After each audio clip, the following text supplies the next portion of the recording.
Okay, let's start. Hörmətli Hafiz müəllim, hörmətli deputatlar, media nümayəndələri, dostlar, dear friends, guests. First of all, I would like to thank you for coming to our event, and especially I appreciate the guests coming from long distance, coming from Washington, from United States. This is our first Azerbaijan-United States think tank forum. Definitely, it's not first exercise between American and Azerbaijani experts, diplomats, the members of parliament. But this time we decided to have discussion after very important, I would say, milestone event, August 8, 2025. In Washington, as you know, President of Azerbaijan and Prime Minister of Armenia initialed peace agreement under auspices of President Donald Trump.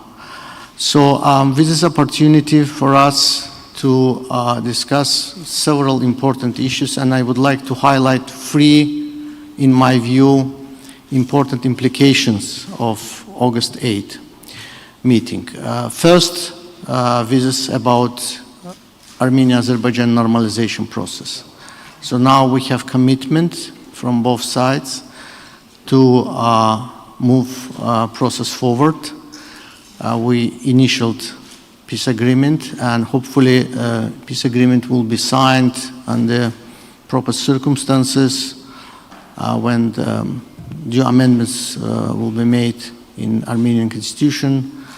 And because the second condition, the dismantling of Minsk group already has done, and it will be officially finished in the beginning of December.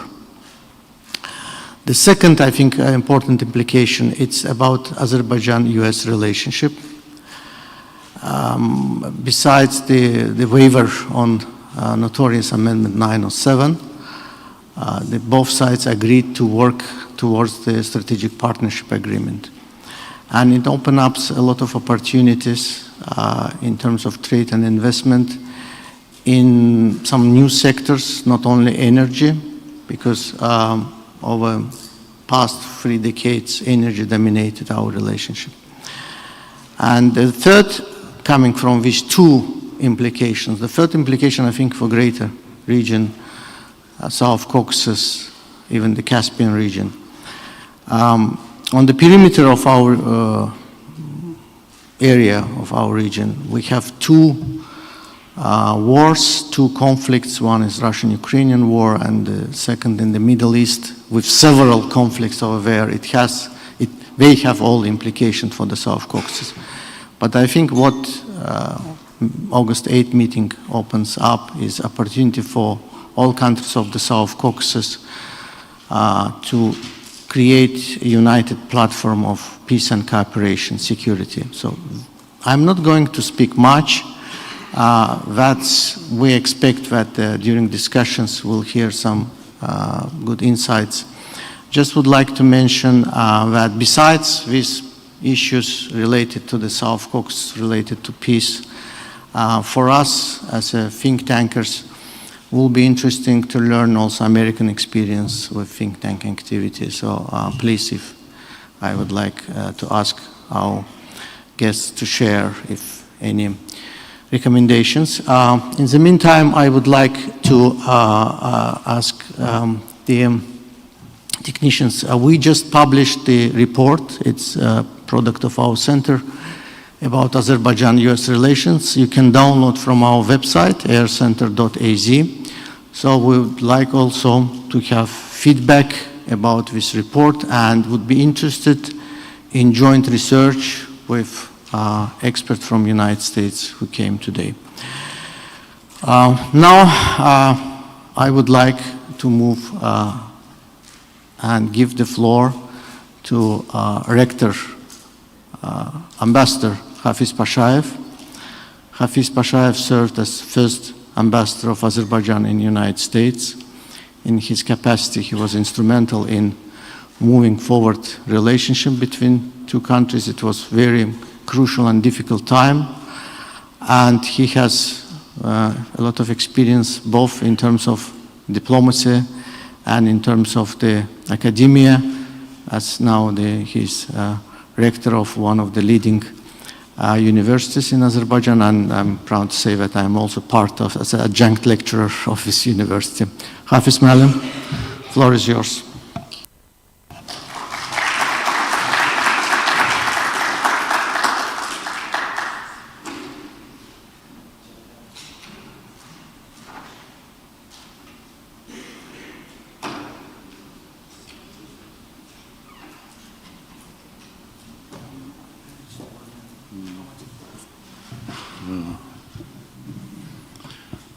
Good morning. Thank you very much for invitation. And honestly, I don't know what about to speak. It's danger for you because I can talk much more than you expected and organizer expecting, but at least I will try just to at least to mention my own view on think tanks. Amongst many interesting things I have seen in the United States from the very first day of my tenure in Washington, I was most impressed by chain and an active work of think tanks. And among them, I can name a few of them, of course, CSIS,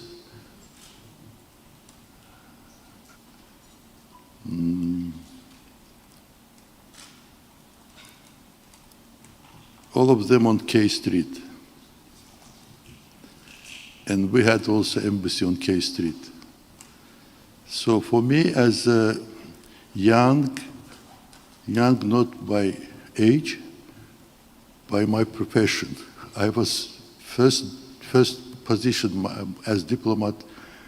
My position was in U.S.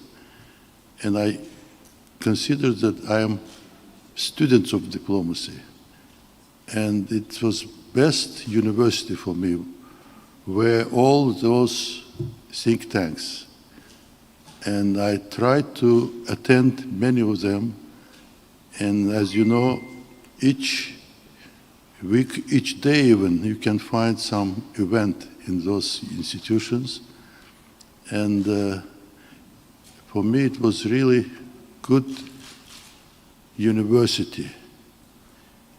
And I mentioned CSIS because it was for me much more, acceptable, I would say, in terms of seriousness of the discussions and in terms of course, leading person, which I admire up to now, I will admire for all my life. It's Zbigniew Brzezinski. Zbigniew Brzezinski gave me a lot of lessons, and his presentations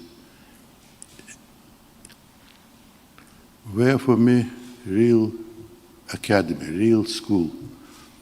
So recently our ambassador sent me a book published about him, his biography. It's a book named Zbig, and I started to read it, and now I am not so fast reader, but I'm enjoying to read it. So I will recommend you also to all of them to read that book, because it's really shows all his not only own history, but history of recent American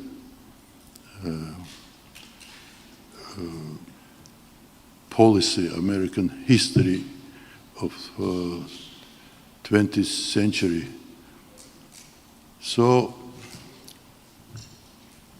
when I heard that Dr. Shafiev organizing this first US-Azerbaijan think tanks forum, I recollected my own experience to organizing, to creating actually US-Azerbaijan Chamber of Commerce.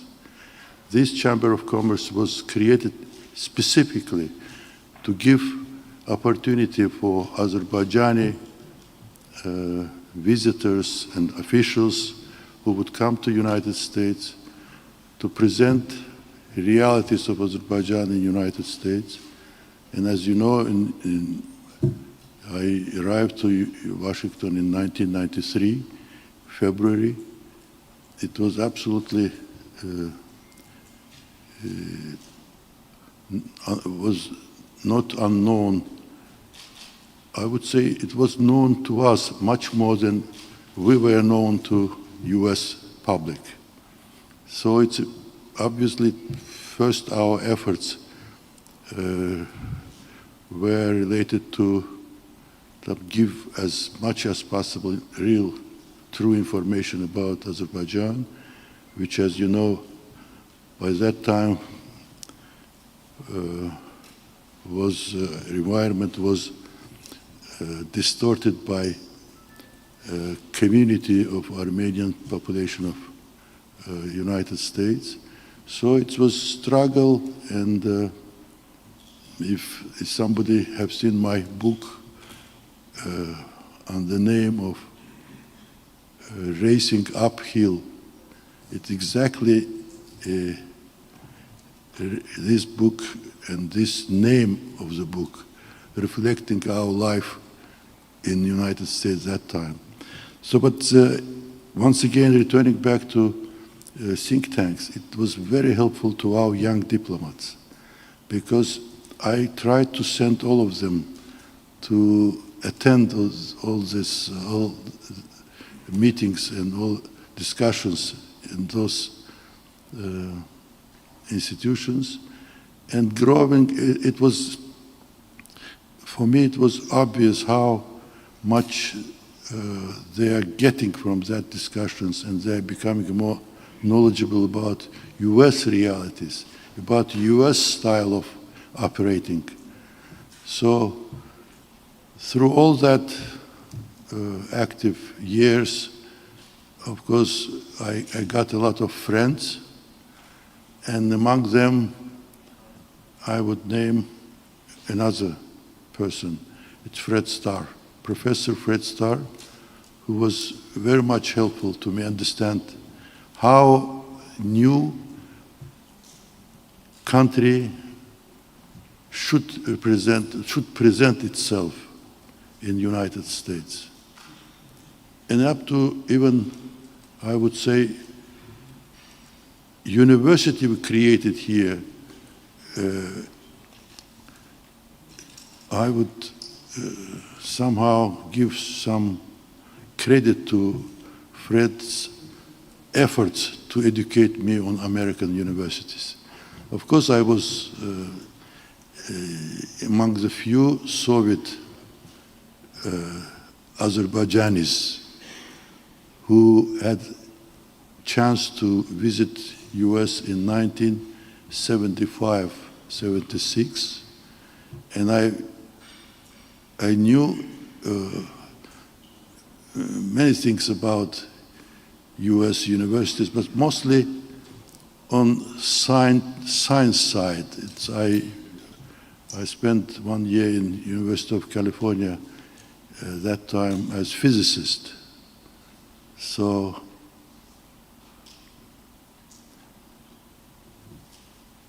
diplomacy for me was very new area. So once again, I would name Fred as probably my best friend in the US. And up to now, by the way, he's keeping a lot of efforts with me, still educating me, still trying to encourage me on some issues. And among them, I remember he was always trying to convince me that we had to work much more with Central Asia republics, Central Asia countries. And his dream now comes true because Azerbaijan, as you know, became part of the 5+1 arrangement, and I believe that it would be very much beneficial for both sides, for Central Asian republics and South Caucasus. And with that, I would recollect my one efforts. When Fred Starr, under guidance of this big Brzezinski, decided to organize Institute Central Asia, it was 1996, and he invited me to speak as first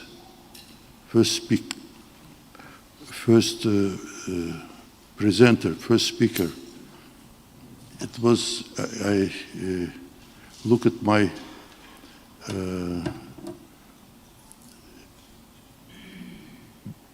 book, and I found this, my speech that time, and interestingly that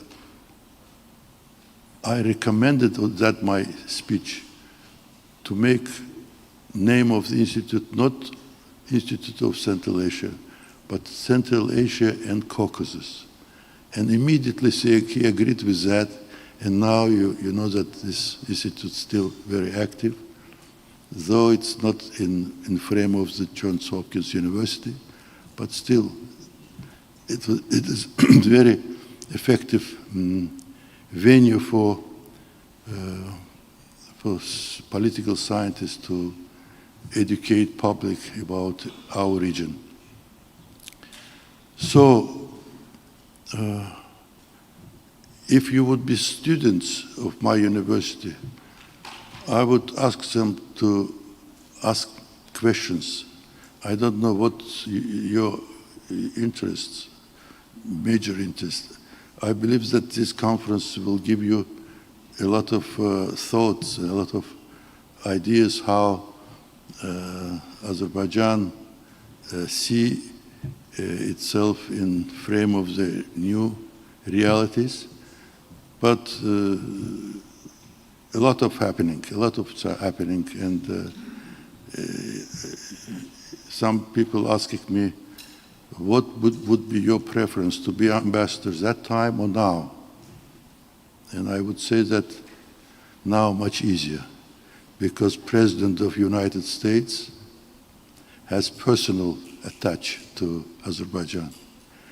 That time, even highest officials, US, could not pronounce even name of Azerbaijan. I recognize that still it's a problem for Americans to say Azerbaijan, but I was very happy then when last time President Trump also had difficulties to pronounce the name of Armenia. So these institutions in Azerbaijan, under the leadership of the Dr. Shafiev, doing good job, and today's event shows that he is now attracting great attention from outside, and I believe that if you're organizing first US-Azerbaijan think tanks forum, it is not going to be last one. So I wish you very successful this conference, and later on to be successful also in your active work. Thank you very much, and welcome to Baku. Thank you.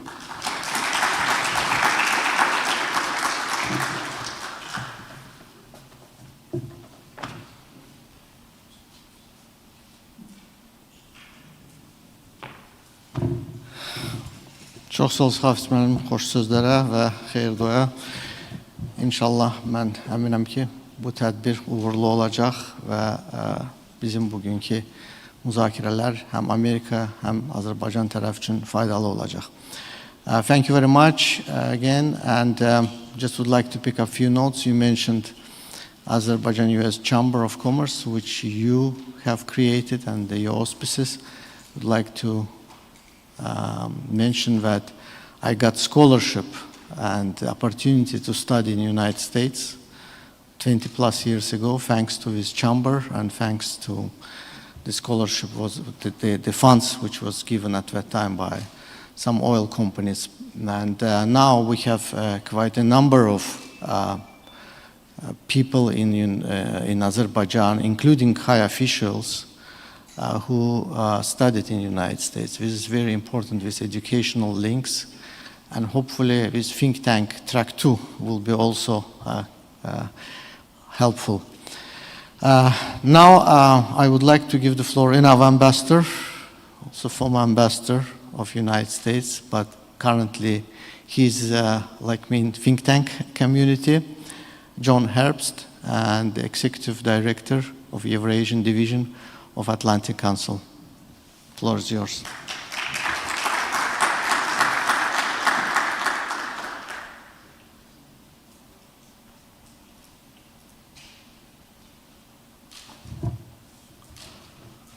Fahar, thank you.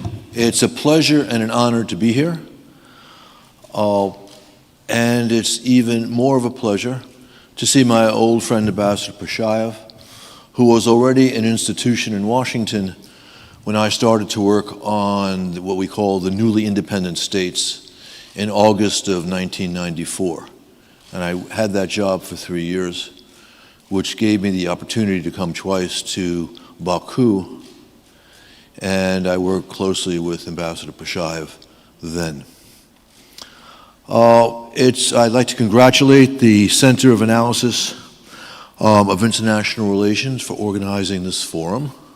Again, it's an honor for me to be here speaking at the first U.S.-Azerbaijan think tank conference.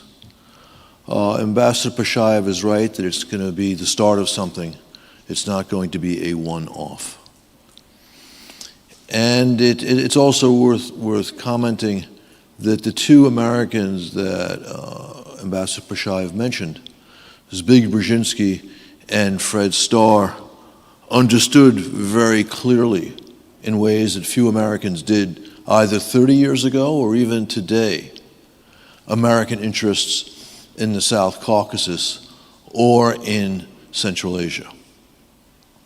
Now, it's fortuitous that we're meeting just 2 weeks after the first ever U.S. Central Asian C5+1 meeting in Washington at the presidential level.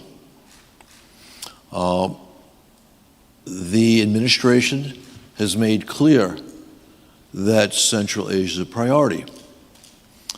It's also fortuitous that we're meeting 1 week after the 5 Central Asian powers met in Tashkent and decided that they were no longer going to be the group of 5, but the group of 6, including Azerbaijan.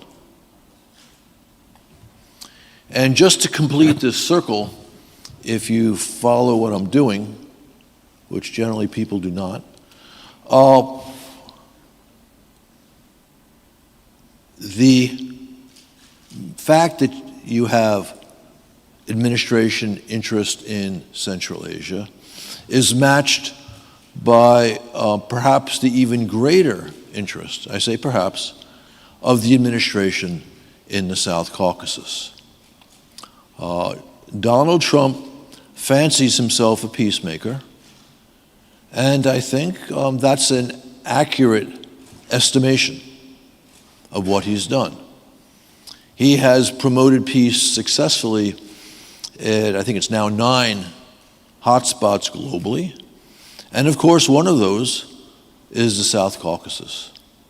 We've already had a mention to the meeting in the Oval Office on August 8, where President Trump, along with President Aliyev and Prime Minister Pashinyan, witnessed the signing of a document, I would say not to make peace between Baku and Yerevan, but to solidify that peace. And President Trump, like many high-level politicians, cares a lot about his reputation and his legacy.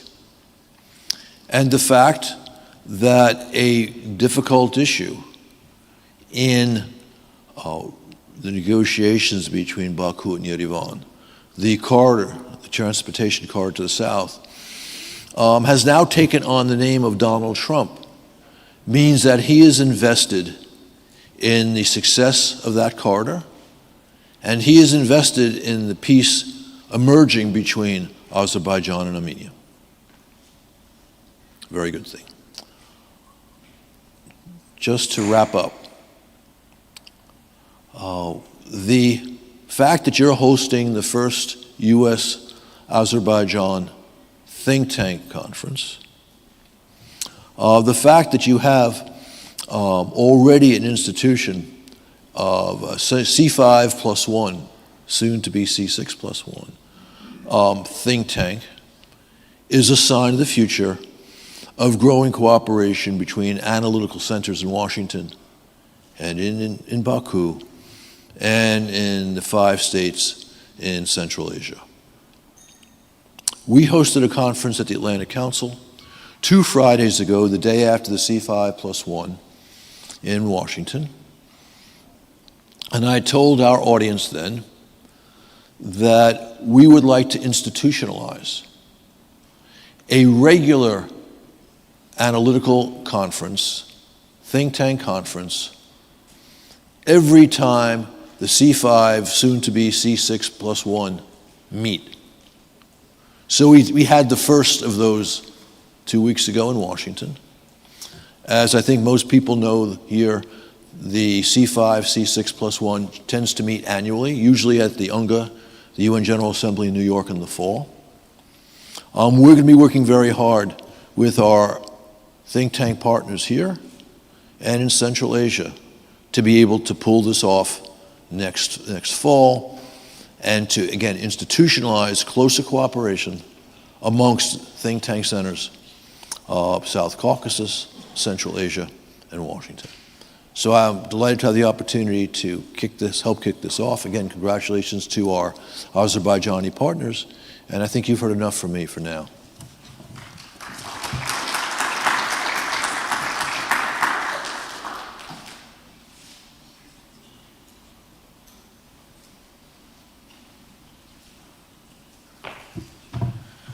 Thank you very much.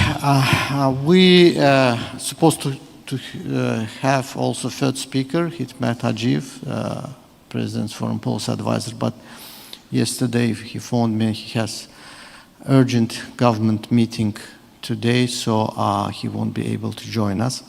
So I would like to change a bit our program because we were expecting that we have the opening remark, a bit extended session. But now, because it's the short, so I would like to move to the first panel. And after that, we will have break and coffee break and opportunity to discuss something privately in the hall. Also, as probably many of you who attended our events, Air Center, I always try to make these events less formal.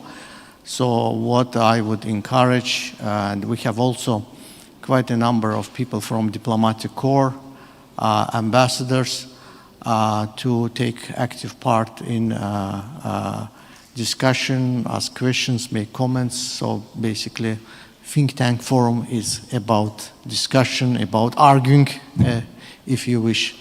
So the first panel will be moderated by our good friend, Orhan Amashev. He is on the A-News channel. By the way, I recommend to visit quite new channel. I think it's 1 year old. 1 year old, yeah. And it has indeed extensive now network. And by the way, one of the added value of his channel, for example, during Iran-Israeli war, the correspondence was in both countries. It's quite not many TV channels had these opportunities. Anyway, Orhan, maybe you will invite your guests and we'll start discussion.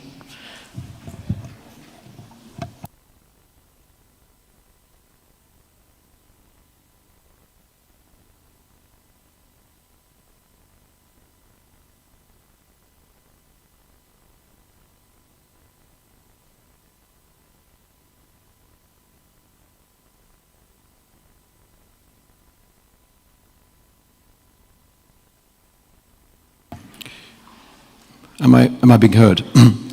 Ambassador Pashayev, Dr. Shafiev, thank you very much indeed for this very kind introduction. I'm very grateful to you. And also I'm very, very honored by virtue of being the moderator of the first panel discussion of the first inaugural US-Azerbaijan think tank forum. I'm acutely conscious of this privilege, and thank you very much indeed for that. Before delivering my own remarks, I would like to invite our guests, distinguished panelists. We earlier heard from Ambassador Herbst, which needs a very little introduction. I would like to invite Ambassador. Thank you, Ambassador.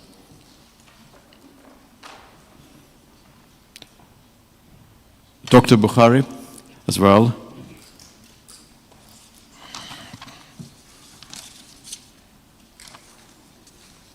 I would like to invite Faris Ismailadeh, MP, Vice Rector of ADA, and Farhad Mamadov, distinguished political analyst. Thank you very much indeed, dear friend.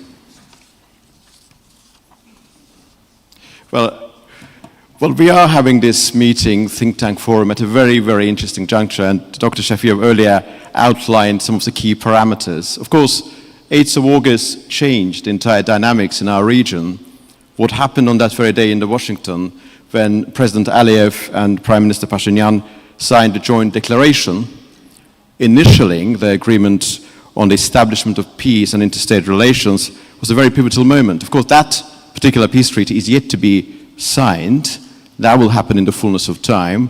But the fact that joint declaration was signed and we have a degree of clarity regarding the text of that agreement is a very, very important fact. Of course, another dimension of that very important development is the fact that Azerbaijani-US relations are now going to be elevated to strategic partnership level.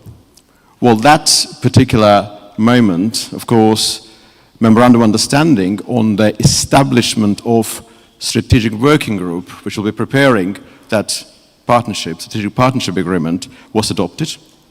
So mechanism is there, and of course it should be institutionalized. And naturally, of course, we should look into the subject from the perspective of wider US engagement in the South Caucasus, because on that very day, we also know that administration upgraded its relation with Armenia, the early agreement signed in January of 2025.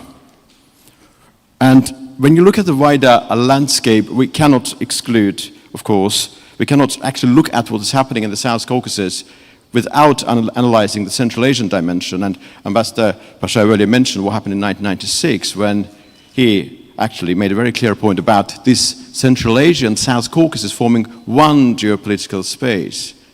Of course, for Central Asian countries, Azerbaijan forms that important country, important region, which allows them actually to get access to Europe and vice versa for Azerbaijan to be able to gain access to Chinese markets. The only route is through Central Asia.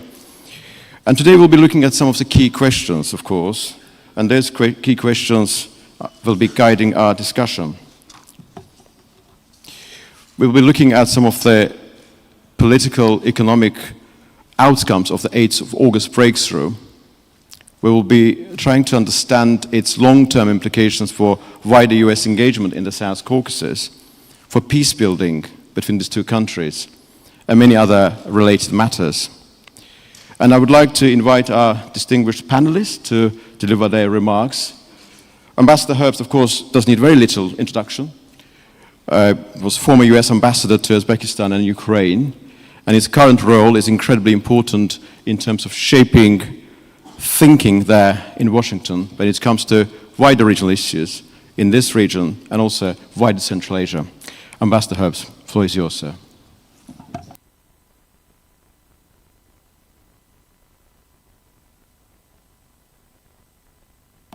Please, Mike. Oh, interesting. Red means go. Okay. Again, it's a pleasure to be here, and it's an honor to be in this forum. As previous speakers, myself included, have already noted, the Trump administration has turned its attention in a very serious way to both the South Caucasus and Central Asia. The results are good for Azerbaijan and its neighbors in the region. They're good for Turkey, which is, I'd say, probably the most prominent outside power in the South Caucasus right now. It's good for Central Asia, and it's good for the United States. The pivot in American relations with Baku, and for that matter, Yerevan, came this summer with the Washington summit, where Trump, along with President Aliyev and Prime Minister Pashinyan, witnessed the signing of the agreement on establishment of peace and interstate relations between the Republic of Armenia and the Republic of Azerbaijan. This document, which the United States helped the sides work on, is, as I mentioned from the podium, the 9th time Trump has inserted himself in a very positive way into conflict zones and helped stabilize circumstances. As a result of this, a natural byproduct, Washington has sought ways to strengthen its relationship with both Azerbaijan and Armenia. As part of this, the U.S. and Azerbaijan agreed on a memorandum of understanding between the government of the U.S. and the government of the Republic of Azerbaijan regarding the establishment of a strategic working group to develop a charter on strategic partnership between the U.S. and Azerbaijan. And a similar memorandum was signed with Armenia. Now, I'm going to digress for a minute because, as I mentioned earlier, I was working on the South Caucasus, and for that matter, the entire region of the former Soviet Union from Washington in the mid-90s. And one of my tasks was a task that was not actually welcome here in Azerbaijan or in any of the states that, as successors to the Soviet Union, were also successors to the conventional forces Europe flank deal.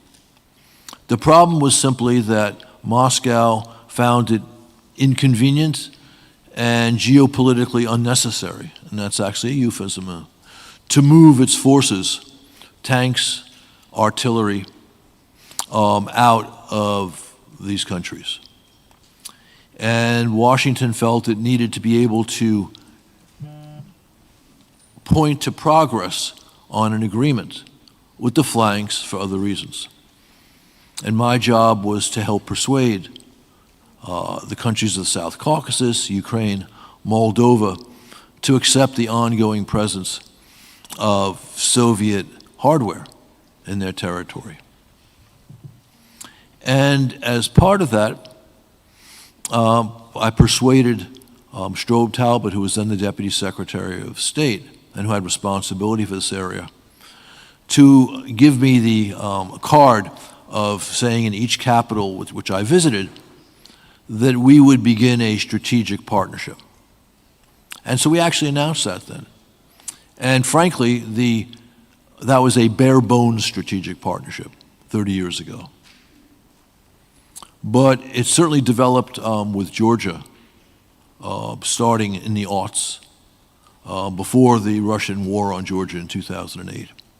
It didn't take off so much here, but it is taking off now because it wasn't simply a tool to persuade governments to do something they preferred not to do, but there's real meaning. And that points to the greater importance in Washington of this region. And again, that's very good for you, but it's also good for the United States. The MOUs that were agreed upon, again, provide a clear indication of what interests the Trump administration. The MOU calls for a strategic partnership focusing on regional connectivity, including energy trade and transit, economic investment, and security cooperation, including defense sales and counterterrorism. With Armenia, the Crossroads of Peace MOU highlights the common desire of the U.S. and Armenia to improve that country's infrastructure, border security capacities, and ability to act as an efficient transit hub for regional and global trade. The MOU speaks to Trump's interest in ensuring the establishment of a strategic transit corridor between Armenia and Azerbaijan that also extends to Turkey. This corridor already has a name, the Trump Route for International Peace and Prosperity, or TRIP with a double P at the end, and the development rights to the project are guaranteed to the United States for 99 years. This route is of great interest to Armenia, Azerbaijan, Turkey, and now the United States. That greatly increases the incentive for the U.S. to focus on the South Caucasus, and it also provides one more reason for the U.S. to use its influence to promote peace, compromise, and reconciliation between Armenia and Azerbaijan. Perhaps even more important than that, it also gives Baku and Yerevan a very, very important reason to seek accommodation on the basis of compromise and shared interests. After decades of bitter war, that's not so easy to do. But your geopolitical and I would say geoeconomic interests demand it. Ditto for Yerevan. What this should mean for policymakers here is to take into account the domestic circumstances of their Armenian partners. And of course, it's equally true in Yerevan. They need to take into account the domestic circumstances here in Azerbaijan. Normalization of ties between Turkey and Armenia is essential for stability in the South Caucasus. I followed Moscow's policy in the South Caucasus, in the entire near abroad, very closely when I was working these issues in Washington 30 years ago. And I was not a particularly senior official, the equivalent of a deputy assistant secretary at the time, but I was the most senior person in Washington talking about Moscow's malign influence in the near abroad. I was talking briefly with Ambassador Pershaev, whom again I knew for a long time ago today, that had my superiors understood as clearly as I think everyone in this room what the Russians were up to even then in the mid-90s. Actually, their nasty near abroad policy began the day that the Soviet Union died and the Russian Federation emerged, as the late Edward Shevardnadze could have pointed that out very clearly from having survived a couple of assassination attempts in the early 90s. But had America recognized the problem sooner, it's quite possible the vicious war on Ukraine that Moscow is conducting today would never have happened.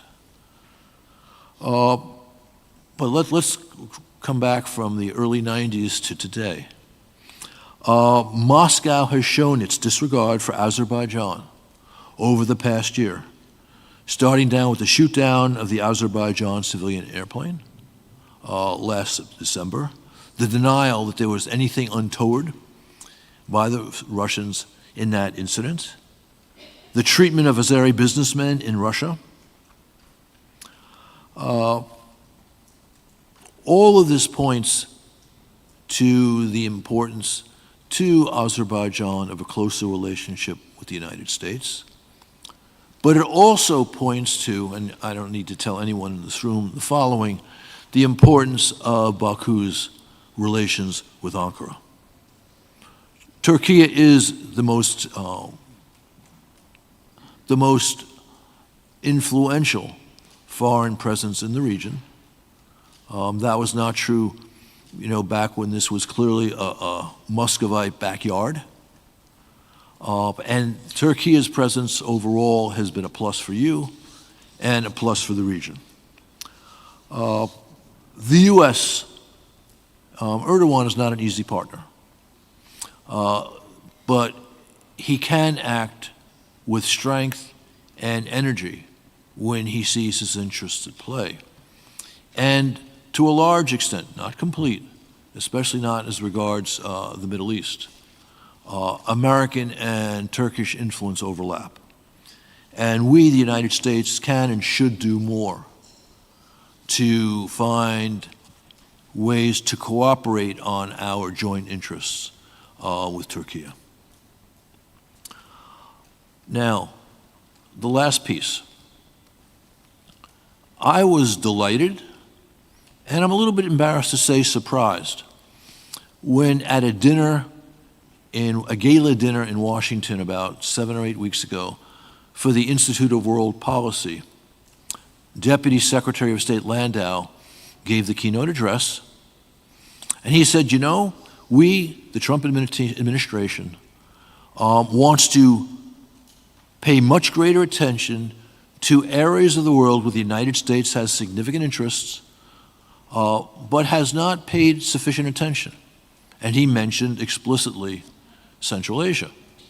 Because until I heard him say that, and he then went on to say that he was going to Central Asia, and he went with Sergio Gore, not just our ambassador to India, but he has sort of special envoy authorities for not just all of South Asia, but also Central Asia. And he, Landau, at that point said that he thinks that we're going to have very soon a C5+1 conference in Washington, which of course happened 2 Thursdays ago. So that was, to me, a very, very pleasant surprise. And shame on me that I did not have some inkling of that before he spoke publicly. But we all sometimes make mistakes or don't pay sufficient attention. Now, Landau did not just announce it. They had the C5+1. I wrote a piece on that appeared last Monday, which said that in a very unusual way for Washington, an event happened with little fanfare and a great deal of substance. And that's true. It did not get the attention it merited because of decades of neglect in Washington to American interests in Central Asia, as we've had neglect of American interests in the South Caucasus. And I don't disagree with Ambassador Prashayev, Zbig Brzezinski, whom I had great admiration for, and whom I also worked with before I went off to Uzbekistan as ambassador and then to Kiev as ambassador, that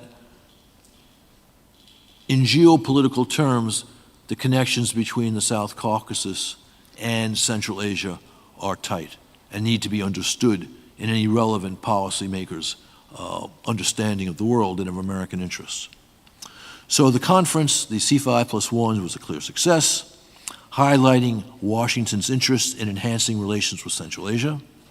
And of course, one very important aspect of that interest, of the American interest, I would say the clearly acknowledged and energetically pursued, thank goodness, American interest, is what the Kazakhs in particular like to call the Middle Corridor, right?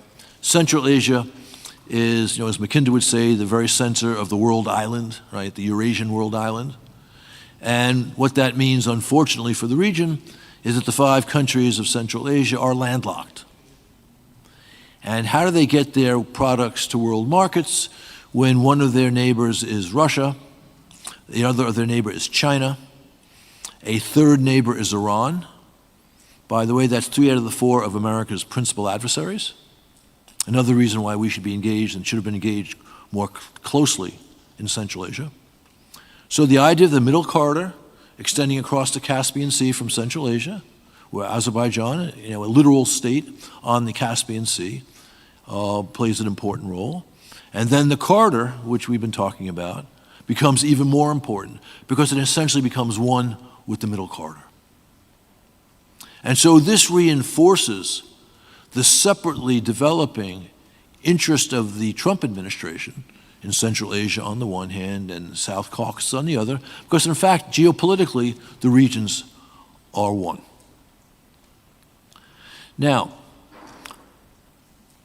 Azerbaijan has been signaling for a while its interest in joining the C5+1, the C5, right, Central Asian 5. So congratulations to all of our Azerbaijani colleagues here today for the decision taken in Tashkent last week of the C5, Central Asian 5, which is now the C6.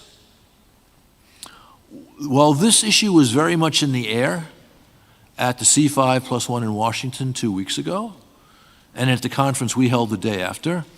The administration, correct me if I'm wrong, Madam Chargé, has not really spoken on this issue. And far be it from me, an outsider, to speak for the administration.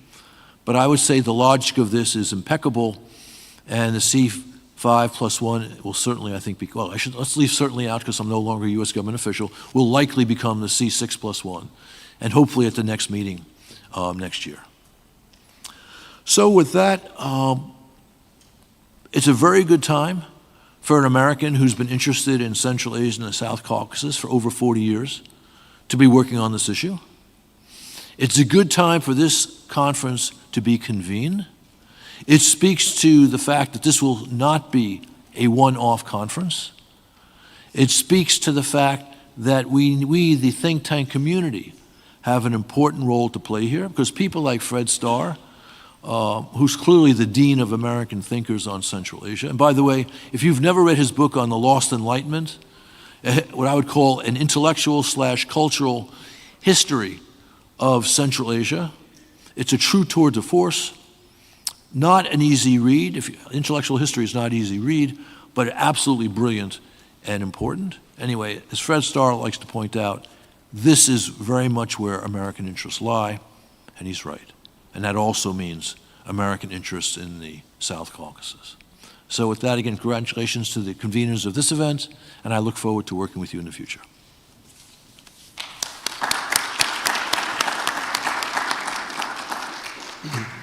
Ambassador, I'm so grateful to you for your remarks. And I just forgot to mention at the very beginning, each speaker is allowed 20 minutes. If you want to use less than 20 minutes, you're more than welcome, but it's something you have legitimately. In your case, it was absolutely legitimate, no doubt about that. Well, thank you very much indeed for your remarks. Indeed, this Azerbaijani-US strategic partnership is incredibly, incredibly multidimensional. Although this session in particular is focusing on that bilateral dimension, on the basis of the remarks made by Ambassador Herbst, it's very clear we're talking also about Turkish influence in the South Caucasus. So naturally, the peace agreement between Azerbaijan and Armenia will lead to the full normalization between Turkey and Armenia.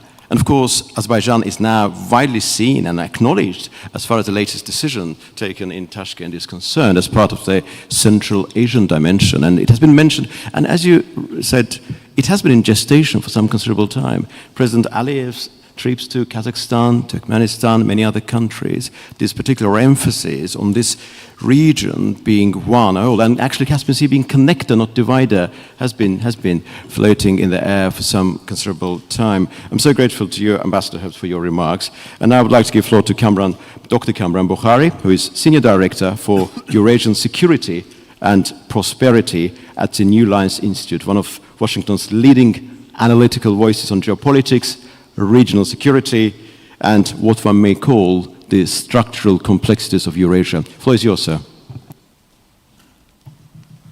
Thank you so much. Good morning, everybody. Thank you for being here. I want to thank the Air Center for inviting me to share my thoughts and for organizing this event, the first of its kind, but followed up by many in the not too distant future.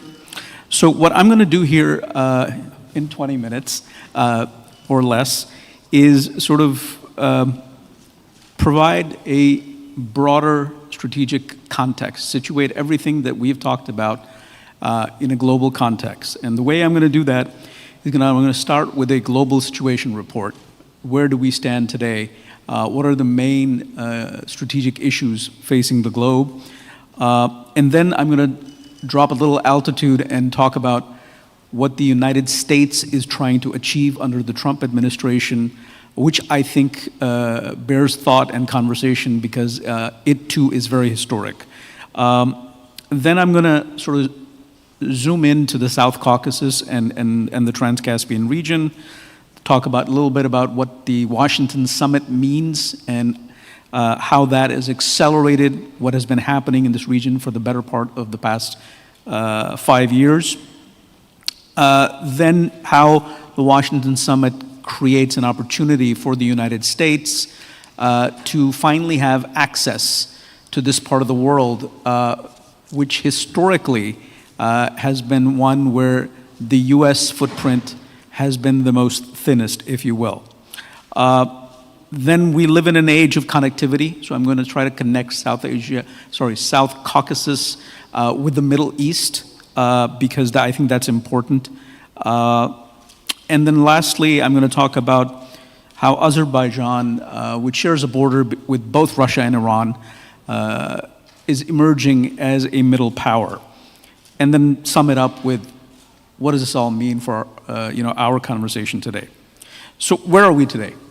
We are, globally speaking, we're in the middle of three struggles going on. There's the war in Ukraine that Washington has been trying to bring an end to, and it's not those efforts have not proved successful, but the struggle goes on. So that's one key component of the situation report. The second is the effort on the part of Washington to try and reach an understanding with the Chinese on trade, transfer of technology, and the rising military challenge that Beijing poses in the Western Pacific. And third is the very complex conflict that's been going on for the better part of 2 years in the Middle East, and that has really reshaped that part of the world, but it has implications for the South Caucasus and Central Asia, as well as South Asia. So those are your three big issues that are taking place. Now, while these things are unfolding, the United States is doing something very historic and very dramatic, which is that it is coming up with a new geostrategy to manage the world. The post-World War II order is undergoing overhaul. What does that look like? Well, I don't think anybody can tell for sure in the current moment, but what was is surely fleeting and rapidly.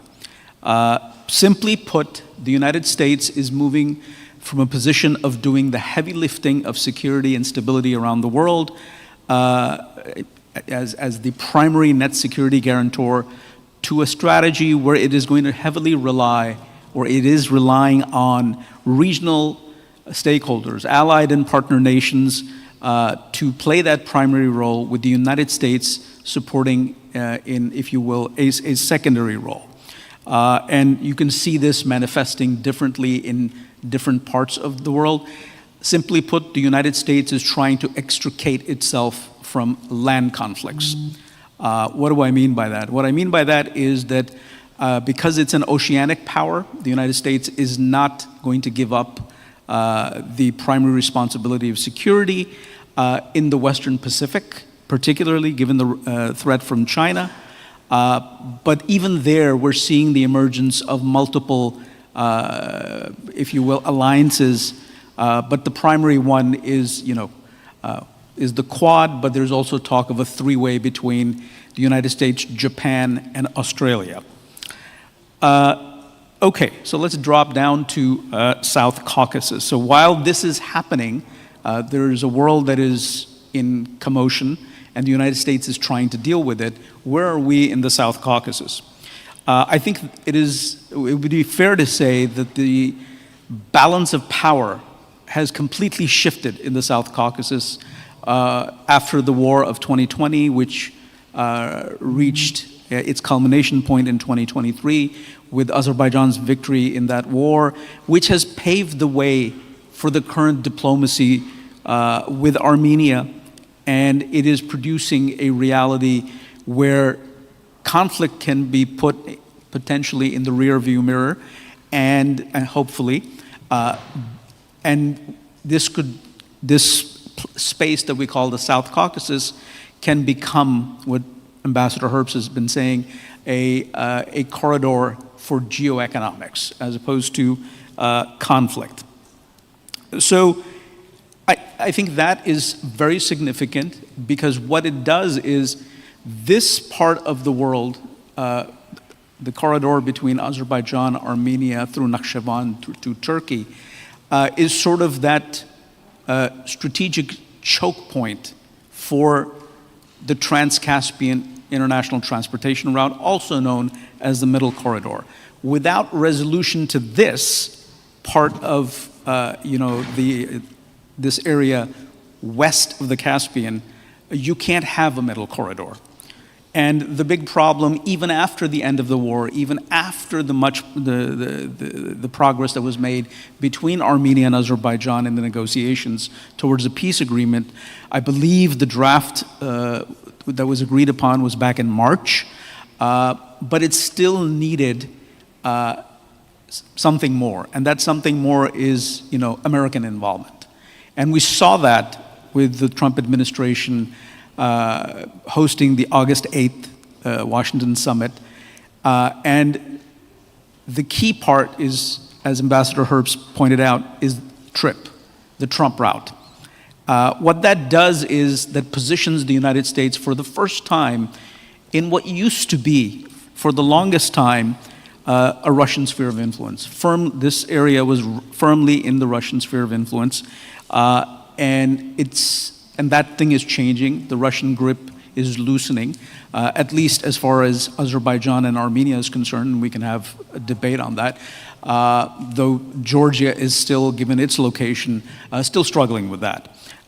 So this is the first time that the United States is positioning itself not just in the South Caucasus, but the South Caucasus through TRIP, the Trump route, becomes a springboard for US and Western connectivity with Central Asia. So that's very critical. So I think what we have is the makings of an East-West trade corridor and human connectivity. But of course, there are different parts of this broader tapestry. Key thing is that can we move from August 8th to a final peace deal, and that will allow for the operationalization of not just the Trump route, but the broader Trans-Caspian Middle Corridor. But that's the East-West axis. There's also something happening on the North-South, and it's also very historic. We are in a moment where Azerbaijan's northern and southern neighbors are both suffering strategic reversals. And this is very significant. Yes, Russia remains a threat for its near abroad. I completely agree with Ambassador Herbst. But as everything is relative, we've never been at this point or at this juncture before where the Russian grip is loosening. That means a lot for Azerbaijan, which is emerging middle power, to be able to assert itself. And we're seeing that happening in bits and pieces. It's not easy to balance sort of a long historical relationship with the need to assert one's own sovereignty. But it is happening. We're also seeing this on the part of Armenia, and it's a little bit more acrimonious on that end, and very publicly so, and justifiably so as well.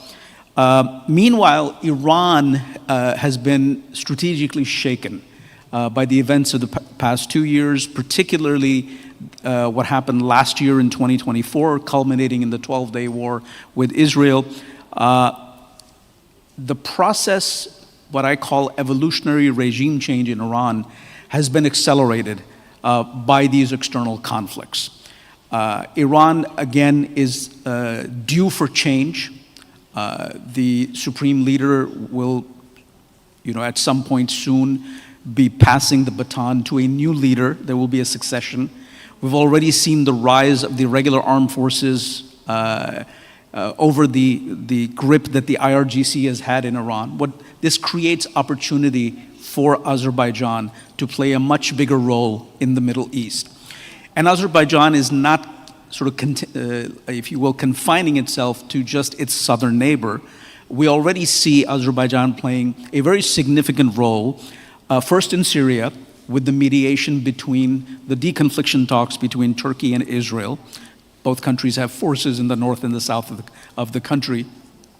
We are also seeing the relationship emerge where close ties between Baku and the new government in Damascus.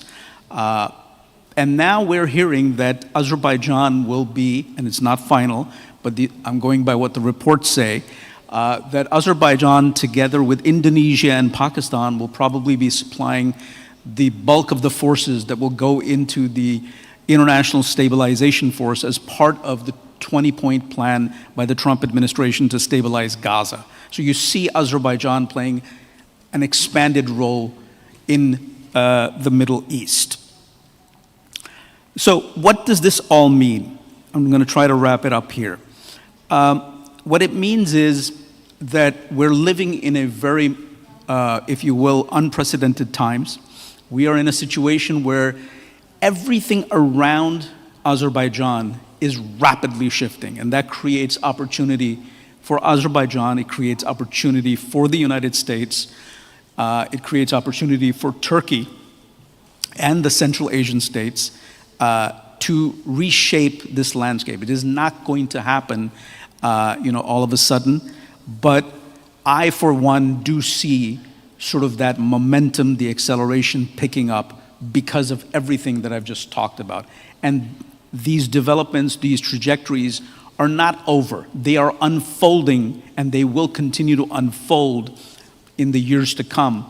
And so there's a lot more out there that we're going to see. And the question is, can the United States and Azerbaijan and our other partners and allies in Central Asia take maximum advantage of these opportunities to forge a partnership that we have not seen in history? I will leave you with one thought. When Russia was establishing its hold over this part of the world, this heart of Eurasia, if you will, it was roughly around the time of the birth of the United States. And the United States was not the superpower at the time, but 250 years later, we're in a very different situation. And I think that this space is the final frontier of the planet. Thank you, sir.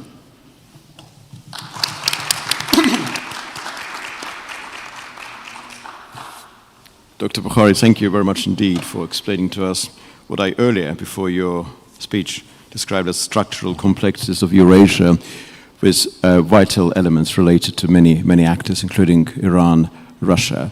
And on the basis of your analysis, it's very clear to us that earlier we started with US-Azerbaijan strategic partnership. We talked about Azerbaijan-Armenian dimension. We talked about Central Asia.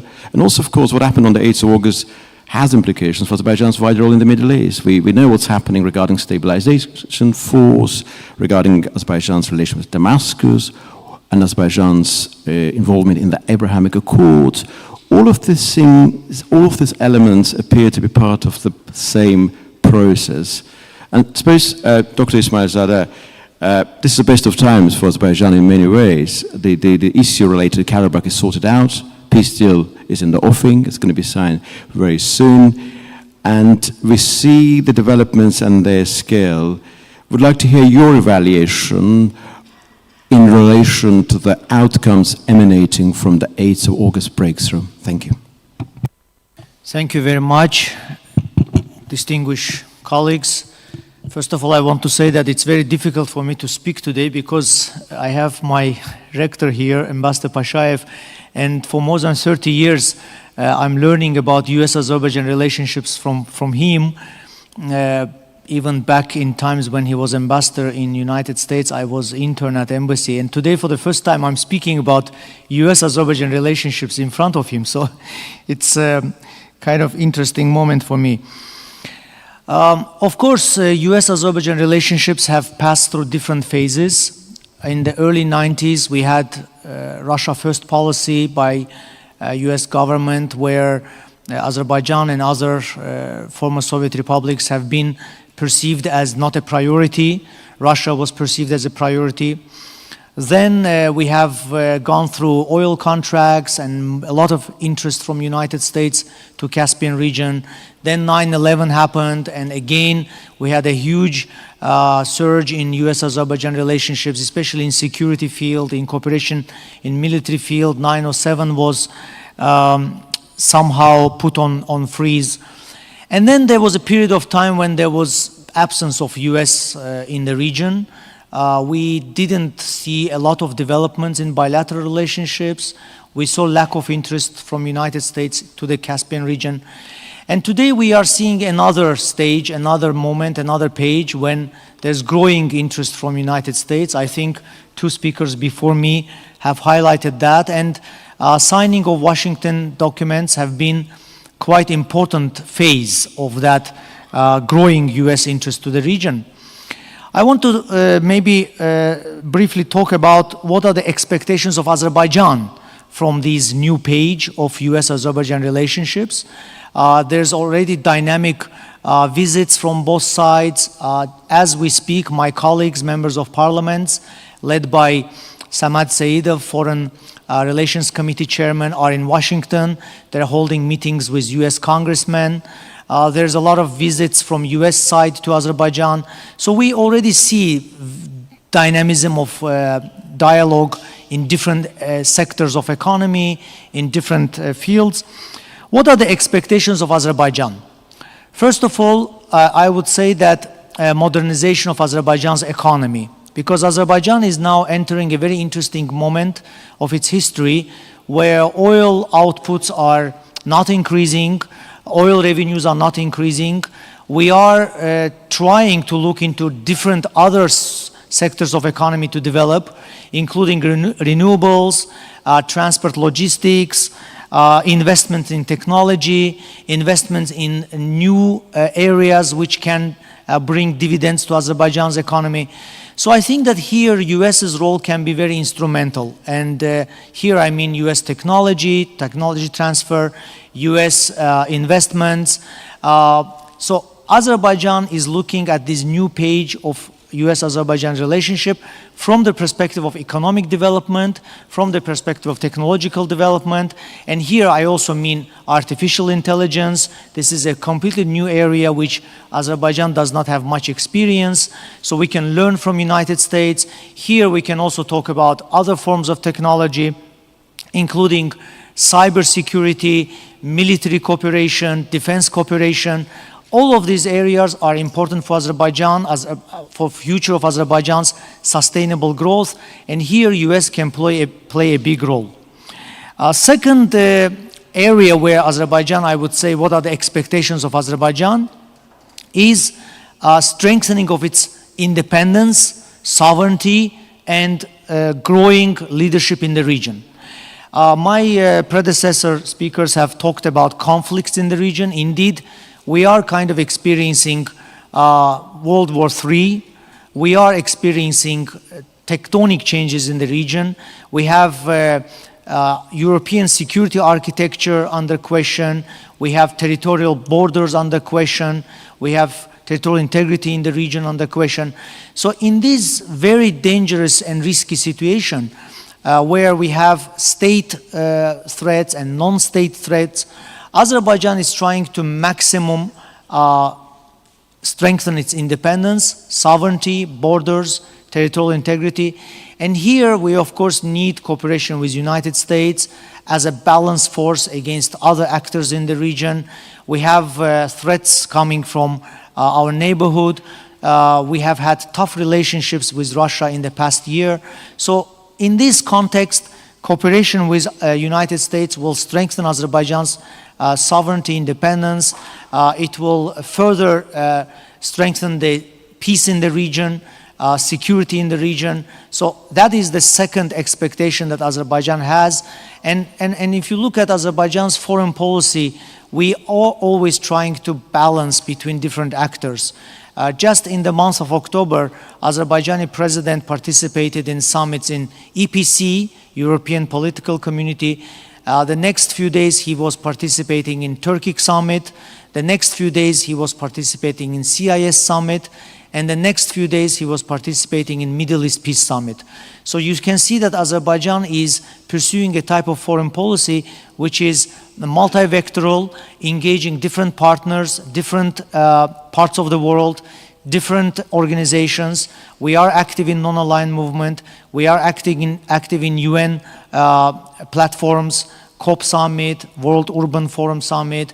So Azerbaijan is trying to increase its participation in different foreign policy platforms, and United States, cooperation with United States is another way to increase this basket of resources. And final point about regional perspective. Of course, Azerbaijan is an important country, but it is a small country. It is a country of 10 million people, and by itself, maybe Azerbaijan will not be so important or so meaningful for the global security.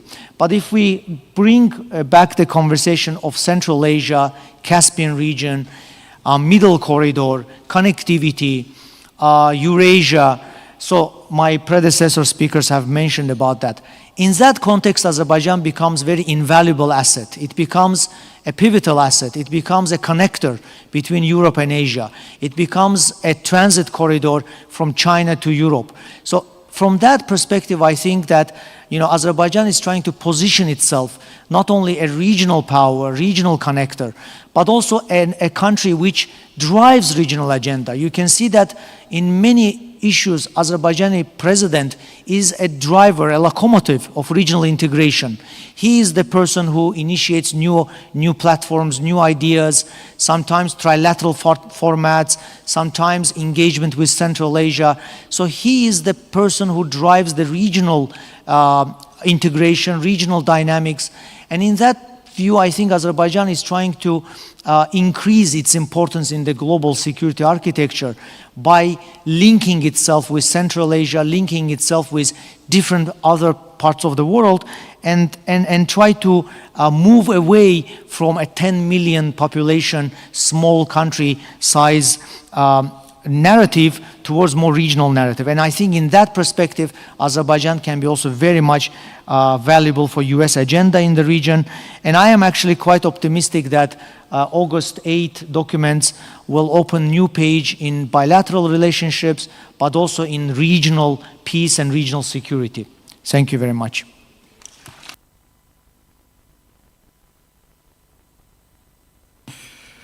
Dr. Ismailzadeh, thank you very much indeed for sharing your reflections with us and reflecting on the key parameters of US-Azerbaijan strategic partnership, evolving partnership, and wider implications in terms of connectivity, security, resilience, and many other related matters. Mr. Mammadov, Farhad Malim, so basically, at this very juncture, we find ourselves in a position when we are in the midst of constant changes. A lot is happening. Connectivity is one actual element. Well, with the Trump route for international peace and prosperity, we have now US presence in the region, which probably will have, not probably, but definitely should have very important implications for the security architecture of our region. It would be very nice to hear your reflections, sir, on the outcomes emanating from the 8th of August breakthrough. Thank you.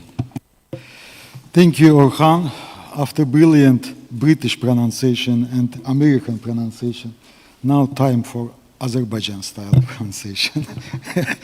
I would like to express my appreciation for the invitation to this forum and for opportunity to speak on such an important topic. The history of Azerbaijan-United States relations has developed with its own internal dynamics. At different times, issues such as energy, security, and counterterrorism, investment, regional competition with Russia, NATO's operation in Afghanistan, Azerbaijan's proximity to Iran, and US participation in the OSCE Minsk Group became priorities in Washington's approach to Azerbaijan. Over the years, US ambassadors in Baku have included Sovietologists, Turkologists, and diplomats with security backgrounds.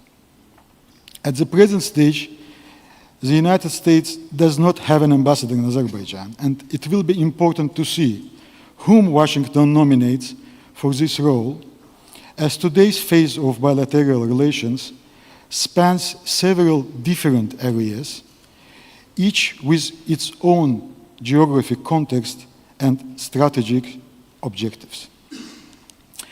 The election of President Trump opened a new, more pragmatic and results-oriented stage in US-Azerbaijan relations. The Trump administration consistently demonstrated openness to dialogue, strategic clarity, and willingness to engage with Azerbaijan on the basis of mutual interest and respect. By contrast, relations with Biden administration were particularly difficult for Azerbaijan. It's important to examine the reasons for these difficulties and the failures of the US policy during that period so that the same mistakes are not repeated. President Biden's entire term, beginning in 2021, coincided with the post-war period. Yet Washington did not offer a coherent or consistent policy line. Instead of adopting an active and well-balanced approach, President Biden delegated this file almost entirely to Secretary of State Blinken, whose actions were ineffective and produced no tangible results. In this context, it's important to recall how the post-war situation initially unfolded. Following the 44-day patriotic war, in which Azerbaijan liberated its territories from decades of Armenian occupation, Russia played the leading role in mediating between Azerbaijan and Armenia. The Russian peacekeeping contingent was deployed in Karabakh, and Moscow was the primary actor in the process of opening regional transport links. Once the Biden-Blinken administration began functioning fully in June 2025, Azerbaijan agreed to US and Georgia mediation, with the United States taking the lead and Georgia serving as an intermediary in the release of several Armenian citizens who had been detained for violating Azerbaijan's laws and whose status was not addressed by the 2020 ceasefire agreement. In return, Armenia provided some minefield maps. This was the first such step taken without Russia's participation. And by doing so, Azerbaijan offered the United States an opportunity to engage in mediation and introduce a new approach to the settlement process. Alongside these developments, Azerbaijan agreed to US involvement in working on the text of the peace treaty. And multi-day negotiations between the foreign ministers of Azerbaijan and Armenia were subsequently held in the United States. However, Secretary Blinken's Armenia-centric approach and President Biden's failure to understand Azerbaijan's legitimate expectations repeatedly created crises in relations between Baku and Washington. Blinken's manipulative and biased behavior undermined the process and further strained bilateral ties. A foreign policy driven by ideology rather than facts on the ground, the pressure on Armenian lobbying groups, and additional tensions with Russia after its invasion to Ukraine made the US position increasingly unpredictable. Blinken's key mistake was imposing preconditions on Azerbaijan, all of which were tied to Azerbaijan-Armenia issues. A clear example for his inconsistency was his position on the Lachen Road, where they effectively supported maintaining Russian control in order to limit Azerbaijan's ability to restore its legitimate rights. Yet, while taking this stance toward Azerbaijan, he insisted that there could be no dialogue with Russia because of the war in Ukraine and the need to defend Ukraine's territorial integrity. But he, nevertheless, sent American diplomats to meet Russian diplomats in Turkey in August 2023 to discuss joint steps that would preserve Russian control over the Lachen Road. These inconsistent and illogical steps deepened the crisis in bilateral relations. On the one hand, guided by an Armenia-centric approach, they spoke about confronting Russia, while at the same time supporting the Armenian authorities who were engaged in the re-export of sanctioned goods from Russia and the import of sanctioned goods into Russia. During the Blinken-Biden period, Armenia's dependence on Russia only increased, not decreased. Azerbaijan, in fact, did far more than the United States to shift public settlement in Armenia from pro-Russian to pro-Western. It was Azerbaijan's actions in Karabakh and along the Armenia-Azerbaijan border that created opportunities for the Pashinyan government to promote public disappointment with Russia forces left than Azerbaijan with Russia and to increase trust in Western institutions and countries. Russian forces left Azerbaijani territory ahead of schedule. Armenia removed Russian troops from its border with Azerbaijan, troops that had been deployed there in 2021. And this occurred after Azerbaijan proposed the peace treaty that no third-party forces should be present on the joint border, a proposal Armenia effectively accepted in practice, only toward Russia. All of this was the result of Azerbaijani actions. There are many such examples of the Biden-Blinken administration's lack of adequacy and detachment from reality. In summary, it can be said that the Biden-Blinken administration effectively undermined the outcomes of the 44-day war and prolonged the implementation of its results by several years. This broader context also demonstrates why it's important to return to the fundamental outcomes of the 44-day war and assess where progress has been made and where it has been delayed. There are four main outcomes of the 44-day war. The first outcome is the restoration of Azerbaijan's territorial integrity and sovereignty. The second outcome is the establishment of irreversible peace between Azerbaijan and Armenia, and it's important to underline this word because only irreversible peace can guarantee stability and prevent a return to past conflicts. The third outcome is the normalization of Armenian-Turkish relations, which is moving forward gradually. The fourth outcome is the opening of regional communications, a goal still in implementation phase. These outcomes are interconnected, and there is a clear understanding of how they should be pursued and in what sequence in order to fully realize the results of the war. The election of President Trump, or as President Ilham Aliyev noted, more precisely the defeat of Kamala Harris, had a significant impact on the position of Pashinyan government. Since the spring of 2025, Armenia's approach to the peace treaty has become more constructive and pragmatic. This opens the way for breakthrough in the peace process, which was agreed in Abu Dhabi and formalized in Washington on August 8 with the participation for US President Trump, to whom we express our gratitude.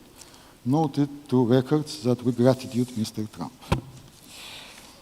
Following the signing of the joint declaration in Washington, there is now a clear understanding of how and within what time frame these outcomes can be achieved. The peace process is developing in bilateral format. Both Azerbaijan and Armenia consider the bilateral format the only viable option. The United States has become the only country that, with the consent of both Azerbaijan and Armenia, will have a role in one very important communication project, TRIP, the implementation of which will create conditions for the overall unblocking of regional transport routes.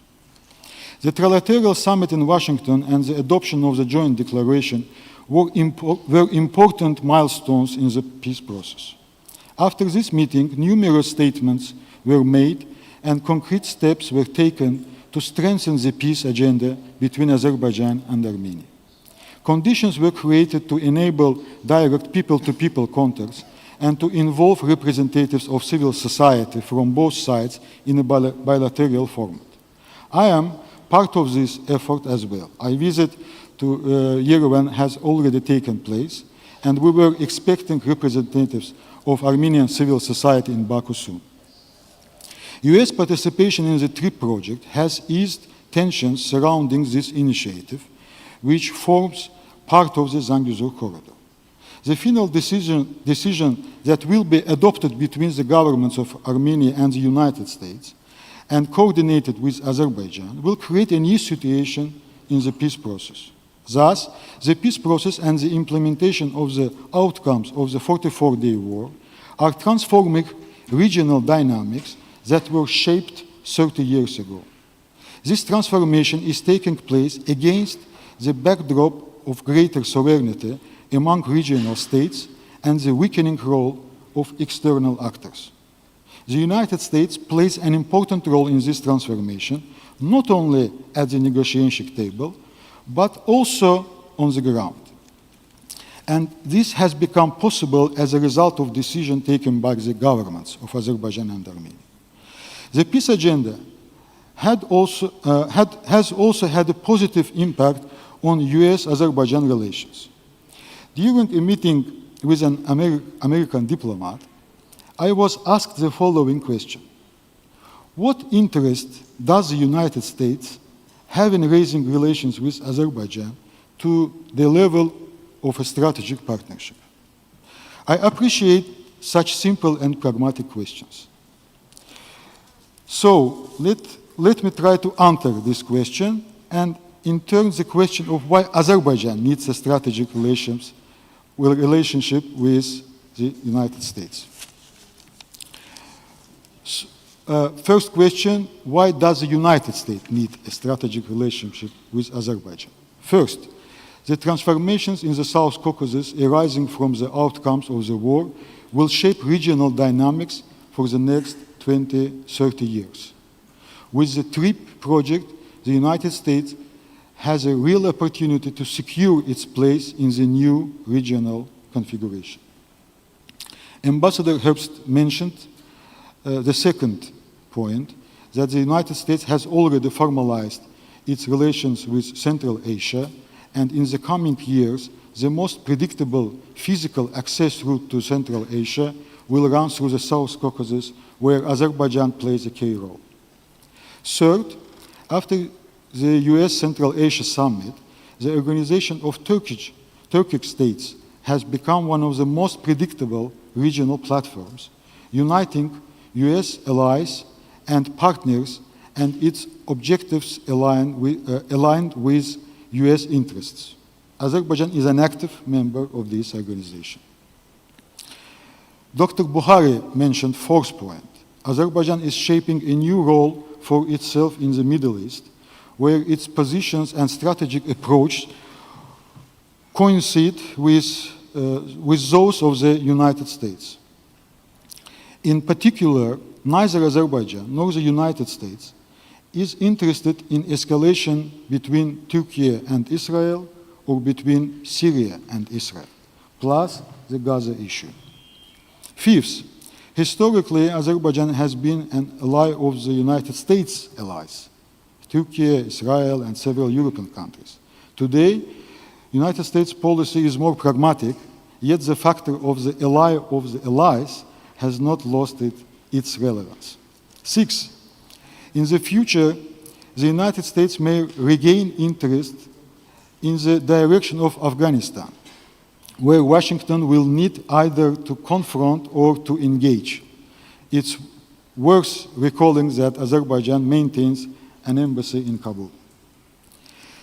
And why does Azerbaijan need a strategic relationship with the United States? First, during the period of conflict with Armenia, when Azerbaijani territories remained under Armenian occupation, Azerbaijan pursued a policy of balance in which the United States was one of the key elements.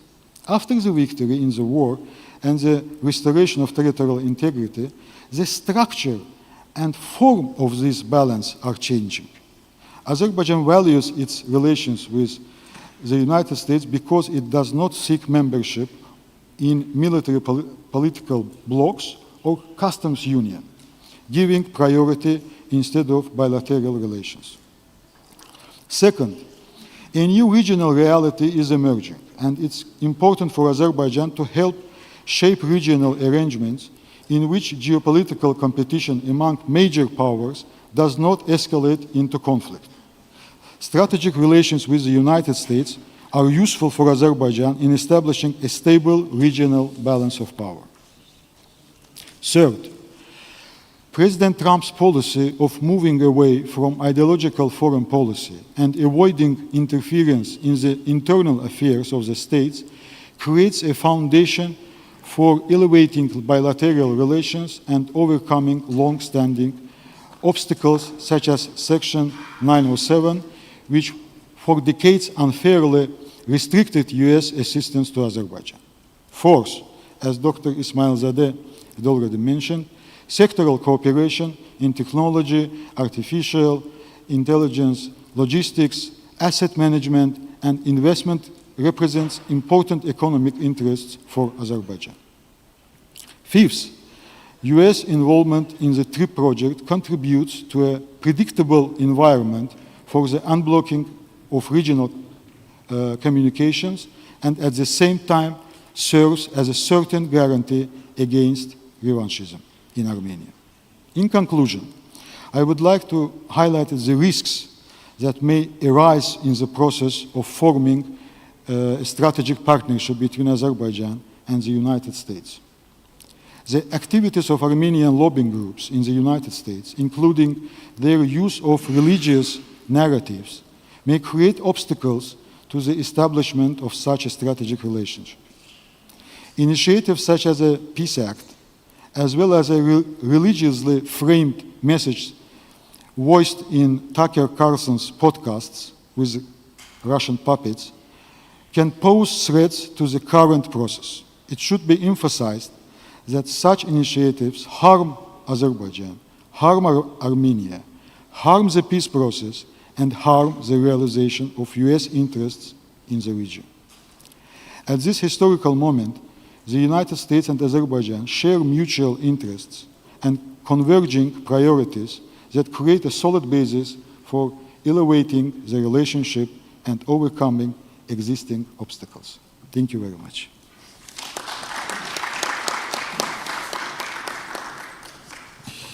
Thank you very much indeed for your compartmentalized analysis of the Azerbaijani-Armenian peace process and structural benefits emanating from the potential strategic partnership between US and Azerbaijan. Of course, the working group has been established. The charter is yet to be, of course, worked out. And also I would like particularly mention the fact that on the 22nd of October, Farhad Malim, together with many other Azerbaijani experts and civil society members, was in Yerevan. And that meeting is widely described as the first ever self-organized bilateral meeting of Azerbaijani civil society expert community in Yerevan. And of course, naturally, there will be a reciprocal meeting here in Baku. This is a very important moment, and I guess in the fullness of time, when there's a proper normalization between Azerbaijan and Armenia, there will be the first inaugural Azerbaijani-Armenian think tanks forum, which will be hosted here by Dr. Shafiev and his members of his team. Thank you very much, Farhad. I'm so grateful to you, and I also specifically would like to pay my tribute to all our distinguished panelists for actually following this 20-minute rule. And because you managed actually to follow that particular rule, now we have time for Q&A session. And I would like to invite distinguished members of our audience to pose their questions to our panelists. Anybody? Buyurun. Mikrofon zahmet olmasın.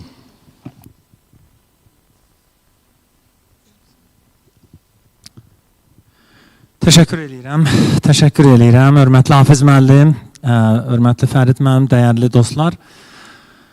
Belə bir tədbir gerçəkdən də mühüm siyasi mənaya malikdir. Çünki bəlkə Azərbaycanın ərazilərinin işğal dövründə Amerika-Azərbaycan beyin mərkəzlərinin belə bir platformada birləşməsi faktiki olaraq mümkün olmayıb. Demək ki, biz bu prosesə vətən müharibəsində qələbəmizin bir nəticəsi kimi baxmalıyıq. Və hörmətli Hafiz müəllim 90-cı illərdən sonra Amerikanın regional siyasətinin formalaşması dövrünə bir tarixi ekskurs elədi. Bilmirəm, Azərbaycan insanının hamısının beynində bu 90-cı illər paradigması çox belə dərin yer eləyibdi. Mən dərhal xatırlamağa çalışdım ki, Amerikanın səfirləri bizdə kim olub? Biraz zorla Richard Miles'ı xatırladım. Sonra Kozlariç ki, Amerikaya qayıdandan sonra da Azərbaycanı qətiyyən unutmur, o yadıma düşdü. Sonra Escudero, hansı ki öz taleyini bizlə bağladı. N4 və Sekutaya qədər beynimdə bir sıralanma oldu, amma dayandı o nöqtədə. Çünki 2015-ci ildən sonra Amerika Azərbaycana səfir səviyyəsində təmsilçiliyini dayandırıb. Mən istəmirəm çıxışa çevrilsin, çünki parlament üzvlərinin bu əbədi bir xüsusiyyəti dendi. Bəlkə hörmətli Fariz müəllim onu ikinci çağırışdan sonra daha çox göstərəcəkdi. Bunlar mikrofon əllərinə keçdisə onu vermək istəməzlər. Amma sualımız belə ola bilər. Amerikanın regionlarda, müxtəlif bölgələrdən çıxma hadisələri, nümunələri çoxdur. İndi qorxudur, üstünlükdür, mən bunu söyləmək istəmirəm. Amerika bölgədən gedər deyə bir yanaşma var. Amerika o bölgələrdən gedir ki, ora böyük yatırımları etməyib. Mən o rəqəmlərə baş vurmağa çalışdım ki, Amerikanın Cənubi Qafqazda ümumi kapitalı nə qədərdir? Nə qədər sərmayəsi var bu bölgələrdə? Bunu iqtisadi, bəlkə də hörmətli Vüsal mənim də buradadır, araşdırmaq olar, amma beyin mərkəzləri üçün siyasi nitqlər, siyasi məruzələr, siyasi analitik fikirlər nə qədər önəmlidirsə, bunun alt qatı iqtisadi rəqəmlərlə dolmalıdır. O halda Amerika bölgədən getməz. Amerika regionda öz maraqlarını real müdafiə eləyər, kapitalını müdafiə eləyər. Və bu trip yolu, Trump yolu, Zəngəzur yolu bunun böyük bir fürsətidir. Mən bir dəfə baş vurdum ki, Amerika İranla sərhəddə, Ermənistanda nə qədər kapital qoyub? 100 milyon dollara yaxın hələ son 30 ildə ora pul xərcləyib. Çox strateji bir hövzədir. Strateji uc deyərdim, strateji dəhliz deyərdik ora. Amerika kapitalını bölgəyə gətirmək üçün birgə, məsələn, Azərbaycan-Amerika müəssisələrinin yaradılması, həmin yollar üzrə böyük transmilli layihələrin işləməsinə yönəlik. Obrazlı bir cümləni yekun vursaq. 90-cı illər regional xəritə əsrin müqaviləsi ilə dəyişdi. Qələbə dövründə əsrin müqaviləsi kommunikasiyaların açılmasıdır, Zəngəzur yoludur, Trump yoludur. Heç olmasa öz yollarına vəsait xərcləsinlər. Bu çox tarixi bir fürsətdir ki, 10 milyardlarla dollar Amerika kapitalı bölgəyə gələ bilər birgə müəssisələr halında. O halda mən əminəm ki, Amerika bölgədə qalacaq. Yoxsa bir müddətdən sonra bu gözəl siyasi nəzəri, strateji planların, proqramların yerini yenə də bölgədə o oturuşmuş və daha çox imperiya kultu ilə, refleksi ilə düşünən dövlətlərin kobud, qaba, o balta üsulu ilə olan siyasətləri tutacaq, nəinki belə gözəl panelli iclaslarda olan ideyalar. Bax, mən bunu demək istədim, əminəm ki, fikrimi çatdıra bildim. Sağ olun. Mr. Zahid Oruç, member of Azerbaijan Parliament, thank you very much indeed for your question. Basically, the gist of the matter here is that extent of US presence in this region, the scope of that investment. Dr. İsmailzadə, I realize you would like to respond to this question, by all means. Təşəkkür edirik, hörmətli Zahid müəllim.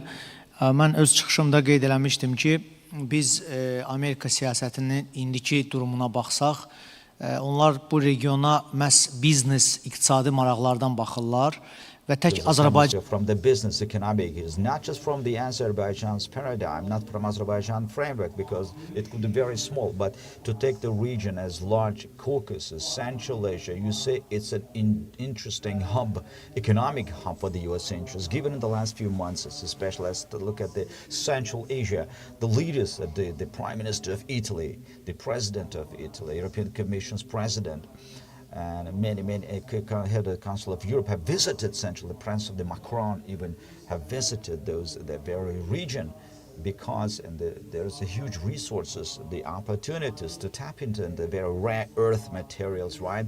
The energy, tremendous energy resources in the Central, in the Asian countries. We're talking about conventional and non-conventional green energies. There's a geographic, with a part of the geographic landscape. From that prism, indeed, we happen to be the interesting country, economic interest for the USA. Usually when speaking about investments, usually we can't help but talk about conventional sectors. Nevertheless, our world is rapidly changing with the advent of technologies. AI is on the rise. We're moving towards a robotization. So all of these, realms and domains certainly happen to be a very galvanizing point, right? Which also can be translated into the sphere of interest in the USA, that we all together might go ahead and collaborate, given the rapid advent of technologies that often give rise to the new spheres for collaboration. And we cannot help but to be the part of an indispensable and integral part of this region. We definitely have got to try to invite US companies to this region. Voice yours. Yeah, thank you. I just want to sort of take a couple of minutes to point out that it's hard to break with the idea of continuity, that things as they were will somehow, shift back. I mean, there's a lot of discourse around the world, particularly inside the United States, that all of this revolves around the personality of President Trump and his presidency. And we don't know what's going to happen in 2028. But if you look back, I won't take you back too far. If you go back to the first Trump administration, followed by the Biden administration, actually I would take you back to the Obama administration as well. There are certain things that are consistent. There is no reversal, there is no going back. There's evolution beyond the current moment. And we go through different permutations and combinations. So I think what we're seeing right now, the roadmap is not clear, and it's hard to have faith that things will materialize. But I, for one, am optimistic that what was past is past. The imperatives of the United States, the imperatives of the countries of this region, particularly Azerbaijan, are as such, and I would include the Central Asian states as well, that it necessitates moving forward. And those changes that are being discussed, those plans that are being made, whether it's TRIP, whether it's critical minerals, whether it's the middle corridor, whether it's AI, as Faris was talking about, I think they will materialize. The question is, over what period of time? And I would just urge that, it's easy to sort of personalize all these things, but I think we need to sort of look at impersonal forces that are propelling regional actors as well as the United States into a very different direction. Thank you. Thank you very much indeed. Do we have any other? Please. Microphone.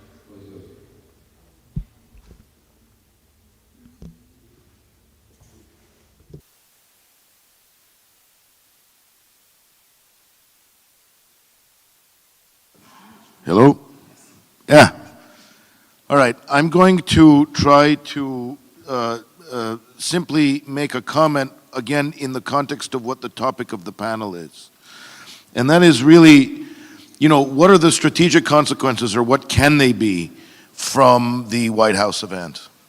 And I think that the most important takeaway from this is that the Trump administration, perhaps the first American administration, has been able to go from a Armenia first to an Azerbaijan first strategic outlook on not just the South Caucasus, but sort of on the broader region. And I think this is fundamentally important to understand. There hasn't been, it seems to me, enough emphasis on this, on paying attention to how this is, there really is a shift in the people who matter and who make decisions in Washington on this. And part of that has to do with the fact that, it's a question of looking at the map, right? Whatever strategic ambitions the United States has in this part of the world, they cannot be advanced unless there's this shift, this understanding that Azerbaijan is the indispensable nation for advancing these strategic ambitions, again, whatever they are. Whether they're economic, whether they're geopolitical, security, geoeconomic, culture, whatever you want. I think it's very, very important to understand this. There's really a fresh perspective that is coming out now of Washington, in part because, and several of the panelists have mentioned this, there's a willingness to just have an open mind and to just come back and think through in a serious way what are America's interests in this part of the world and how can they best be advanced? And the answer is Azerbaijan. Or at least the answer is we can't do it without Azerbaijan. And that in and of itself really is fresh thinking. And the second point, and I will be quick on this, is that in a way the Trump administration is moving away from this grand chessboard conception of its way of looking at this part of the world, right? Zbigniew Brzezinski was a very serious strategic thinker, obviously, but the idea of the grand chessboard implies two players, in this case, two players from the outside, moving pieces around the board. And that then implies that we have this distinction between this part of the world, including Azerbaijan, being an object of great power rivalry versus being a subject of international order. And I think what the Trump administration has done very well and has demonstrated in the context of the White House meeting was that it takes the sovereignty of its partners seriously. And this speaks to the point, I think, that the Trump administration doesn't look at American involvement in this part of the world as being zero-sum. It's not there's no conception of this part of the world as being a chessboard. America wants to be present. It is likely to be present in a strategic sense for decades to come. But it doesn't see that it's in its interest or its capacity to play a kind of role that would be that is looking to push any of the other major outside powers out. And I think it's important to understand this as we think about how to empower this part of the world to really become a subject of international order, led by Azerbaijan and Kazakhstan and Uzbekistan, sort of the three keystone states of this part of the world. So I would like, forgive the length of the comment, but I would like especially the two panelists who came over from the United States to say something about this kind of thinking and whether you see this strategic shift coming from the Trump administration as I do. Thank you. Thank you very much, Damien. Thank you very much for this question. If I may follow up as well, and the question will be addressed to both of you, Ambassador Herbst, Dr. Bukhari. One of the things which is being discussed in Azerbaijan is that, of course, naturally, there is the subject of President Trump, his personality, the chemistry between him and the leader of Azerbaijan, and this shift that we notice. But there's another question, which is a far more fundamental question, is about to what extent this momentum, which is being built and intensified, will actually be translated into long-term policy beyond this particular administration. Will it become actually key ingredient of wider US policy in this region? Because this appreciation, increased appreciation for Azerbaijan's indispensable role is known in this part of the world, but to what extent will remain the effective ingredient for long-term US policy? I would be most grateful if both of you could reflect on this very intricate matter. Ambassador, the floor is yours. First, I think it's safe to say that President Trump has his own unique style of understanding American engagement abroad. And I think it's true that he does not look at the world in what you might call standard geopolitical terms. He sees concrete American interests and he pursues them. Now, there's obviously overlap with more standard geopolitical considerations, and we've seen that overlap in this part of the world.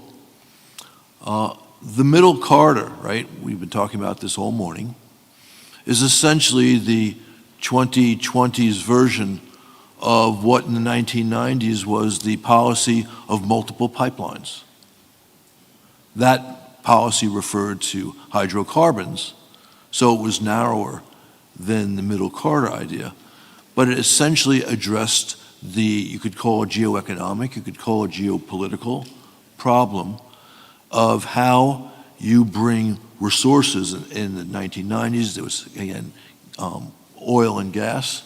Today, it's anything you could think of that is in terms of trade, from a landlocked region to global markets, overcoming what was in the 1990s, the near monopoly exercised by Moscow out of products into and out of the region. So it's the same problem. And, it wasn't for nothing that they called the Chevron deal with Kazakhstan of the early mid-90s the deal of that century.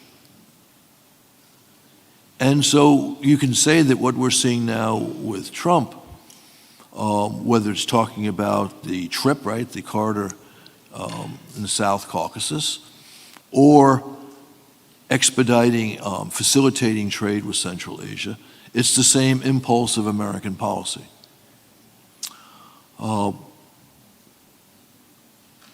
I personally think that nations that don't think and act geopolitically are putting themselves at a serious disadvantage for survival and prosperity in a very difficult world.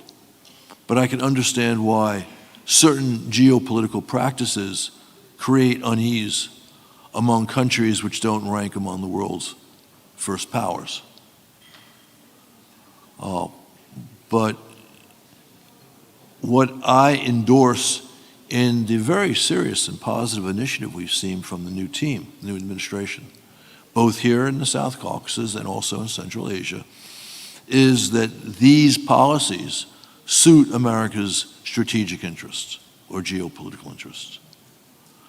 But I hope, which is not to say that I can say conclusively, that for all of its imperfections and failures, American policy has been more understanding and accommodating of the choices and sovereignty of all of its partners than our principal adversaries, whether in Moscow or Beijing, or to a lesser extent in Tehran.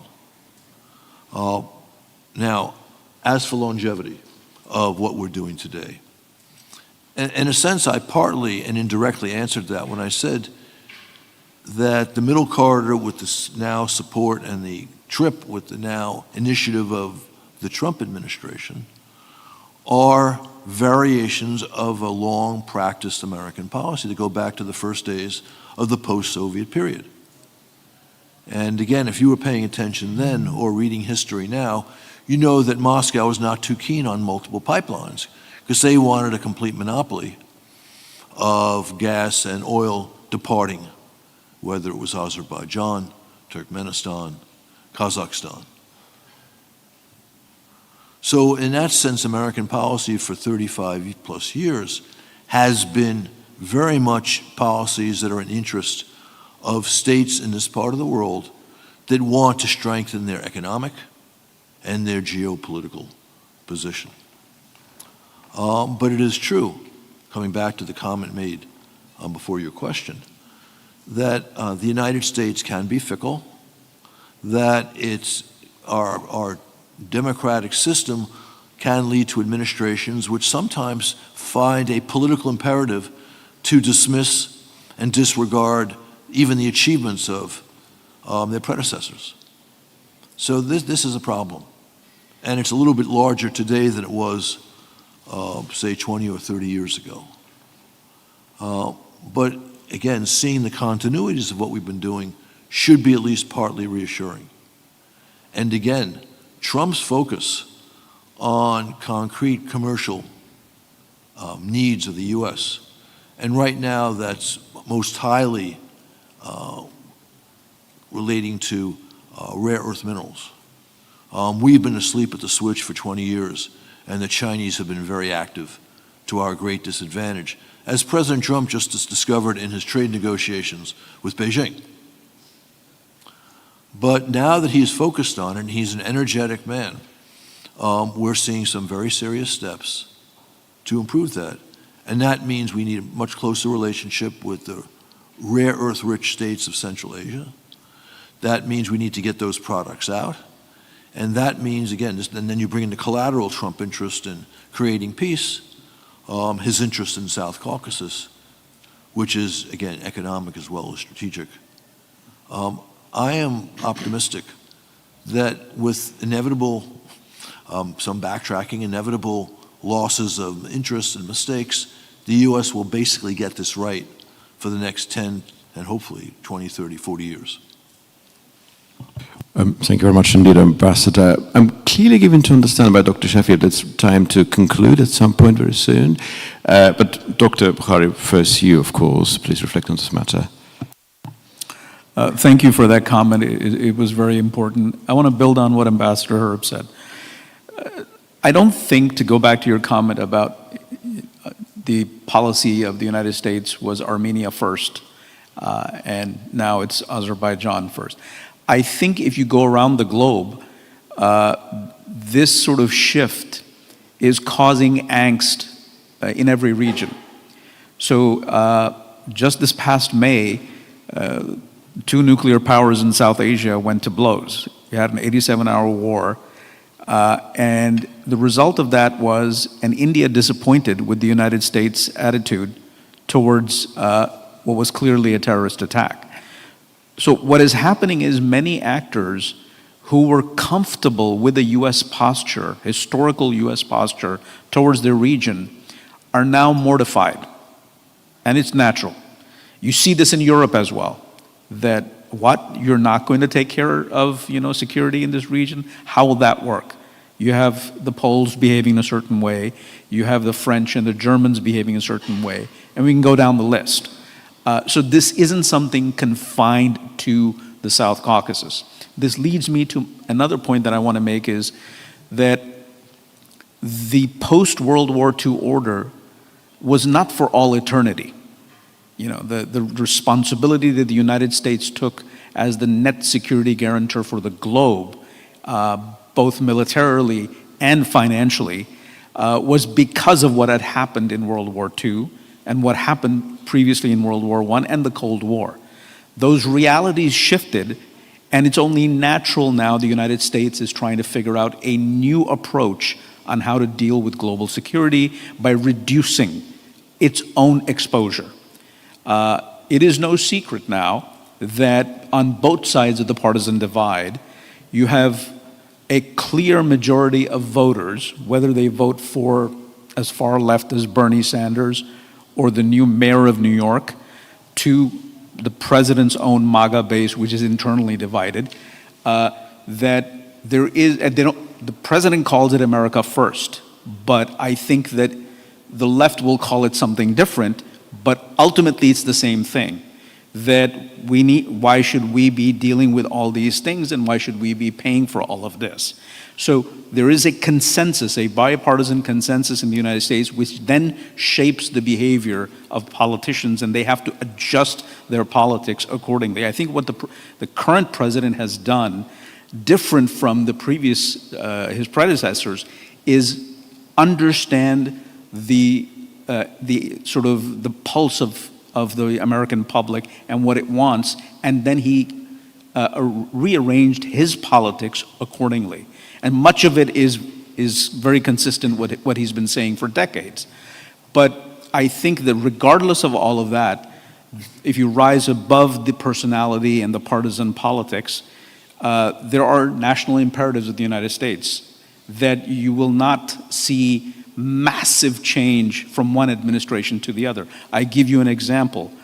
The United States under President Trump decided, actually under President Obama, we're going to withdraw from Afghanistan. And the deal cut under the Trump 1.0, President Biden didn't come in and say, hey, we are for, we're going to protect women's rights at great American cost. He continued with the withdrawal. The nixing of the nuclear deal with Iran, It was a signature policy of the Obama administration, under which later on President Biden, he used to be vice president in that administration. Did he say, hey, we're going to go back to it? No. Reality moves on, and administrations have to adjust to it. Last point. Does the United States or does any actor in the world know what they're going to be doing 1, 2, 3, 4, 5 years down the line? No. We make stuff up as we go along. That's just the human condition. Thank you very much, Dr. Bukhari. Well, thank you to you all. Thank you very much indeed for your answers. And Damien, thank you very much for that question, which has produced this intense debate and analysis. And actually, Madam wanted to reply as well, but our time is limited. I would like to thank all of our distinguished panelists. And I invite Dr. Shafiev to deliver his closing remarks, concluding this the first panel of the first inaugural US-Azerbaijan Think Tank Forum. Çok sağ ol. Burada sona Closer to the end, we touched upon economic insights. Our third panel will be dedicated to economic insights, the very third panel. We have Mr. Vugar Visal. We will be crunching economic numbers in the third session. No worries, we'll be talking about economic numbers in the third session. By the way, now we're going to break for lunch, for refreshments outside, along with group photo. So we'll all be taking. So that's why we have made some changes to the program, our agenda. So we'll jumpstart with the second program, then the lunch, second session 2, then lunch. Thank you very much again. have now the photo shoot here, then the coffee break, and the second panel, and lunch will be moved a bit later. Thank you very much.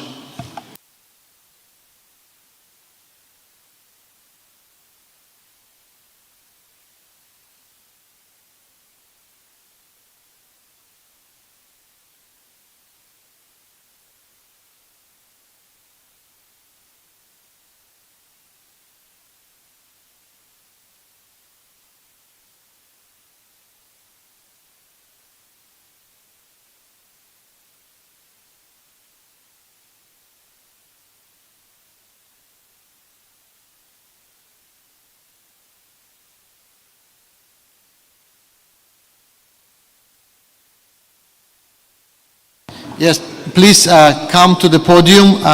And quicker is better. We'll make the group photo, especially the panelists. Please move closer, and all participants can join on the second row.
I forgot all about it.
Hello, hello everyone. Please have your seats. We're about to start now.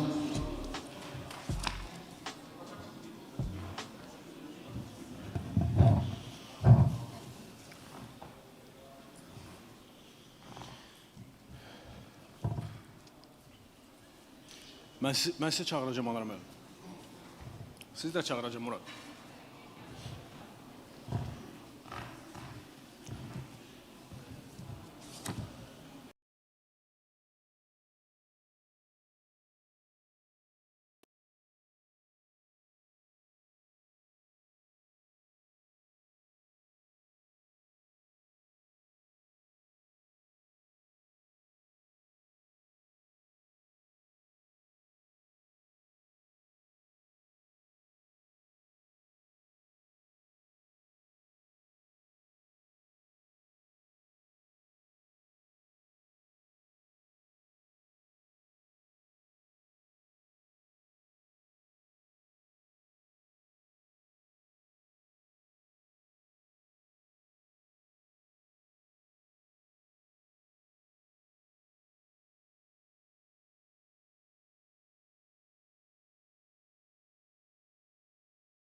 Panelists, speakers. The first speaker I want to invite here is Eugene Chalsovsky, who is a senior director, analytical development and training at New Lines Institute. The second speaker I want to invite here, sorry if I'm pronouncing someone's surname not a correct way, my bad, Rich Oatson. He's a PhD, non-residential senior fellow at the Atlantic Council and geopolitical analyst. The third person, our speaker from US, I want to invite here. He's a quite nice person. I had a chance to talk to him yesterday. John D. Piro, senior fellow for Eurasia and Central Asian Caucasus Institute. And was it John? John is coming. I think he was here. Okay, I think we have a little bit of time to wait for him later. He's not the first speaker, so it's fine. And the next speaker from Azerbaijan, I want to invite here Ana Valiyev. He's an associate professor, advisor to vice rector for academic affairs at ADA University. And the last speaker I want to invite here Murat Muradov, deputy director at the Topchubashevs Center. Please, Murat, have your seat, please.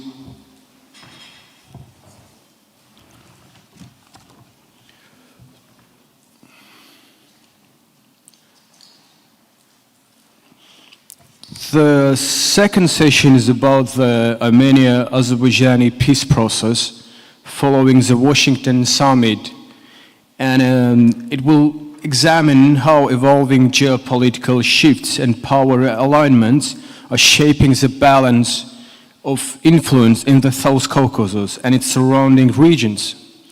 In the aftermath of the Washington summit, the focus will be on how these broader transformations influence the Armenia-Azerbaijani peace process, the emerging post-conflict regional order, and the mechanism required to secure a durable settlement. So let's make clear for you, you can sit there and give your speech, or you can come here, it's fine for me.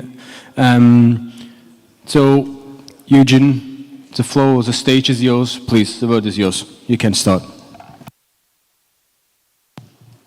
Hello? Okay, well, thank you very much, Yunus, for the introduction. It's really a pleasure to be here, and I wanted to thank the AIR Center for organizing this excellent event. I thought it was actually quite symbolic for me because my first visit to Baku was almost 15 years ago, and it was actually as part of a think tank exchange between a US think tank and an Azerbaijani think tank.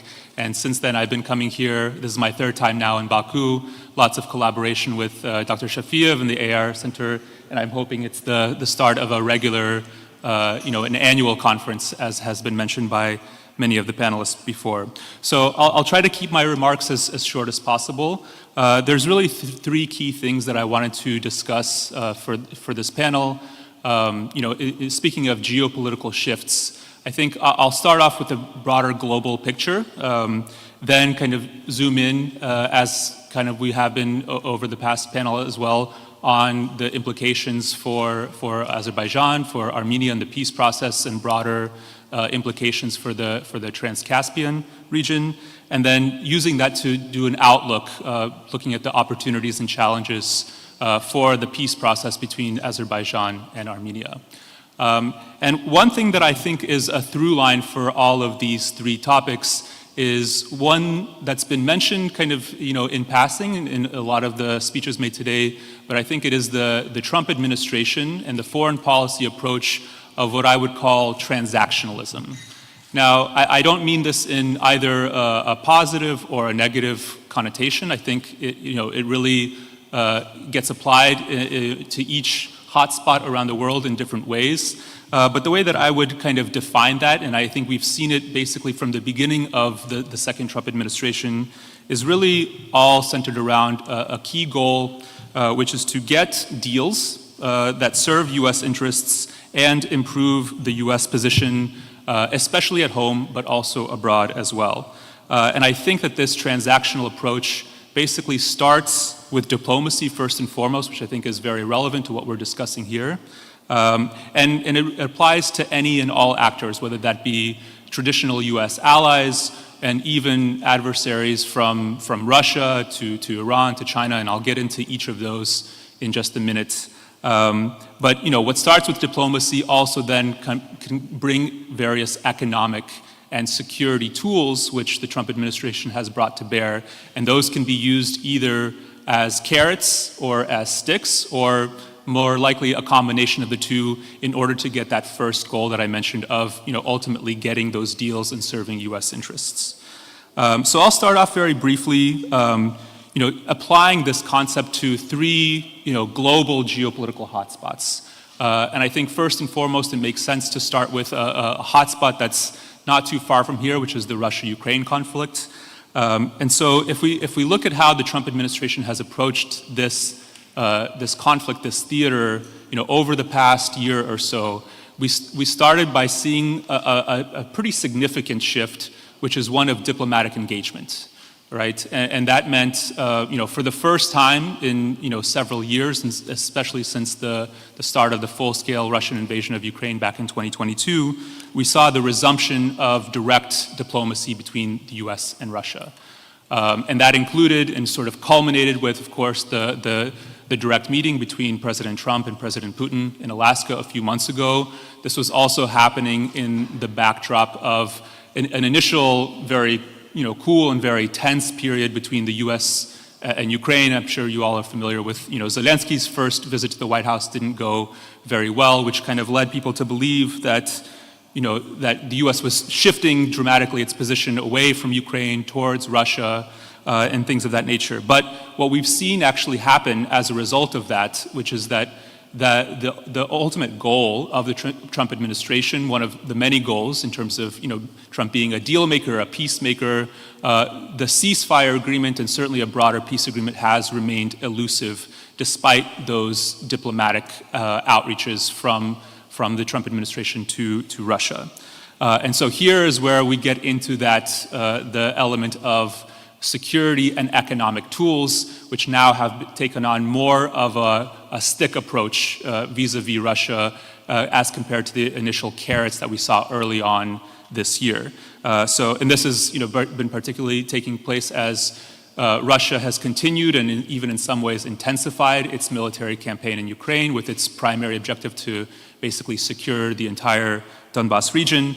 And so those hints of the U.S. Abandoning Ukraine or lessening its support, I think have not actually culminated in what we've seen actually is a resumption and intensification of U.S. support for Ukraine, not only in the security dimension, but also economically and things of that nature, with critical minerals now becoming a source of that focus. So that's where we get into that transactional level of foreign policy. And that on the economic side of things, we've also seen these changes happen where initially it was, opening discussions on economic deals with Russia, but because of that lack of progress on the diplomatic front, because of Putin's unwillingness to make concessions in that conflict, we've now seen an intensification of sanctions that were brought on by the Biden administration, even the floating of various trade restrictions on Russian energy supplies to countries like India and China. So it just goes to show that that tool, can be and has been used by the Trump administration, and even aiding Ukraine, for example, in its attacks against Russian critical infrastructure, like oil refineries, just as Russia is bombarding Ukrainian cities. So you can see the intersection of all of these different elements, the diplomatic, the economic, and the security of that Trump transactional foreign policy being felt in this conflict. Now, shifting to the Middle East, which is obviously another very important geopolitical hotspot, one that has a lot of implications for the South Caucasus. So here on the diplomatic side of things, Trump administration obviously came in right on the heels of a ceasefire agreement being signed in Gaza, just as the Biden administration was leaving office. That obviously, did not hold, but there has been a lot of concerted effort out of the Trump administration to resume those talks, and eventually we did see a more recent ceasefire agreement, which now appears to be entering that conflict into a different phase. We also obviously saw the dramatic activity around Iran, so that was also started with negotiations, which the Trump administration had in indirect, but even in some cases direct ways with the Iranian regime. Those, as with Putin in Russia, didn't quite pan out into meaningful concessions or meaningful results. And what we saw then was a very significant, I would say, military action, obviously initiated by Israel, but then joined in by the U.S. in a very significant way against Iran's nuclear as well as military facilities. And then on the economic side of things, we've seen sanctions getting re-raised with Iran, and really taking a different approach to the region, whether it's the diplomatic overtures to, my colleague Kamran had already mentioned this, in the previous panel, whether it's with Syria, even the Gulf states. This has become a key part of U.S.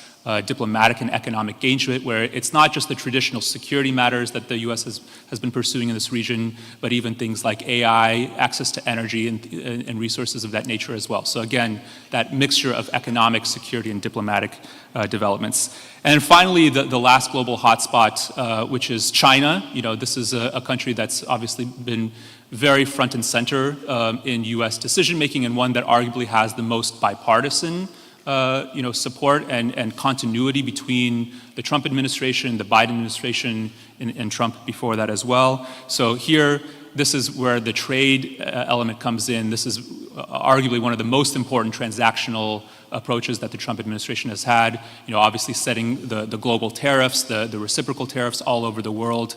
And that has produced a lot of deals through, many allies in many countries throughout the world, and particularly the Indo-Pacific. But when China was resisting some of those measures or conditions brought on by the Trump administration, this is where we saw that stick really come into place. 100%, 140% tariffs on China that were implemented in that early phase. But again, the whole idea here is deal making and trying to get a better deal.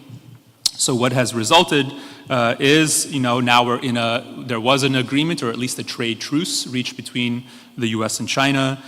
We've seen a number of other, trade approaches, but at the same time, there's still a lot of competition and confrontation. Critical minerals has been brought up quite a bit. This is an area that China has leveraged in its negotiations with the US, just as US has done things like technology controls and things of that nature.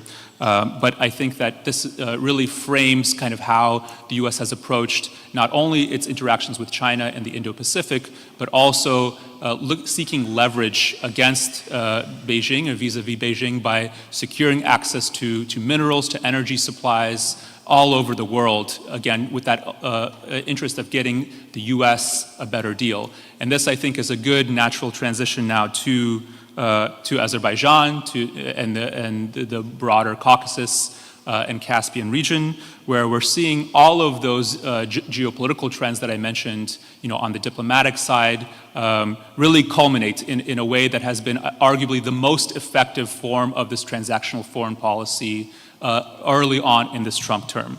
So obviously it's been brought up many times now in the previous panel, the Washington summit between Azerbaijan and Armenia. This was the culmination. Obviously, those negotiations didn't happen overnight, and certainly they predated well before Trump's term, but it was really the formalization of sorts, or the culmination after years of negotiations and really shifts that happened preceding that, direct negotiations happening between Azerbaijan and Armenia after failed diplomatic efforts by Russia and even to some extent Western countries. So that was a really important kind of shift there. And that was really the product of those changing power dynamics that's already been mentioned by many of the speakers. Obviously, Russia losing a lot of its influence in this region in many ways due to its focus on the Russia-Ukraine conflict, the West focusing on other areas as well, and the rise of Turkey, which really enabled Azerbaijan to increase its position, retake Karabakh, and then basically, get this diplomatic phase going. Now, on the economic side of things, this is where we've seen a lot of carrots being used by the Trump administration and a lot of benefits and a lot of progress that's already been made with a real focus on regional connectivity. And this is something that has been, as I said, it's been brought up before, but I think that this approach, this strategy from the Trump administration really helped to accelerate those efforts and culminate in that diplomatic deal. Much has already been made of, TRIP and the C5+1, now the C6+1. So I won't get into too much detail here in this discussion, but I do want to emphasize the trans-Caspian nature of it, that this is an opportunity to leverage, some of those economic deals and some of those economic talks that are happening between Azerbaijan and Armenia and really extend those into Central Asia and beyond. And then finally, on the security dimension, I'll just say that fortunately, and hopefully it stays this way, this has been, the security dimension has been much less active or much less dynamic over this past year, and so the peace has been maintained, but there are vulnerabilities that remain. So we can't take that for granted. We really need to focus on making sure that that peace does continue so that the economic side of things can really take off. Now, I'll just conclude my remarks here by looking ahead a little bit and exploring some opportunities and challenges that I see as key to this region. So I think from an opportunity standpoint, the economic benefits, whether that's trade, whether it's investment, more direct and more sustained US engagement is really, I think, the largest opportunity here. And that brings benefits to Azerbaijan and to all of the regional players as well. There's also the opportunity for these countries, and I think Azerbaijan has done this exceptionally well, as has Central Asian countries like Kazakhstan, to basically align themselves with this US form of transactional policy that we've been seeing out of the Trump administration, and even attach themselves to some diplomatic initiatives. For example, Kazakhstan joining the Abraham Accords, and other countries, kind of positioning themselves along with the tide that's coming from the Trump administration. And what this has allowed these countries to do is basically use those three different elements of the transactional foreign policy to their advantage. So in Azerbaijan's case, it's ending security conflicts through diplomatic engagement in order to foster that economic activity. Now, just a few challenges that I'll bring up here, and I'm sure we'll get into this more in the discussion, is that many of the deals that we're seeing are still at a early stage. Whether the diplomatic deal still has to be formalized, the economic deals are largely at an MOU stage. We also know that the Trump administration, to its credit, is very engaged in a lot of different areas, and there tends to be a focus on kind of the big picture or almost the headline deal, but the implementation of those agreements are really key, and that's the part that really needs to be seen through. And then, of course, you have the role of spoilers, regional actors that may not be as interested in some of these initiatives, obviously Russia, and to a lesser extent Iran, and then you can't escape the fact that Azerbaijan and this region can be impacted by the other global hotspots that I mentioned as well. I'll just conclude my remarks here by, actually when I was invited by Yunus to attend this panel to speak about the Azerbaijan-Armenia peace process, I thought it would be prudent to actually reach out to some of my Armenian colleagues and friends and kind of get their thoughts about what do they see as the biggest opportunities and challenges for this peace process moving forward. And I'll start with the challenges first because I want to end on a more optimistic note. But just kind of relaying some of their comments that they've made is overcoming decades of the conflict narrative. There's obviously the rhetoric and a foundation of the use of force over dialogue, and the challenge of the necessity for normalization.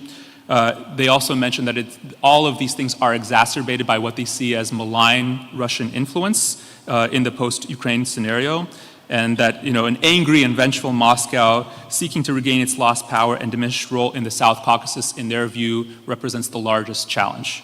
But from an opportunity standpoint, they all mentioned that the unprecedented breakthrough in terms of diplomatic deliverables that have been reached here in this region, including the peace treaty and the TRIP agreement, which has been a very important part for Armenia as well, not just for Azerbaijan, but to unlock a lot of those pent-up connections that we haven't seen over the last 30 years. And really just kind of talking about how these negotiations, the direct talks between Azerbaijan and Armenia was really a game changer, and it really paved the opportunity for that White House summit in August. So I'll just conclude by saying that we've really come a long way over the last few years. This has been accelerated by this new form of US engagement, and really the key is to make sure that this happens in a sustainable way and that we actually implement this in a way that's beneficial to Azerbaijan and the regional countries. Thank you.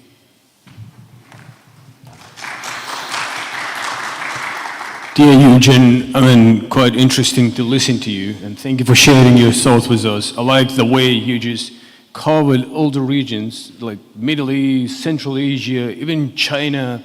Then by the conclusion, you came to South Caucasus, and you concluded by saying the geopolitical issues going on in that region, how influenced South Caucasus. Quite enlightening, quite interesting. Thank you for sharing your thoughts with us once more. The second speaker, I don't want to lose your time and our time, and it's just like to give the vote for our second speaker. He's Rich Olsen. Just a moment. He's Rich Olsen, who's as I mentioned, non-resident senior fellow at the Atlantic Council and chair political analyst. The word is yours. Please, Rich. Great, thank you, Yunus. It's good to be here with such a distinguished audience and co-panelists, and learning a lot from the questions and from the previous presentations. So I am not primarily an academic. I'm a retired military officer and a practitioner, both in the security and diplomacy realms. I worked for 30 years in uniform and then about 3 years as a civilian at the State Department. I have unfortunately been involved in U.S. statecraft in a time when it has predominantly been poorly conducted.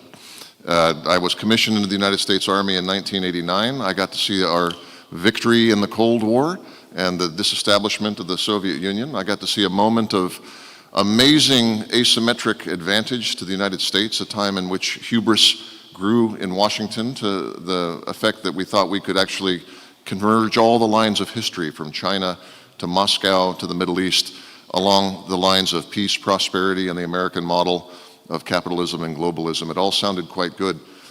In fact, none of it turned out quite that way, which is why, for instance, in 2009, I found myself in Afghanistan, ironically, somewhat, with Azerbaijani troops. I was there as a military advisor and a liaison officer between the ISAF commander and the Turkish brigade that was in the eastern part of Kabul. We had a company of Azerbaijan troops that were working in the same mission. So when people talk about the increasing interest in connectivity between the South Caucasus and Central Asia, I think to myself, well, you know, that was no surprise to us even in 2009 when Azerbaijan was already committed to the stability of Afghanistan. And it's a story for another time about how poorly that ended with regards to the U.S. withdrawal, which is an object lesson on the inconstancies in U.S. policy. I say this not as a broad systemic critique. After all, I'm a proud American, and I do think we're the least bad option for the organizing power globally. But we don't always do this artfully. And I think what we have before us with the trip, the Trump Road for International Peace and Prosperity, and for the opportunities in sort of implementing a broader regional program for peace and stability is unique and has to be carefully guarded against those inconsistencies in U.S. policymaking and implementation, and I'll get to those in a little bit. My somewhat jaded view of our ability to pull off the big wins has been informed by participation in NSC deliberations and in negotiations stemming from the Israel-Palestinian peace talks across about a 15-year time frame, our occupation of and withdrawal from Iraq, of course, our time in Afghanistan. And frankly, the mechanism of policymaking in Washington has been described as deadlock by design, or the default position in Washington is deadlock. This is because we weren't really designed to be an effective empire. We were designed to be a small republic. And in many ways, though we function globally as something of a quasi-empire, we still have an impulse to resist coherent control of foreign policy. It's quite unique, as a matter of fact, what President Trump has achieved in that regard in a short period of time. And before I get to the broader geopolitical shapers, let me talk about Washington right now, specifically in 2025 for a second, because it's really a little different than how it's operated. And those of you who have lived in Washington or observed policy processes up close would notice that it's not functioning like it normally does. That's in some senses a good thing, in some senses a bad thing. Typically, we have a very institutionally biased system, and by that I mean we have a powerful National Security Council. This was created, the infrastructure after World War II, and it manages the other departments, the Department of Defense, or War as we call it now, Department of State and others, through an interagency process that includes regular meetings at the level of an interagency policy committee, a deputies committee, a principals committee. In theory, these all boil up good ideas about how the world should be managed and policy should be developed up to the level of the president. None of that is functioning right now. And that may not necessarily be a bad thing, because oftentimes the function of this interagency process results in a least common denominator policy process by which good ideas are actually weeded out and killed in their infancy. What we have now is a lack of formal process. The deputies and principal committee meetings just aren't happening. But you have a small council of very trusted agents around the president that includes people like Witkoff and Barrick, other advisors, Sergio Gore, I think some folks were talking about earlier, that have the ear of the president, and other people that are not known in the press, who are significant business associates and trusted associates of the president, either in particular countries of a region. I'm sure there's at least 2 or 3 of them here in Azerbaijan, as well as people from Trump's past in the US who have views on foreign policy. This is a much smaller group, but they are able to get ideas to the president very quickly about what could work in region A or region B.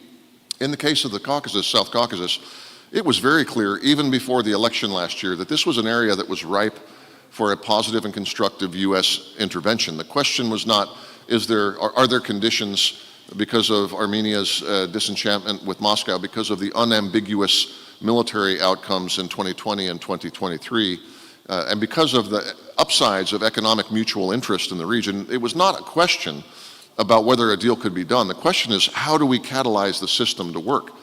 And I was involved briefly with some of the transition policy planning, and this was one of the areas we talked about. But unbeknownst to those that were looking at the formal level of policymaking in the United States, somebody, and I don't exactly know who that somebody is, already had the ear of the president on this.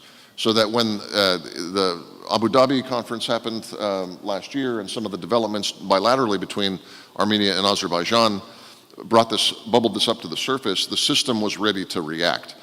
Now, there's actually a very lively debate among policy commentators in Washington, D.C. about whether deinstitutionalization or the personalization of policy is a good thing or a bad thing. Obviously, there are downside risks in terms of continuity, and if it's a highly personalized process to arrive at a policy and then to implement the policy, what happens when the attention of the big decision maker or the key advisors is distracted? Do you have the consistency to move on to implementation? I think Eugene was referring to that a little bit earlier. That's a problem, but it's a good problem. It's a good problem because the bigger problem and the worst problem would be if we never had the opening to start with. So it is sort of a very exciting time in terms of policy, a very daunting time if you're one of those who's married to institutional process. But if you're married to good outcomes in specific regions that are consistent with the U.S. national interest, this is a good time. And we'll see if, especially heading into an election year with the midterm elections coming up, whether President Trump and his team have the ability to follow through on that. So this basically shows the agility and the unpredictability of U.S. policymaking. I think it was Winston Churchill who famously said, you can always trust the Americans to do the right thing after they've tried everything else. And I think that's one of the things that this current phase of policymaking in the South Caucasus represents. We've tried sort of the Biden administration's policy, which eloquently was critiqued earlier, in terms of essentially encouraging a status quo in which Russia had a veto over everything in order to, I guess, prevent new influence and new power from flowing in unpredictable ways. Well, that end, the end of that phase has clearly come. Let me shift to a second general topic here now, which is the current geopolitical shapers. I've just talked a little bit about how Washington is different this year. Now, in terms of the geopolitical context, obviously Washington matters. Aside from who Trump is listening to, President Trump is listening to, there is a debate even among his broader support base, among three sort of different groups when it comes to how America should assert itself in the world. One is the primicists, or people who feel like the United States should fundamentally manage the world system in just a more effective way than it has since the end of the Cold War, but still manage. The second group is what they refer to themselves as the restraint school, which basically says the United States doesn't have a vital interest in probably 9 out of every 10 regions in the world, so we should decrease. We should, I think we were in the previous panel referred to exiting land wars in various places in the world, but even more so, just letting local powers sort of sort things out. There's a middle position, and I think this is the one that the Trump administration is actually pursuing, which I would refer to as neither primacy nor restraint, but delegation.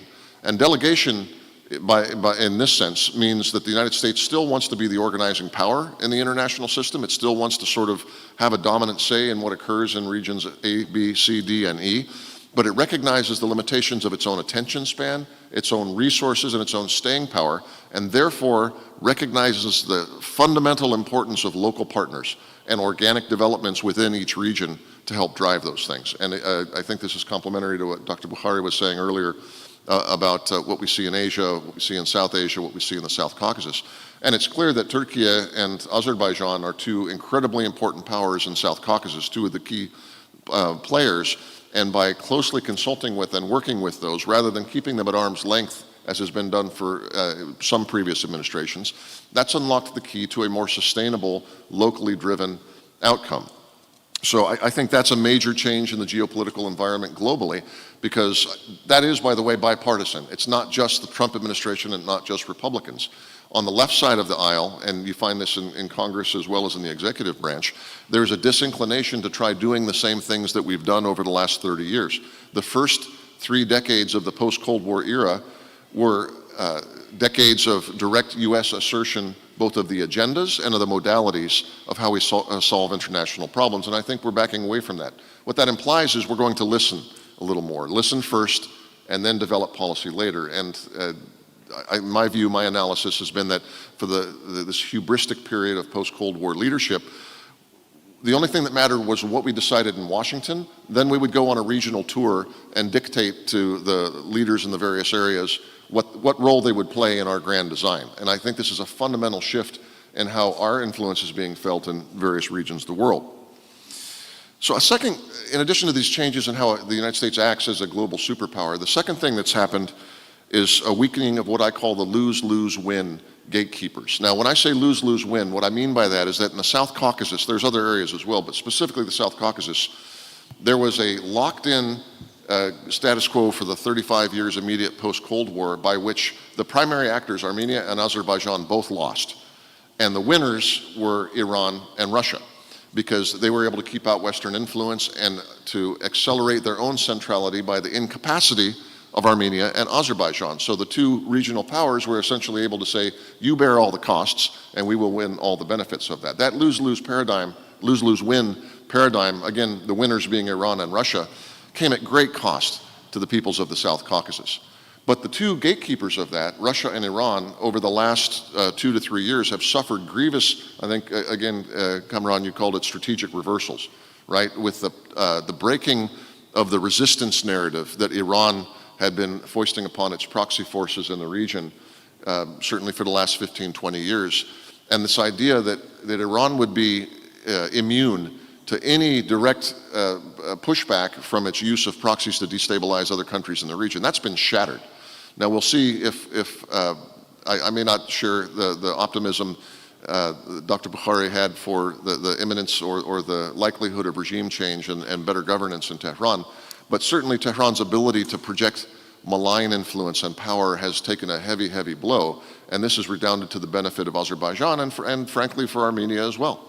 Same thing with Russia and Ukraine. The damaging costs and the demonstrated incapacity of Russia to defeat Ukraine in a direct war has had consequences for its ability to project power, fear, and deterrence in some of its near regions, and certainly that includes the Southern Caucasus and Central Asia. In the place of this lose-lose-win gatekeeper scenario, we have now the opportunity of what I call the win-win-lose scenario, in which the direct beneficiaries are Azerbaijan and Armenia most of all, but the Central Asian states as well, the rest of the C6, and the lose is those gatekeepers, Russia and Iran. They are the ones who stand to lose influence if this actually succeeds. And that's frankly, it's a very encouraging possibility. And the last point I'll make on the geopolitical situation is that I think in general this trend predates these other trends I've talked about. We have a weakening of bloc thinking and bloc solidarity. We have a la carte, multivectoral, I think was the term that was used earlier. And by the way, the United States, sometimes Washington grumbles when our key allies are multi-axial or multivectoral in their approach to foreign policy, because there's this feeling like the United States is the boyfriend and the other countries are the girlfriend, and if you're looking at other boys, it's a problem, right? So that's not how international diplomacy works. And by the way, we are the original multivectoral and multi-axial actor. Immediately post-Cold War, we made it very clear that we will talk with anyone and we will deal with anyone. Pakistan, India, we had a few on the list like Iran, but even during democratic administrations, we talk with Iran. We talk to everyone. We do business with everyone when it suits us. There's no real reason that other actors should not follow suit. And this, the ending of the taboo on countries, mid-sized countries, even small countries, having pragmatic relations with other actors outside the sphere of a specific alliance bloc has become generalized now. And so that loosening of bloc identities, which I would refer to as transactional multipolarity, is another factor in the modern era that is probably on the net a good thing with regards to the flexibility in solving conflicts, regional conflicts like the one we've got before us in the South Caucasus. Okay, what are the risks and opportunities? Well, I want to strike a somewhat pessimistic tone here, because I referred earlier to some of my experiences with U.S. negotiations on other conflicts. It is much easier to undermine and screw up implementation of a deal even after a deal has been reached. And it is a victory of sorts to have a negotiated deal, even if it's one that's initialed and not ratified. But post-signing, post-adoption of these documents, the ability to undermine a deal through undermining implementation is massive, and that's a real threat. One version of the threat in this case is what I referred to as delay and decay. If the United States especially, but also the other regional governments, do not follow up energetically, consistently, and specifically on the deal and the components of the deal, both the bilateral deals between the United States and Azerbaijan and Armenia, but also the other elements of the regional framework, then over time the faith in those agreements is going to wane and people will go back to hedging behaviors and going back to assuming that the status quo will pervade. So the question there is, how does current momentum get turned into rooted policy? And 2026 is going to be an interesting year from that perspective, because the Trump administration's attention span for foreign policy writ large is going to be much attenuated because there's midterm elections coming up. 2026 is not going to be about big deals and international openings. It's going to be about bitter partisan fights in the United States about who's going to control Congress from November onward. This is going to be a challenge, not just in the case of South Caucasus, but in all the peace deals in Gaza and the other, I think Ambassador Herbst was the one that said this was the 9th, right? So all 9 of those interventions are going to face implementation and continuity problems because of the midterm elections. A second possible risk here is the staying power of Nikol Pashinyan. And Pashinyan is a unique figure, I think, in terms of Armenian politics. Certainly in the diaspora in the United States, he is a controversial figure because he has been as pragmatic as he has been with Azerbaijan. As a Christian, I pray for the man on a fairly frequent basis, because the ability for him not just to stay in power, but potentially to remain healthy in this area cannot be taken for granted. So the fragility on the Armenian side of the willpower to implement, and it is encouraging. We heard some things this morning about the ongoing dialogues at the think tank level and the civil society level. But what would the removal of Pashinyan, either through electoral means or through kinetic means, mean to this process? That's another risk. Then the third risk is active disruption by the spoilers. And I want to thank Arnaud, the consul from Denmark, my new friend today, for throwing this idea out here as well. Did you know that 85% of the water of the Caspian flows, it's either 80 or 85%, flows from the Volga River? Who controls the Volga River? That's Russia. So if you're Russia and you want to undermine a corridor, a transit corridor that runs over this body of water, what do? You dry up the body of water. There are subtle ways, as well as less subtle ways, for Russia to assert its disapprobation of the middle corridor and the trip. Iran has probably a less wide-ranging kit bag, but it has other ways for trying to oppose and disrupt this as well. So I think that active disruption measures need to be considered.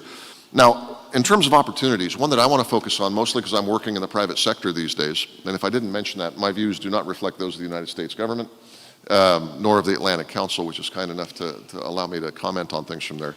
But I am working in private sector as well these days. Private sector dynamism is one of the engines that makes not only the United States government work, but it also cements United States staying power with regards to regional interest. When you have US companies invested in a given region, and when we are making money together, United States companies, Azerbaijan companies, Armenian companies, then you have a factor that both glues together the regional aspect and also cements or grabs the attention, focuses the attention of the United States Congress, because those are tax-paying constituents in a variety of districts there. So I am super excited by the fact that this is not just a peace deal that has diplomatic ramifications, but it has huge commercial and profit-based ramifications, and that means we have a whole host of additional supporters to the deal.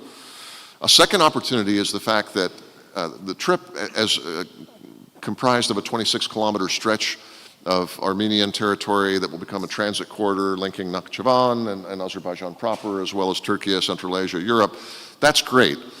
But the fact that it's not just that 26 kilometers, the fact that Central Asian states are seeing this as an opportunity to really bring to life the entire Middle Corridor project as something that binds Central Asia and the Caucasus to the Western economies more strongly, that's massively important.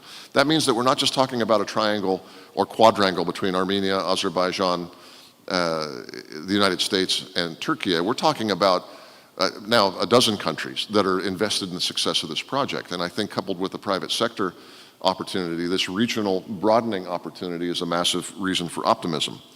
And the third one is less obvious and maybe a little more speculative, but I think there is an opportunity in the fact that this is not a zero-sum game with China. This is actually a positive-sum game with China. Now, I'm not a big fan of Belt and Road Initiative.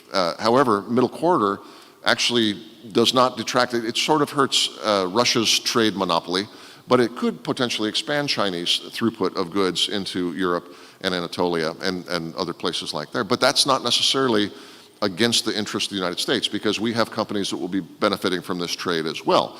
So we've actually found a way to end the Chinese political monopoly of BRI while maybe strengthening its functionality as a trade route in a way that's complementary to the interests of the United States and our partners in the region. And that lack of a zero-sum situation actually is a third reason for hope.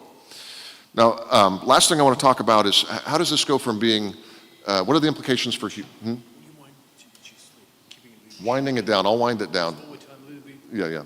Last point I'll make is that this should not remain as just an economic piece. This should broaden into something bigger. I'd like us to do a little thought exercise, not right now, but on your own time, about what's happened in the Balkans with regards to post-conflict. You have a deal, you have a partial reconciliation at the political level. How quickly has the humanitarian situation, the generational change among the youth of the Balkans, how's that proceeded? We need to be planning now for how changing thought patterns between especially Armenian youth and Azerbaijani youth develop. There's going to have to be social society outreach. It's not going to be pretty, to be honest with you, because these are hardened, especially in the diaspora communities, these are hardened animosities that developed over 35 years and really in a sense much longer than that. There's going to have to be a peace building project that goes along with the economic project. But the spillover effect works like this. First you come up with an economic incentive structure, then you have peace. The peace leads to a little bit of trust at the official level, and over time that then becomes communal healing and social healing of a way that builds an entirely different sort of community in the Southern Caucasus. I'm an optimist long term that will happen, but as the Balkans shows us, it's not going to happen fast. It's going to take a long, patient approach to that. And in the meantime, we have to be mindful of the spoilers and potential risks that I've already outlined here. That's all I've got. Thank you. I mean, wonderful. Just a bunch of notes have been taken. Like, you started talking about the decision-making process in Washington, then growing importance of Azerbaijani, Turkey as ally, and for the geopolitical interests of US, C6, which was C5 some times ago, and just your prognosis, your just what you can foresee for the future of US policy, and just concluding by the hoping that the peace process will be sustainable. And just thank you for sharing your thoughts with us. Quite interesting. Without losing any kind of time, wasting our time, I want to introduce the next speaker, and John DiPiero, who is a senior fellow for Eurasia, Central Asia, Caucasus Institute. Please, John, the word is yours. Thank you, Yunus. Good to see everyone here today. I'd like to thank the organizers for the kind invitation. I think we have quite a robust agenda ahead of us, and of course, a lot of topics that I think are chiefly of interest and quite timely at the moment. As Yunus, can you hear me? Oh, is that better? Okay. Can everyone hear me okay? All right. As Yunus rightly noted, I am a senior fellow for Eurasia at the American Foreign Policy Council Central Asia Caucasus Institute. Like Rich, I'm also not an academic by trade. I've spent the last 15 years as a governance advisor and geopolitical risk and strategist, moving around different parts of Central Asia and the Caucasus. So I mention this because my natural state, when I think about a problem or how we might address an issue and come up with a solution, is that of more of a strategic mind, not necessarily an academic mind. And when I say that, I mean I tend to think backwards. So I start with where we want to get to, and then I start working through all the steps that need to take place in order for us to reach that end. I mention this because a few days ago I'd started and now I've drafted a piece that really just got my mind working in terms of what all has to happen if we actually wish to see a more reasonable, stable, predictable architecture across the South Caucasus, right? And that sort of was my starting point. When I think about this moment right, and this moment in the world and why it matters, right? We are seeing major geopolitical shifts unfolding, and those will continue to unfold, as Dr. Bukhari said earlier. The South Caucasus is obviously a strategic bridge, right? It's between Europe, between Asia, and it is central to the Middle Corridor's viability, to its development, right? Secondly, we look at Russia's influence. Not by necessarily an intelligent design, and certainly by my country, the US, it is eroding, particularly in the South Caucasus and across the region, but we're also seeing that too within parts of Central Asia. If nothing else, insofar as a greater desire by sovereign states for more autonomy, right, and to have less influence or less meddling in their affairs. We're also seeing what is US attention in the region. It's rising. Right? And that's not aspirational, that's not rhetorical. We're actually seeing concrete steps that have taken place in the last 6 months that demonstrate that there is a renewed and growing interest for the US to see both a stable and more viable South Caucasus architecture, but also the Middle Corridor and Central Asia growing. Not dissimilar, the EU to a lesser degree, but is still very much involved, and I'll go into some of those details in a moment. And then, of course, we see the expanding roles of Turkey and Azerbaijan in the region, who are major players. Turkey being, I think, the most influential in this respect on both a global scale, but also Azerbaijan, as was discussed earlier, emerging as a middle power, one that has incredible staying power, both economically, but also from a security perspective in the region. Now, if I look at what's going to transpire, what are some of the key events that we look towards in the next, let's say, 9 months, just in the immediate term? One, we have the OSCE ministerial that's going to take place this December in Vienna. At that ministerial, it's expected that at the very least, Armenia and Turkey will have increased discussion points, which might result in another step towards normalization. We have the European Political Community Summit that's going to take place in Yerevan this May. And then 1 month later, we're going to have the elections in Armenia. Now, I'll get into each of those pieces in a moment, but of course, time is of the essence. Rich was right to note that we need, of course, strategic longer-term focus for any of these steps to transpire and to last, but we also need a renewed focus now where we're specifically fixating on a number of elements that need to take place, not necessarily in sequential order, right, but often side by side. I would say when I look at, and I don't speak, I should note this ahead, I don't speak also on behalf of the United States government, these are my own opinions, but I would say, by my own assessment, that the United States' interests are for a stable and, as Ambassador Herbst put it earlier, an influential South Caucasus, right? And in that sense, I look at it more like an architecture. The United States, as well as Europe and other partners, they need this in order for the Middle Corridor to come to full fruition, to be realized. So if we think backwards, and you think about each causal step that's needed, for that regional architecture to emerge and to last, the trip route actually has to be developed. In order for the trip route to be developed, it requires, and this point's already been raised, political continuity in Armenia. Without that, the whole thing sort of kind of goes up in flames, or at least it really is put at risk. In order for that continuity to transpire, it requires, and is not solely reliant on, but at least 3 steps to take place. One of them is normalization with Turkey. The next is, and again, not in any particular order, peace process, and a lasting one with Azerbaijan. And the third is reduced Russian dependence. So these 3 components, normalization, reduced dependence, and peace, they all require what I would describe as modest, but serious compromises on the part of all 3 states involved. So let's unpack each of those, right? And we'll start with the normalization process with Turkey, right? Turkey is undoubtedly one of the, if not the essential gateway to Europe in terms of being a transit hub with direct access to European markets. So they're a key player in this, if nothing else, because they're also probably the strongest, or I'd say most dominant partner across the South Caucasus. Progress between Armenia and Turkey is likely to take a phased approach. The other day I was in Athens listening to the Armenian ambassador speak, and he'd made an interesting point about what the 3 projections might be for the OSCE ministerial in terms of normalization. The first being that they open up borders specifically only for diplomatic passport holders. The second being that they open them up for third country nationals and diplomatic passport holders. And the third is complete normalization.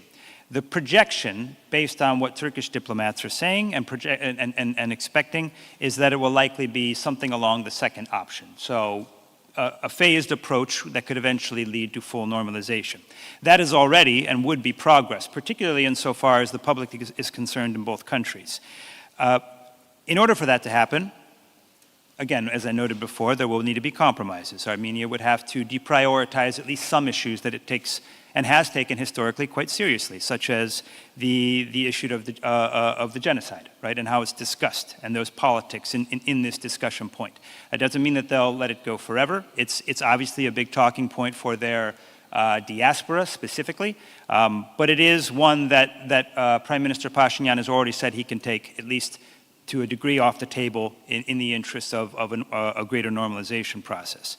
But what's the benefit? And to the point that was raised earlier in terms of the economic piece going first, Turkey and Central Asia collectively have the ability to offset what is a key Russian lever within Armenia, and that is both grain and select commodity imports, right? That's a huge piece. So if they're actually able to reach that degree of normalization, there's now an economic benefit that Armenia can take from that will reduce that economic dependence, which is a huge lever that Russia has held over them for years. So the benefits, of course, are significant.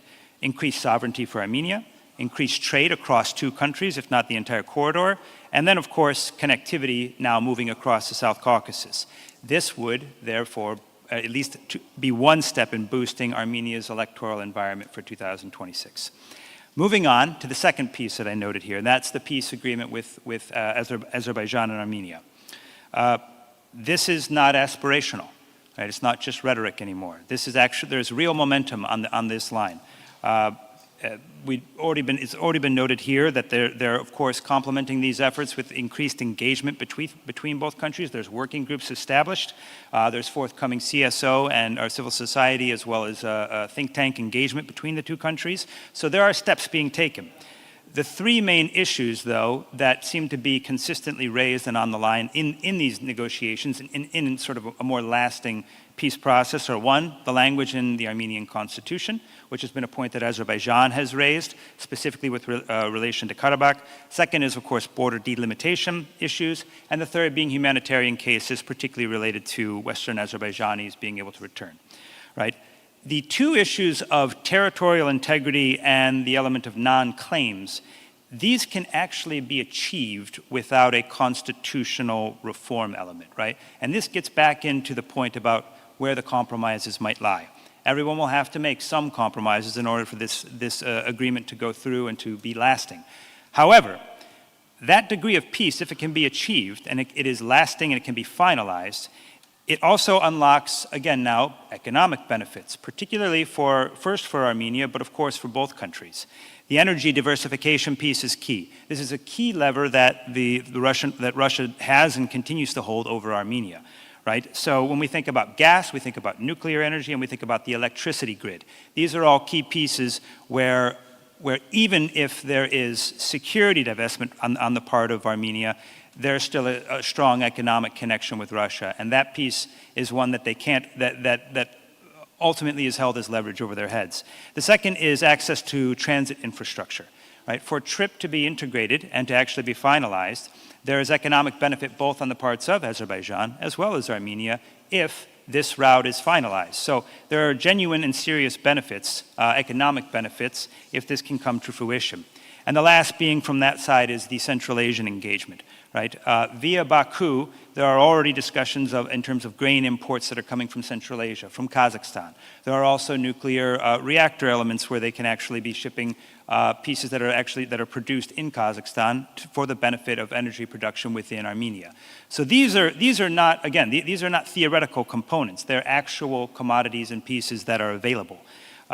And so it turns what has been a conflict line into what becomes a connectivity spine, right? And that, I think, is something that's essential if we're looking at this from a much more pragmatic perspective. The third point that I raised was reducing the Russian dependence element here. Now, there are probably different perspectives on this. It was noted in the first panel that Azerbaijan has been very effective in knowing how to balance different powers, and I don't see that changing anytime soon, and nor would it, I think it is not in our position or place to ask that.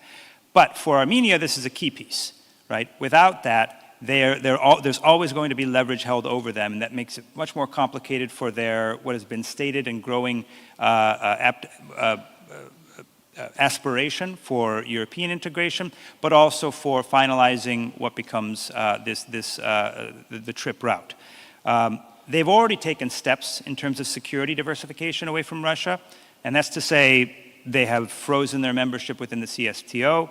They have withdrawn border guards from the Armenian or from the airport in Yerevan, but the economic dependence is sort of the key lever, right? And that, as I've already noted, is gas, is electricity, it's nuclear, it's wheat, it's other commodities, right? So normalization with Turkey, a peace process with Azerbaijan, a lasting peace process, accompanied by economic engagement on each of these fronts, actually now leads to what can be a viable finalization and construction of the trip route. And that, of course, then is a gradual and, of course, credible diversification away from Moscow. Each of these three pieces, and all of this relies on a series of ifs. Every one of them has to happen, and they have to happen reasonably, they need to be reasonably effective in terms of their implementation. But if they do, that ultimately strengthens significantly the position of Prime Minister Pashinyan to win in this forthcoming election. And that point has been discussed already here in terms of what happens in Armenia and the degree of political continuity that is required in order for this entire architecture that I'm mentioning here, but certainly TRIP, to actually come to fruition. It's kind of the linchpin in this way. So for Armenia, political continuity is required if they wish to continue pursuing European integration, which they've noted they do.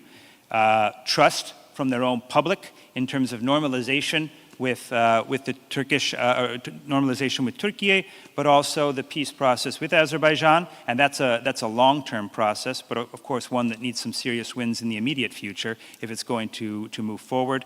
And lastly, of course, TRIPS investment and its ongoing sequencing. In these ways, both Turkey and Azerbaijan do benefit, right? Because it gives them a stable partner, and it takes one step further in the corridor's completion. And so it's in their interest, to put it quite directly, that Prime Minister Pashinyan or his party and a series of other parties in a coalition actually win in this next election, to put it quite directly. So if we now just look a bit at who are the external players in this, and some of them are larger than others. Obviously, the United States, first and foremost. We've been heavily involved in this process here. We hosted the August 8th agreement and summit. We've committed the first $145 million for TRIPS development. So that, again, that's putting money where our mouth is, so to speak. We've established working groups, both with Armenia and with Azerbaijan, respectively. And we have made clear that we see this region as a sort of Eurasian hinge for the broader completion of, or realization, if we want to call it that, of the middle corridor, right? But it was, as has already been noted here, we do need to maintain a degree of focus and long-term, let's say long-term focus, in order for this implementation to last beyond what is just, let's say, 1 year. Looking at the European Union, of course, they have their interest in the region. Their Black Sea strategy that came out this past June indicated that it prioritized connectivity, it prioritized the development of the middle corridor, as well as energy engagement. Its Global Gateway project, which is 10 billion plus in euro, that's also aligned with the development of the corridor. It's also announced, I think, a 270 million euro commitment for development within Armenia itself, and obviously it's prioritized both continued energy as well as transit partnerships with Azerbaijan and Turkey. So they do have an interest. I think they've been less vocal about it in terms of how the Americans have been, but of course it is there. Central Asia, it needs less of, I think, even an explanation. They need the South Caucasus in order to unlock a genuine middle corridor's development. Without it, they're missing a key link in that piece. And they're taking steps, I think, to already demonstrate that they've prioritized this. I mean, we've talked earlier about C5+1 will be, or is already C6, as we want to call it, but they're invested in the South Caucasus, and I think we're only going to see that investment and that interest grow in the weeks and months and years to come. There is an interesting player here that I haven't mentioned, but I ought to, spent a good amount of time in this country, is Georgia. Georgia has often been seen as one of the pieces of what becomes sort of a middle corridor's development insofar as access to the Black Sea. Georgia is now wound up somewhat on the outside of this potential architecture, unfortunately.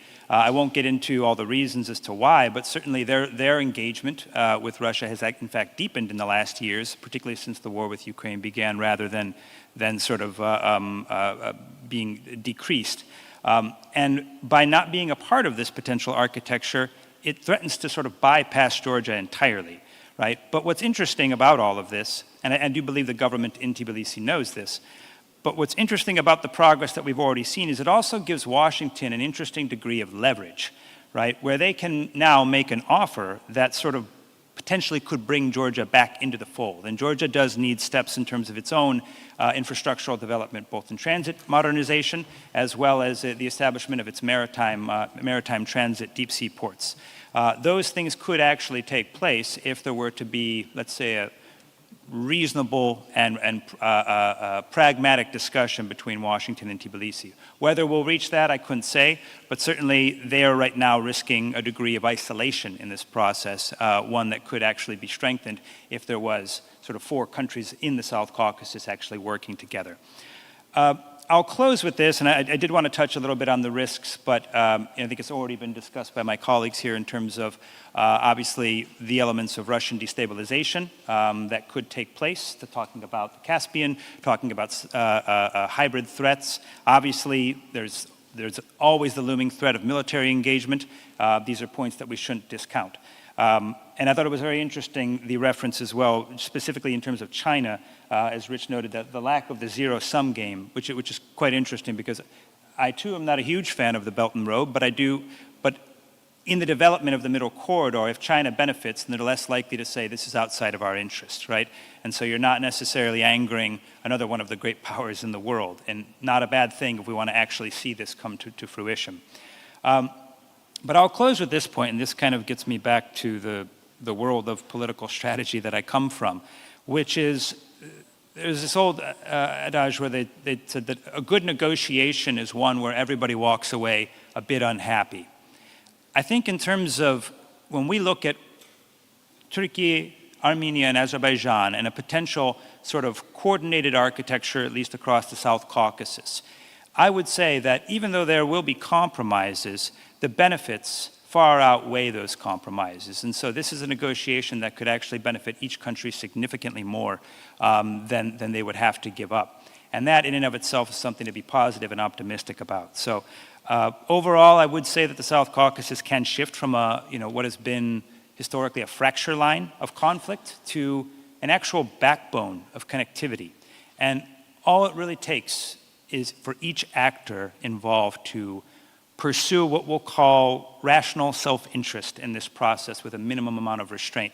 And if that can be done, and if we can remain focused in this process, I do believe that there's a great future here ahead. So I'll stop there, and thank you.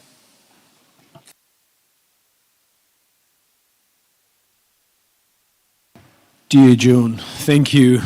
I mean, again, a bunch of notes I took now, but I think, the most important part, if I may just mention it, you mentioned 3 important steps, like normalization with Turkey, between Armenia and Turkey, peace process with Azerbaijan, and you mentioned decreasing Armenians' dependence on Russia.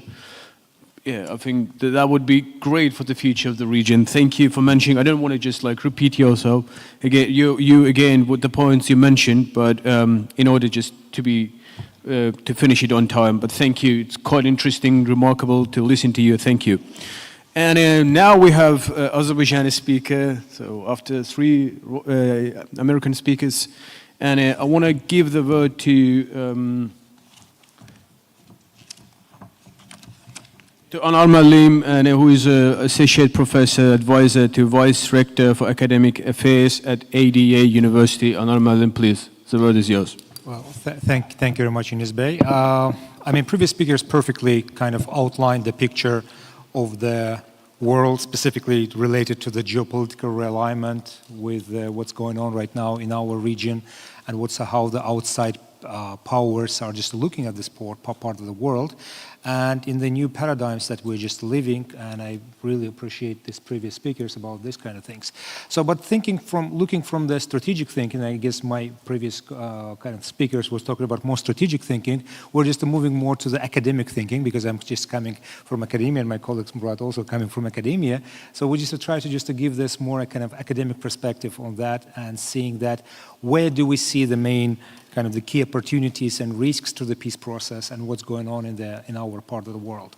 Well, first of all, if you look at from Azerbaijani perspective, or Azerbaijani paradigm, ever since the Soviet Union collapsed, we were seeing the situation in the Caucasus or even Central Asia that it was continuations of typical colonial politics from the biggest powers, including Russia and some couple of other countries, that actually were using one of the countries in the regions, whether it's a Caucasus or Central Asia, in order to control the whole region. So we can see that Russia was controlling Armenia, and through the hands of Armenia, they were kind of the threatening Azerbaijan and Georgia. The same situation was in Central Asia, so kind of reliance on Russia on certain type of the countries in Central Asia was using as a kind of the military or economic or some kind of the political threat to other countries. What's really happening right now, and back in 1990s, there was several kind of the attempts, specifically by European Union and United States, to somehow to merge region under the one umbrella. And one of the first projects that we have to remember and give the credits for that was a Traseka project. Everybody today talk about the Middle Corridor and so on, but we have to remember about the mother of this project was a Traseka project that was kind of championed by European Union, trying to merge European Union countries together with Georgia, Azerbaijan, and then further on to the Central Asia. And I would say that Azerbaijan benefited together with Georgia a lot from that project from back in 1990s. That was a kind of one of the first attempts from European Union and United States and all Western partners to look at the region as a one whole harmonized region. The second project, I would just say that it's transportation routes between Azerbaijan, Georgia, and Turkey, Baku-Ceyhan pipeline, Baku-Erzurum, and so on, or Baku-Supsa pipelines that allowed somehow to glue together the countries of the South Caucasus, specifically Azerbaijan and Georgia, and further on to Turkey. What we see right now, it's a third attempt. And I think it will be much more successful. This is where the opportunity is. It's a third attempt to glue together the countries of Central Asia together with the Caucasus. Finishing the war between Armenia and Azerbaijan and just the peace process would allow these three countries to just pose themselves or to make themselves as a whole regions and harmonized regions and presented to our Western partners. So what we see right now, last week, for example, there was another kind of very revolutionary event when Azerbaijan joined 5+1 kind of agreement with the Central Asian countries and making Azerbaijan full-fledged partner of the consultative body of the Central Asian countries. So Azerbaijan is actually dragging what we see that over here is dragging the whole South Caucasus into the certain type of to make Central Asia and the Caucasus as a one single region. That would be a huge opportunity for the countries of region. So again, one thing is what really we are seeing as a revolutionary over here, that we are just slowly becoming in one harmonized region, Azerbaijan, Georgia, Armenia, and further on Central Asia. It's not anymore Azerbaijan pro-Western, Armenia is a pro-Russian, Georgian is somewhere between, and Central Asia, we don't know what's going on. So it's becoming a more unique. It's not about a pro-Western, pro-Russian, pro-Iranian, pro-Chinese, but it's kind of the unique player on this kind of the regions of, we can call the kind of the middle power of the region. That would be kind of the first kind of opportunity for the region. The second opportunity that we can see specifically the changing attitude of our Western partner to more rationalistic approach toward the relations with the Central Asians and Caucasus, bringing together the first priorities as a business, economic opportunities, and leaving politics a little bit behind of that. So this is what we are experiencing right now, and the new Trump administration is prioritizing mostly economic and business kind of the opportunities with the countries of Central Asia and the Caucasus. This is a kind of the more for the opportunities. And the last but not least opportunities I would see from this perspective is, again, ability of Azerbaijan and Caucasus to become I will always call that it's better to become a Singapore rather than a Panama Canal. So we're in the middle of the middle corridor, so it's really a good time to become some kind of the hub for certain type of economic development and becoming certain type as a Singapore rather than a purely Suez Canal or Panama Canal for the transportations of the goods and so on. What about the risks? I will just talk a little bit about risk. Again, we don't have enough time for that. The biggest risk, as rightly mentioned the previous speakers, were the Russian influence. But beyond of the Russian influence, and specifically the outcomes of the Russian invasion to Ukraine, we still don't know how the war ends and what would be the implications of the finishing the ends. If Russia kind of end the war with the kind of the percepted kind of the victory, that will just create another type of the Russia. If Russia loses this kind of the war, and then we are going to deal with the weak Russia. So unfortunately, we never had known what the weak Russia means. That will immediately launch some kind of the separatist movement in the Northern Caucasus and other regions of the Russia, and that would be a really huge risks for Azerbaijan, because this kind of instability in the North Caucasus can spill over on the territory of Georgia, Azerbaijan, further Armenia.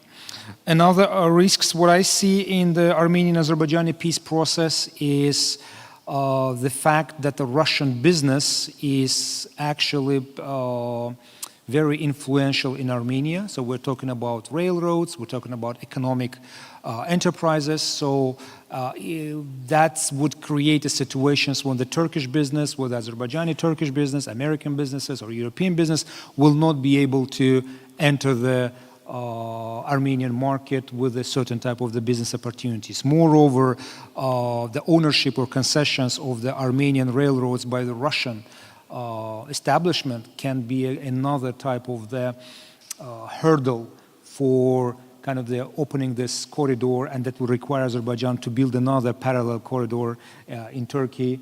So Dilucu-Kars versus through Gümrük-Kars kind of the area. There's lots of the transportation experts, they can just go in depth of that. So the Russian presence in Armenia, specifically in the business sector, specifically in railroad system. So far the sanctions does not touch Russian railroads, but I think there's a kind of the possibility that there's sanctions will touch Russian railroads that will immediately affect Armenian kind of the railroad system either.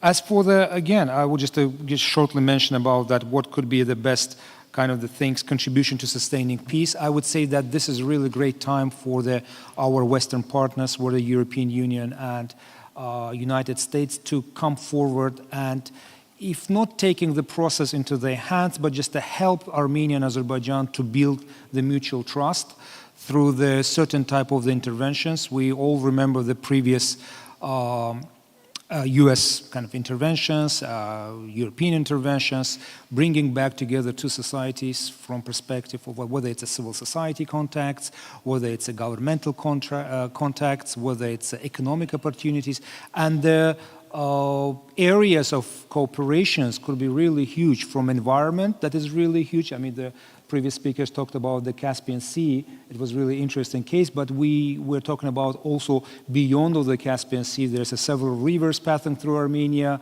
There's Armenia's Metsamor power plant, nuclear plant located in Armenia. That's at some point will represent a danger for the whole region. So scarcity of water, both in Armenia, Azerbaijan, and Georgia, and this problem can be already solved only through the coordinated efforts, because neither Azerbaijan nor Armenia or Georgia can solve this problem by itself. So I would stop over here, so if you allow me, so just was my main points on this kind of the key opportunities and risk and what we can do. So I'll just pass later on to my colleagues. Thank you. Honorable, thanks so much. After listening to those three speakers, it's quite nice to have your thoughts, and thank you for sharing your thoughts with us. And I'm talking about 5+1, now C6, the middle corridor, from Azerbaijan perspective. Thanks so much. The next speaker I want to introduce is Murad Muradov. I think Azerbaijani community knows quite well that he has been to Yerevan, Armenia recently, but our most probably the international guests do not know this fact. And so I want to ask you a question. Maybe you can give a speech for 10 minutes. And by the end of the last part of your speech, it would be nice if you would share your thoughts, impression, what you saw in Yerevan in Armenia. It would be quite nice to listen to you. Thank you. Please, the word is yours. Thank you so much, dear colleagues. Yeah, it's a pleasure to me to have a concluding speech as a panel. And yeah, I would like to touch upon certain structural issues, which I think are important for the peace process and its, its implications and also larger consequences for the whole region.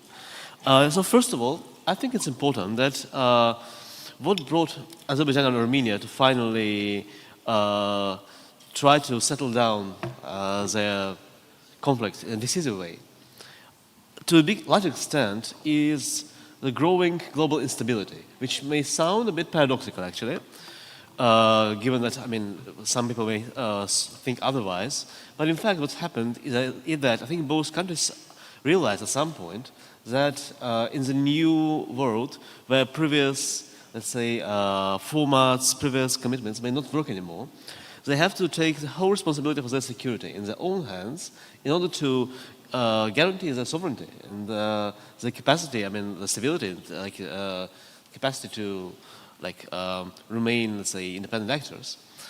So I think this realization triggers a bilateral format, which in my view has been really revolutionary for the region. Because, I think we, both here in Azerbaijan, I guess in Armenia too, we've been accustomed to the thought that this conflict is a game of big powers, and without them, resolution cannot be found, and we just, we have no other choice but to, submit ourselves to this fate. The post-2020, let's say, balance of power created, I think, a window of opportunity, for two countries to break the stereotype, and I hope that they finally managed to do it. And of course, many problems were bound to emerge. Since we, most of us, we have used to look at each other as enemies. Since our first independent day, we have been into a war. It's an active war. There's kind of a frozen conflict. On the other hand, also, in Armenia, this dependence on Russia, and in general, this culture of, let's say, being dependent and pinning their hopes to, ultimately win the conflict by entrusting, security to some external actor. It also created this unhealthy trend, which since late 2023 has been gradually, replaced by reliance on on our own agency. And I remember last year in September, so Prime Minister Pashinyan, speaking at the Global Armenian Summit, he said a very interesting words that we've never behaved as a truly independent state. So we are accustomed to many different roles, but a sovereign state isn't one of them. So I think it was very crucial. And in general, so what we have been witnessing since last year, it's I must say a certain alignment of the ways Baku and Yerevan views the world, which is again quite unusual. But what I mean is that Azerbaijan basically for decades has been pursuing a balanced foreign policy, multi-vectored foreign policy, but also trying to establish its maximum possible independence, let's say, and keeps the freedom of maneuver. Well, Armenia, so since late 90s, I would say, I mean, basically became very strongly dependent on Russia. And then in 2020, actually, it cost, I think, Armenia, a lot. And there was a period of, let's say, some kind of soul searching and, let's say, huge resentment. But then, since last year, we see that, I mean, this worldview has been like really changing.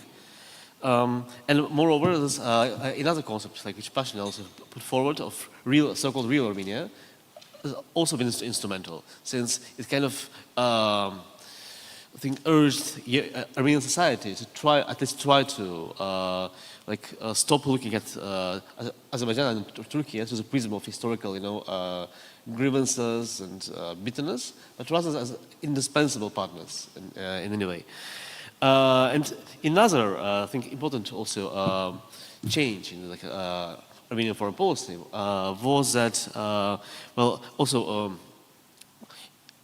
as like Pashin said, that we shouldn't make our democracy in any way being used as a tool, I mean, against our regional partnerships and relations, which is also, I think, a huge change, because I mean, this Armenian, let's say, domestic discourse has been instrumentalized by various actors.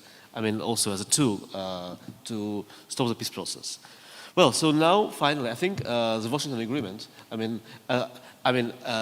the same time is, let's say, a statement of U.S.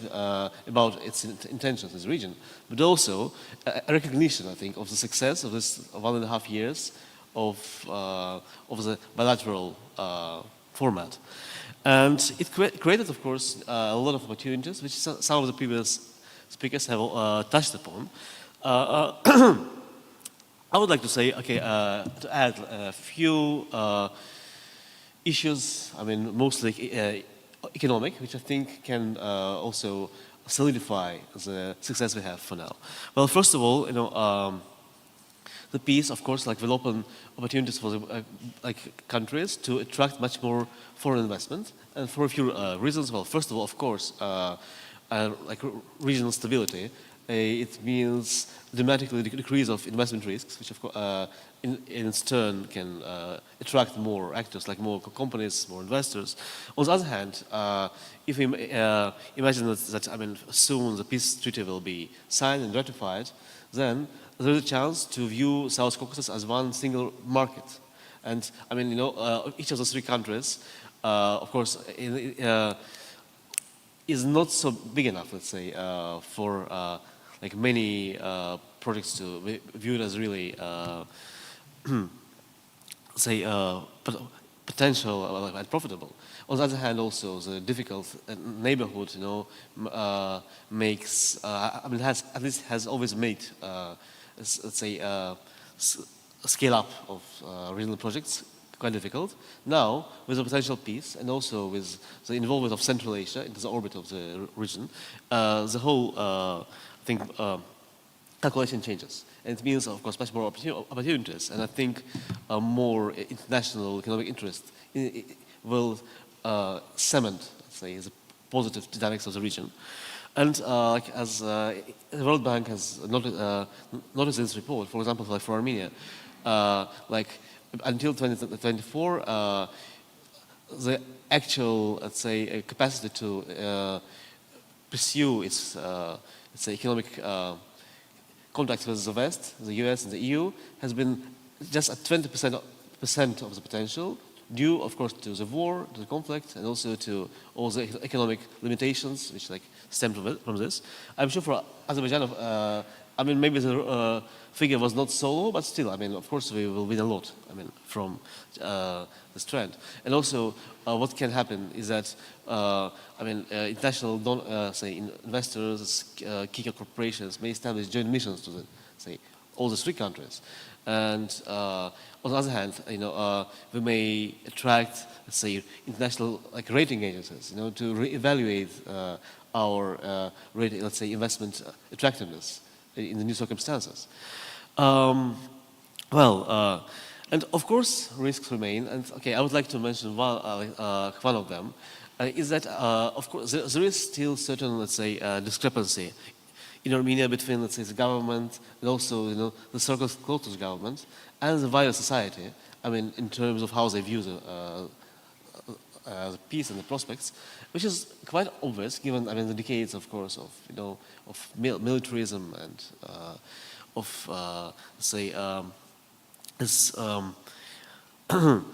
very tense and uncompromising attitude. So the government has been doing its best to change it, but we have, fortunately, still some actors. First of all, in the diaspora, which are also, I mean, to reverse the process.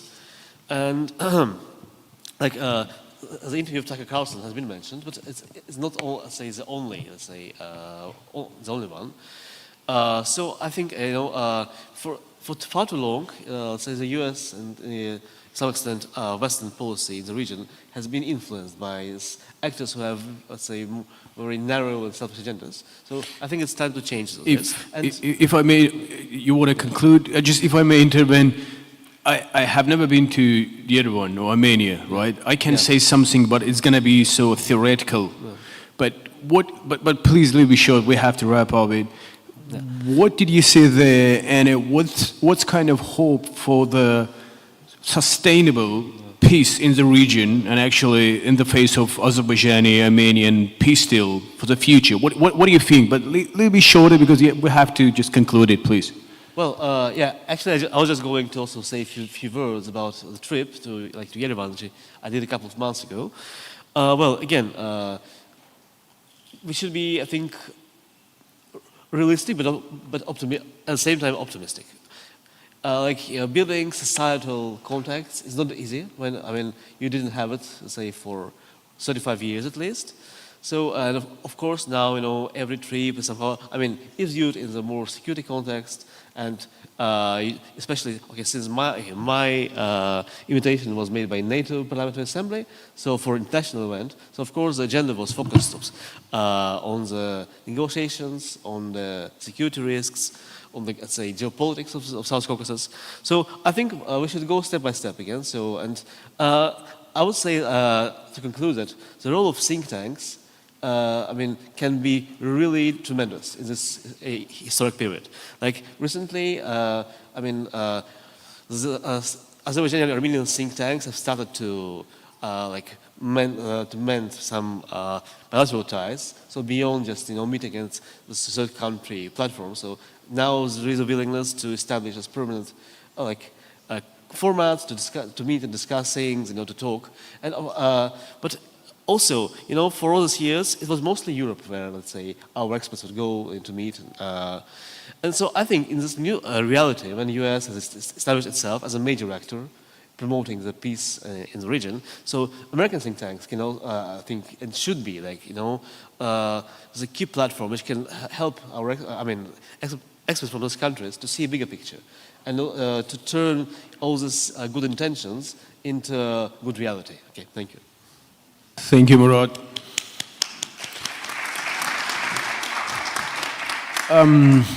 We need to conclude it, to wrap up. I want to please join me to thank our speakers. It is my great pleasure and honor to meet you here, and we're organizing this kind of event in Azerbaijan, in Baku. Please join me in thanking them with this great panel. Thank you so much. I really appreciate your time, your thoughts. So I don't want to say something else. I think it was enough, right? So leave it tight. Now's the lunch time, and after the lunch time, we will be here for the third and final panel. Thanks so much.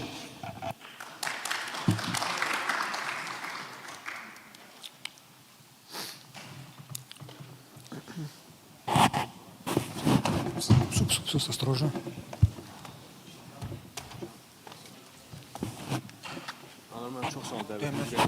Çok sağ ol.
Jam, I forgot all about it.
your earliest opportunity. My name is Damian Krnjevic. I am Professor of Practice at ADA University and Director for Policy Research, Analysis and Publications at our in-house think tank, the Institute for Development and Diplomacy. Our third panel is titled Energy Security and Connectivity. It's also our last panel. And the idea here is to explore in various ways through a distinguished panel. It's a mixed panel. We've got one on the screen and several others live. It's to explore these questions that revolve around Azerbaijan's pivotal role as a connector between Central Asia and Europe, or maybe even to put it more broadly between China and the Euro-Atlantic community.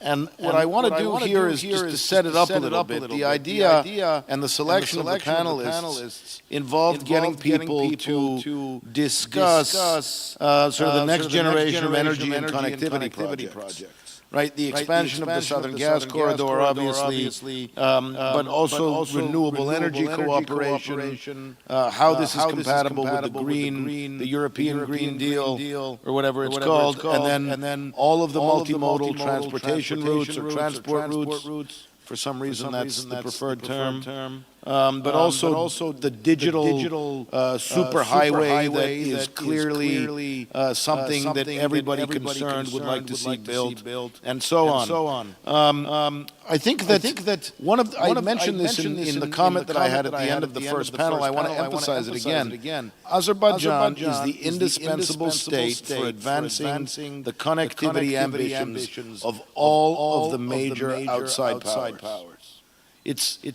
All you have to do is start by looking at a map. Because of the Western sanctions regime against Russia and Iran, and given the geographic position of Azerbaijan, you simply can't avoid Azerbaijan. That's why it's indispensable. You can avoid some other countries. There are options when it comes to going to the west of Azerbaijan and to the east of Azerbaijan. But you cannot avoid Azerbaijan. That, I think, is part of the strategic logic that informed the Trump administration's shift towards looking at Azerbaijan as sort of the strategic hinge for engaging in a serious and strategic way with this part of the world, what people call Eurasia, some call Greater Central Asia. I like the term the Silk Road region, and so on. We have three guiding questions. The first has to do with how energy and connectivity projects can strengthen this part of the world's economic and strategic integration.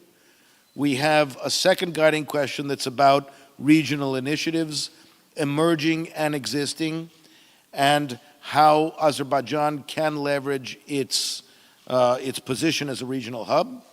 And the third guiding question involves public-private partnerships and IFIs. And generally speaking, FDI, whether it comes from this part of the world, in other words, whether the FDI is native to the region or whether it comes from somewhere else, and how this can catalyze or influence or deepen questions that have to do with energy and smart logistics and digital connectivity and so on.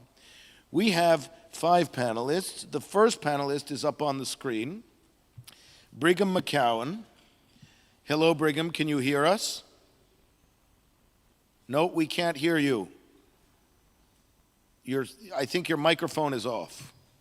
You're right. You'd think I'd have this straightened out after years of this. Hello, everyone. Good morning from Washington, D.C., where it's quite early still. So, Brigham, let me just introduce you, because on our program here it says that you're a former president of the Alyeska Pipeline Service Company and that you're a senior fellow and director at the Initiative on American Energy Security.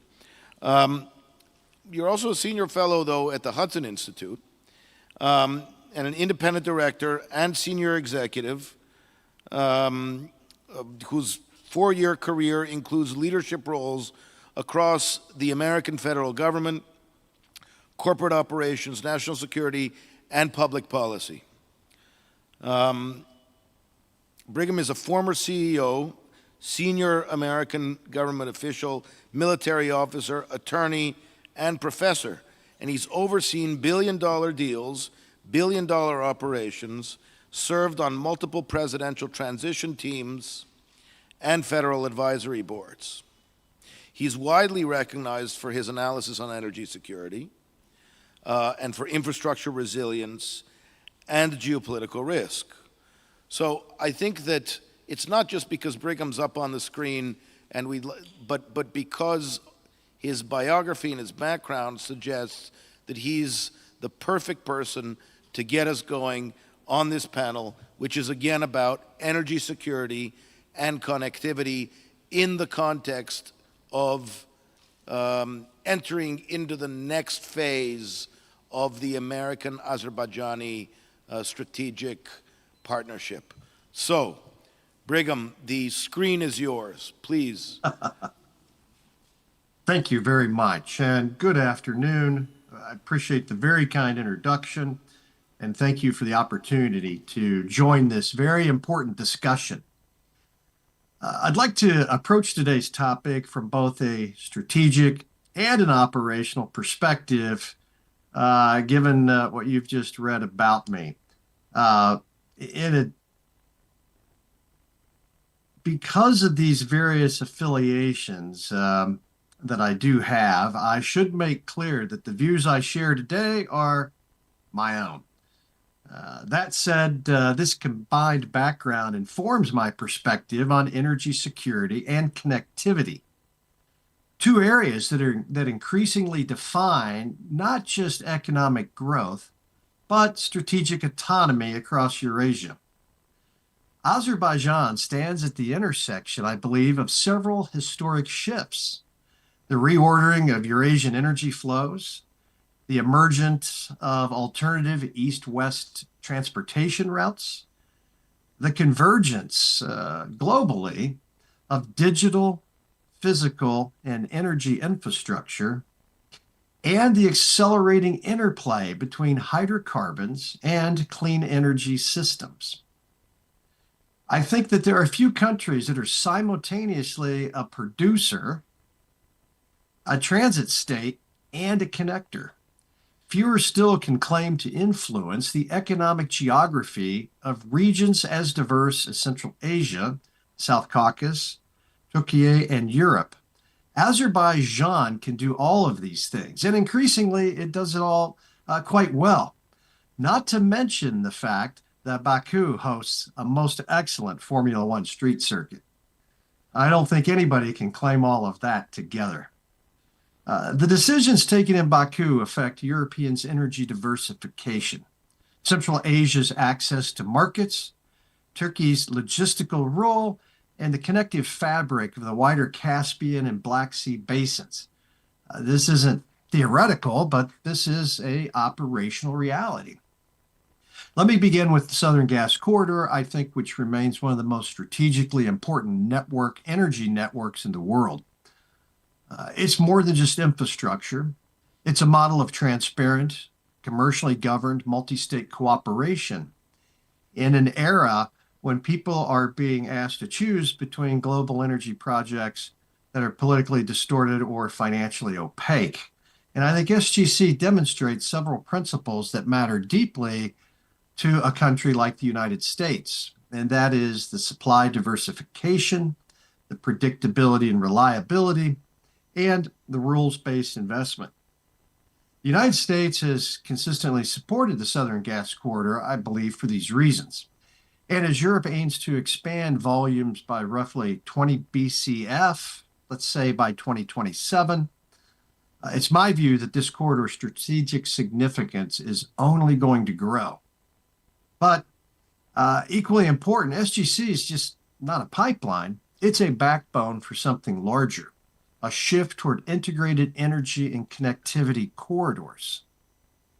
Turning to the transport links for just a couple of minutes, the middle corridor, the Trans-Caspian route stretching from China through Central Asia, across the Caspian Sea, and through Azerbaijan westward, has moved from a concept to a reality. And I think several developments have accelerated this rise. The first, the sanctions and conflicts that were briefly mentioned, have reduced the reliability of northern transit routes through traditional corridors.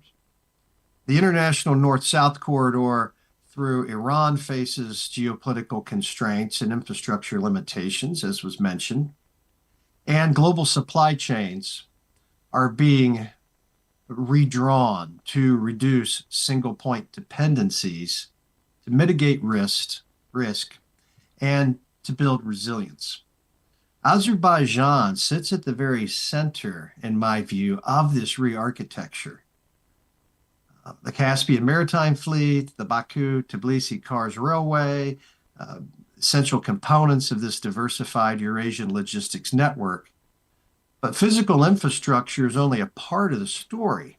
For corridors, rather, to function at scale, three capabilities must evolve in parallel.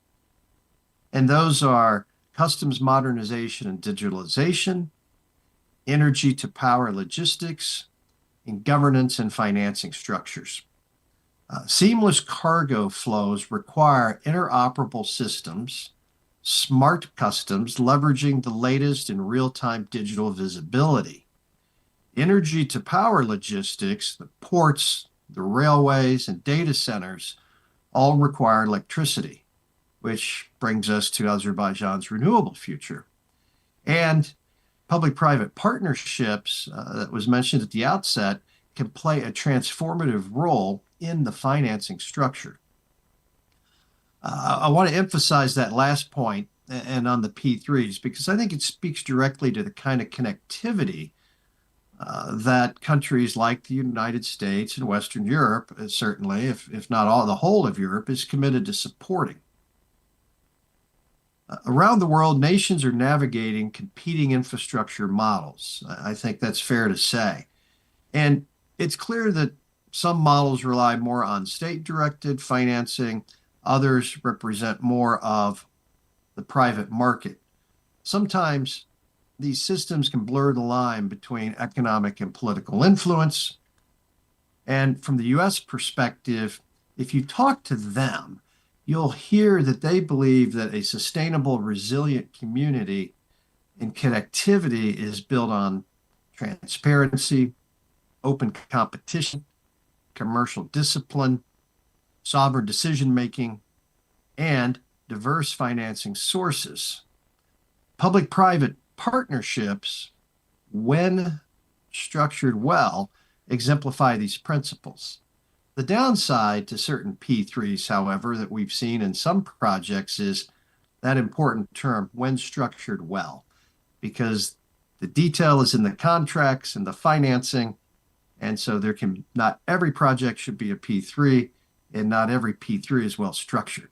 But when they are well structured, I think they fit naturally within Azerbaijan's multi-vector policy, and it allows a country to welcome global investment while still maintaining strategic autonomy and to lever international expertise while maintaining control over national priorities.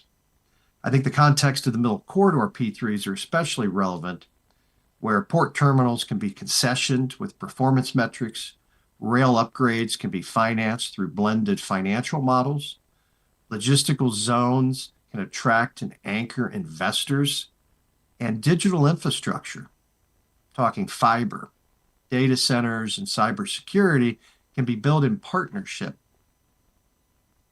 For just a moment on renewable and green energy architecture, obviously Azerbaijan hosted COP29. That was more than symbolic. I believe it marked what is seen certainly by the United States and other countries as a turning point in how the country presents its energy narrative to the world. Azerbaijan has massive offshore wind potential in the Caspian.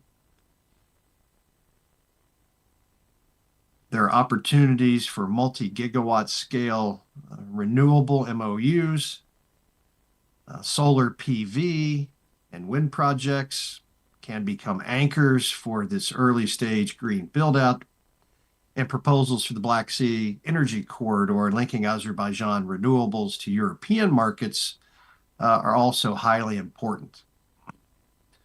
When I talk about what is energy security in America, and I think it's a pretty universal definition that we can all agree on, it is access, unlimited access to the amount of power needed at an affordable price.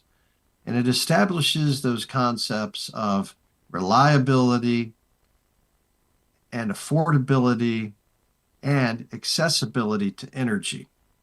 And while we are seeing in the West, at least, more of a renewable versus fossil fuel pitting of the resources back and forth, my suggestion is that like a tool in a toolbox, you need all of the tools. So instead of picking winners and losers, ultimately it comes down to a proper energy mix, which will, of course, change over time.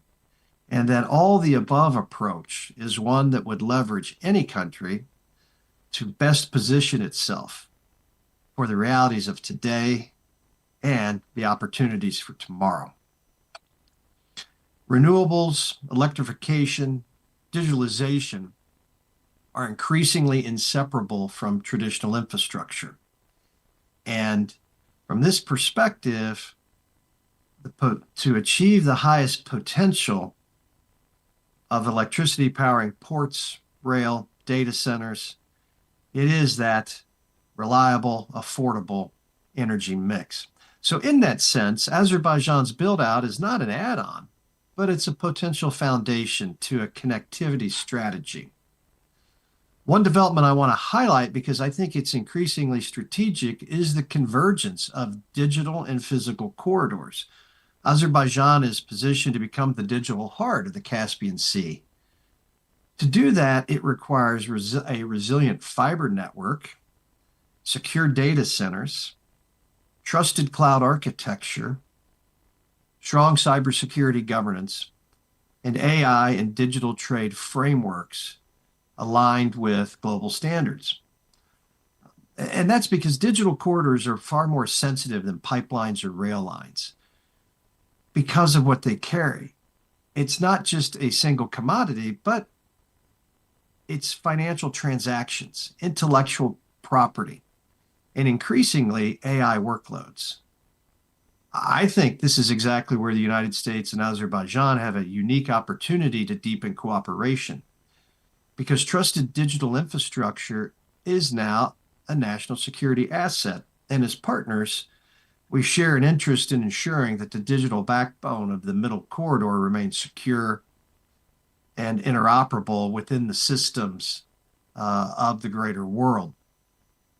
Let me address for just a second an underlying theme that often rises in conversations about Eurasian connectivity. Many infrastructure proposals today come with strategic implications.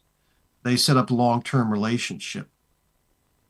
And so the question isn't whether a country should work with this other country or that other country. The question is how you would structure that cooperation in ways that preserve sovereignty, reduce risk, and maintain long-term flexibility. And so those are the pieces. And I think from a U.S. perspective, the key is not exclusivity, but balance and over-reliance on any single technology source or financial mechanism across any of the infrastructure layers. Strategic dependencies could emerge. And those dependencies may, in the future, limit choices that are not always immediately visible. For Azerbaijan, the path to strategic autonomy lies in diversification of technology providers, infrastructure operators, digital ecosystems, long-term offtake trade partners, and financing sources.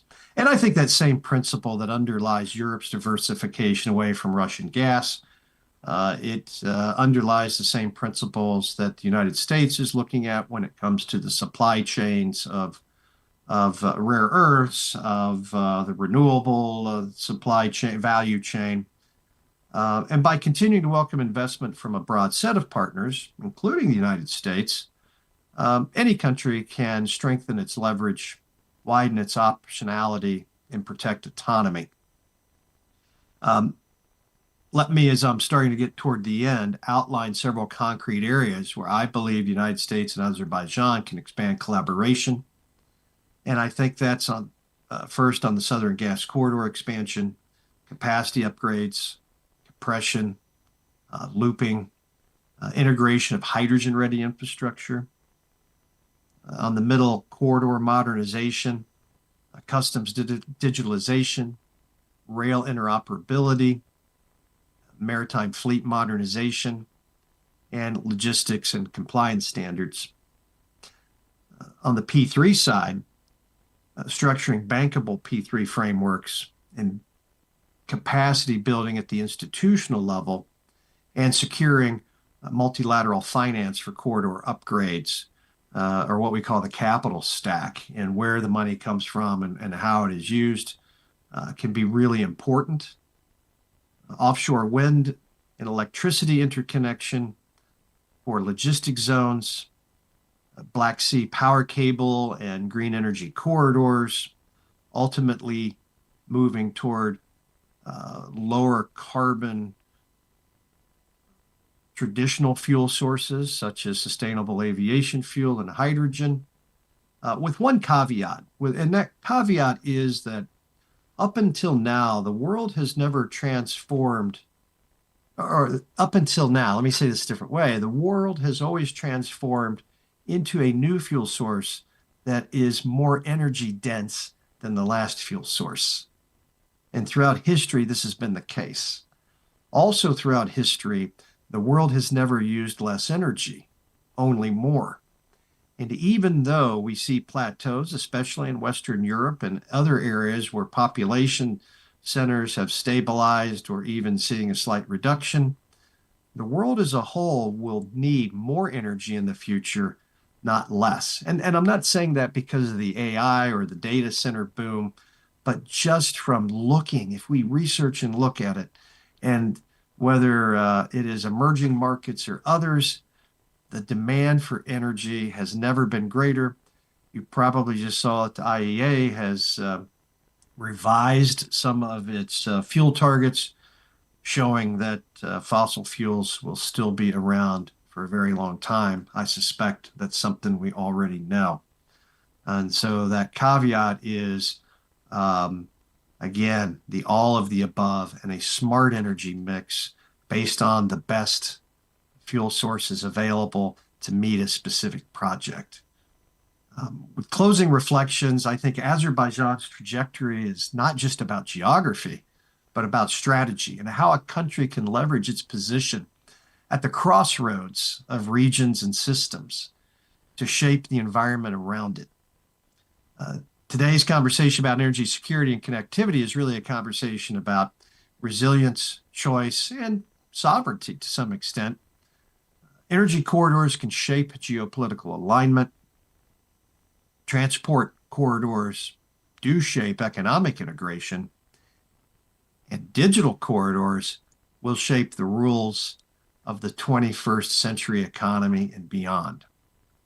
Countries that are built on all three of these will command strategic space.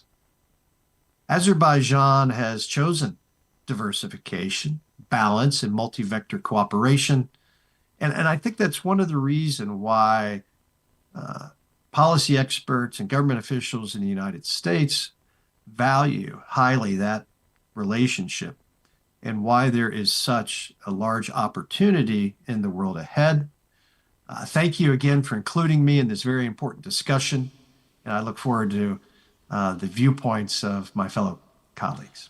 Well, thank you very much, Brigham McCown. Let's give him a round of applause.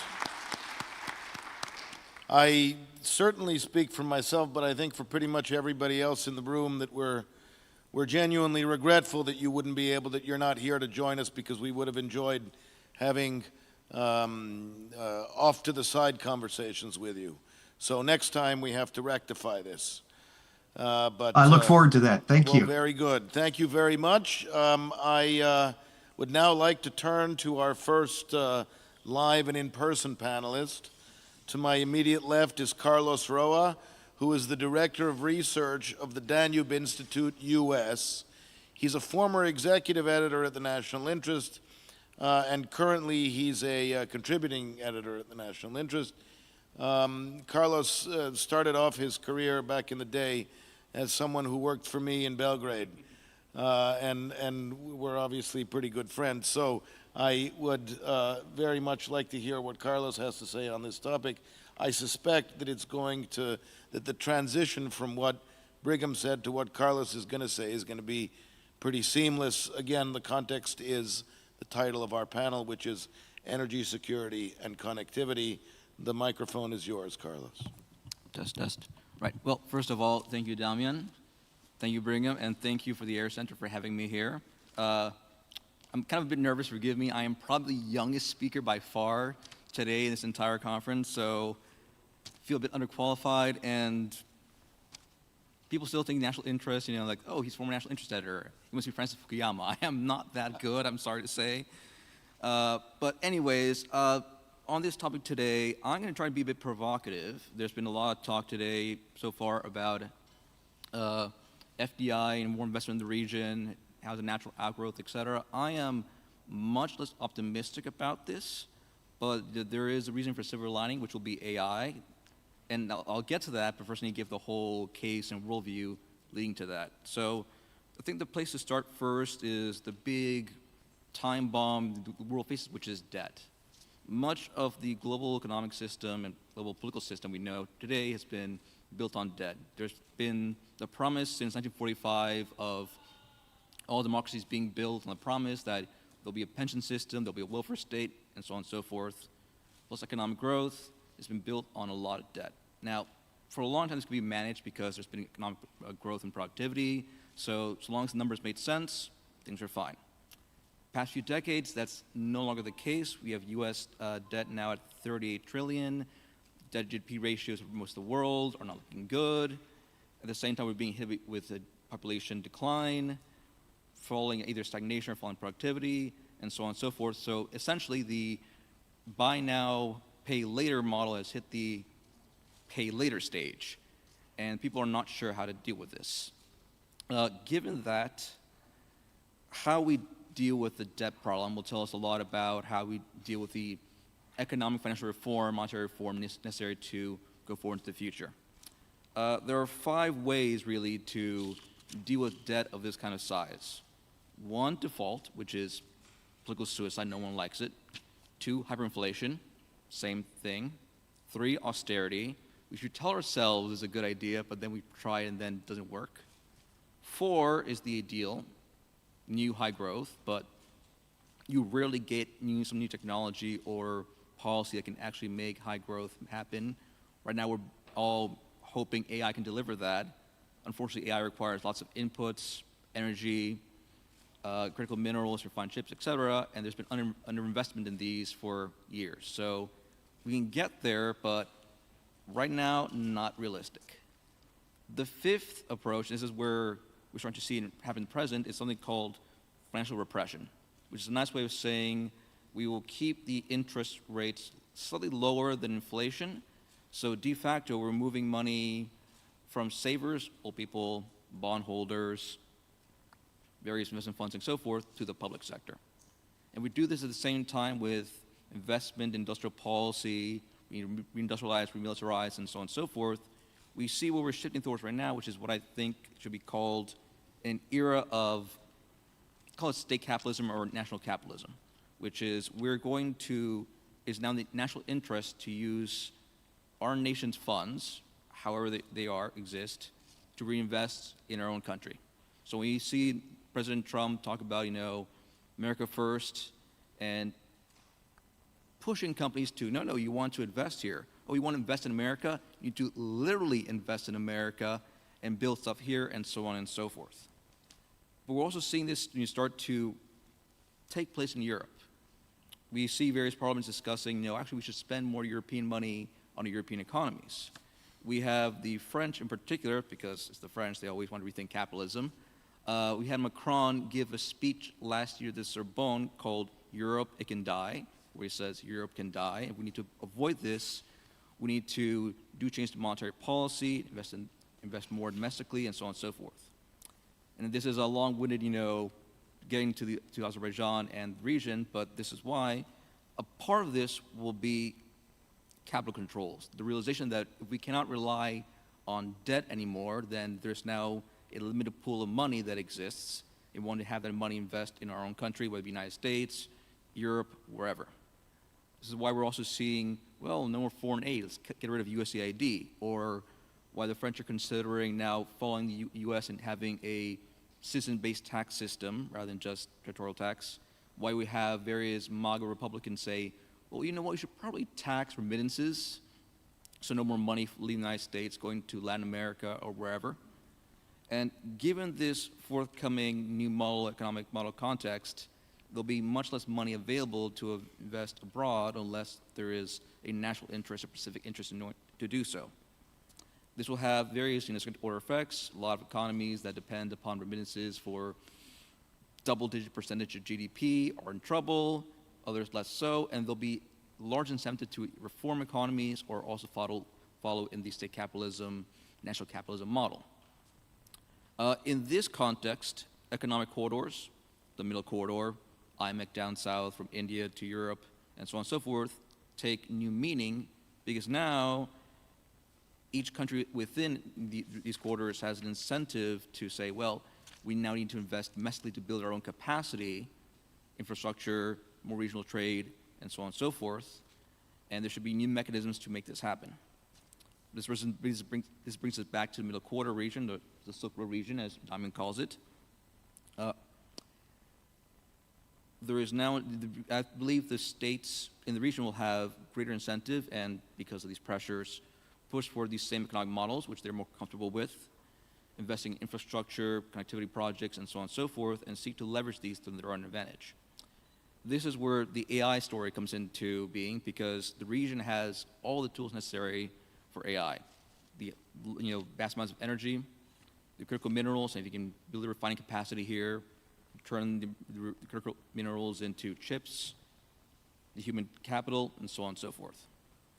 So the way I see things going forward is, given this broad macroeconomic context, there'll be an adjustment period once the AI bubble, because it is a bubble, I can tell you at detail the economics, the bad business models, the renting versus buying logic, and so on and so forth. There will be a bubble pop, probably sooner rather than later, and the period of adjustment. But that period of adjustment is great because it gives time for investment in energy capacity, critical mining, building the mines, and so on and so forth. And then I think the region can say to the United States, maybe Europe needs to work on the AI side a bit more, saying, look, we can provide all the inputs, all the goods, but you can own the data centers, but you need to build them here and employ our people. I think this is where regional connectivity will be going forward from here. I can go more into the politics of it, but I think it's been covered most of the day, and I want to give my other panelists plenty of comment on that. Thank you very much, Carlos. I think it gives us pause to think in a strictly economic or geoeconomic sense about the possibility of AI and how that could be, in a way, the anchor of economic cooperation between the United States and Azerbaijan, but sort of the region more broadly. Let's see if we can, and just part of that has to do, obviously, with energy security, which brings me to Vugar Bayramov, who is a member of parliament, but also the chairman of the Center for Economic and Social Development, which is a think tank based in Azerbaijan. Vugar, I think that you intended on speaking about energy security, if I'm not mistaken. And let's see if you can link that up to what we've heard from the previous two panelists. Thanks so much, Mr. Moderator. First of all, I would like to thank Dr. Shafia for inviting me here. It's really an honor for me to be here and also to address to the audience. Before starting my presentation, I'm actually going to focus to address two major points related to our panel topic. First of all, I would like to underline here that I'm a member of the Azerbaijan-Armenian Economic Dialogue Platform, which is mainly focused on economic, dealing actually and supporting economic cooperation between Azerbaijan and Armenia, and also to find out what potential there is in terms of the economic linkage between two countries. And we believe that business community should be the driver for the peace building and also peace agenda. Since it's, I mean, not in general, I mean, business community at the same time, SMEs should be very active in the process for the peace building between two countries. And second, actually, my colleague from Azerbaijan Parliament mentioned in the first panel regarding to economic interests of the USA, at the same time, economic capacity of Southern Caucasus.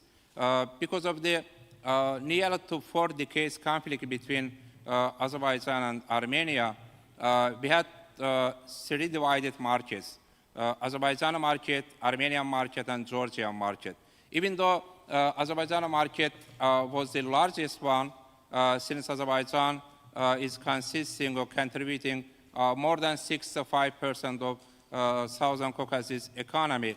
But since actually divided markets in the region, we actually, in total, region actually has received less FDI, less investment because of the conflict. And then because of the peace agreement, of course, after peace treaty, we are looking to have more combined or merged or even the single market. So single market means more FDI, more investment, means more attention, also investment by larger companies, which actually also will contribute economic growth of all of 3 countries in the region. So that means actually peace has economic and social dividend. Peace, of course, is important for the, particularly lasting peace is important for security. At the same time, lasting peace is very important for having economic dividend, for supporting, for contributing economic growth in the region. And I'm actually, in order to use time, I'm going to switch some of my slides.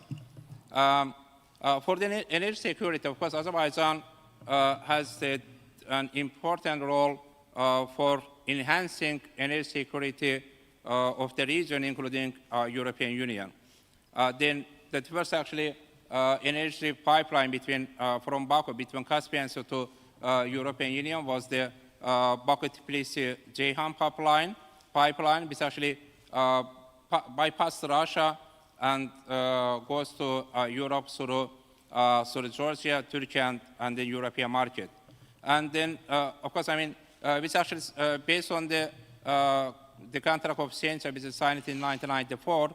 But of course, it's one of the important things, the new contract of the new century, which is signed in 2017, which is actually extending the contract of the Sencha, which is signed in 1994.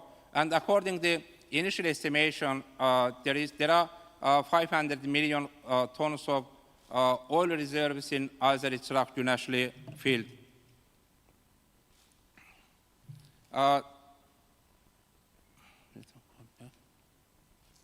Of course, for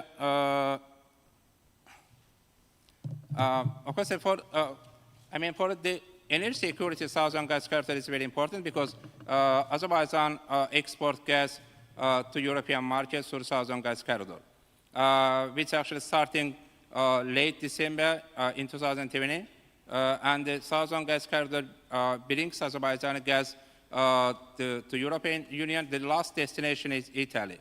And at the same time, of course, Georgia, Turkey, and some other non-EU countries are benefiting from the Southern Gas Corridor. And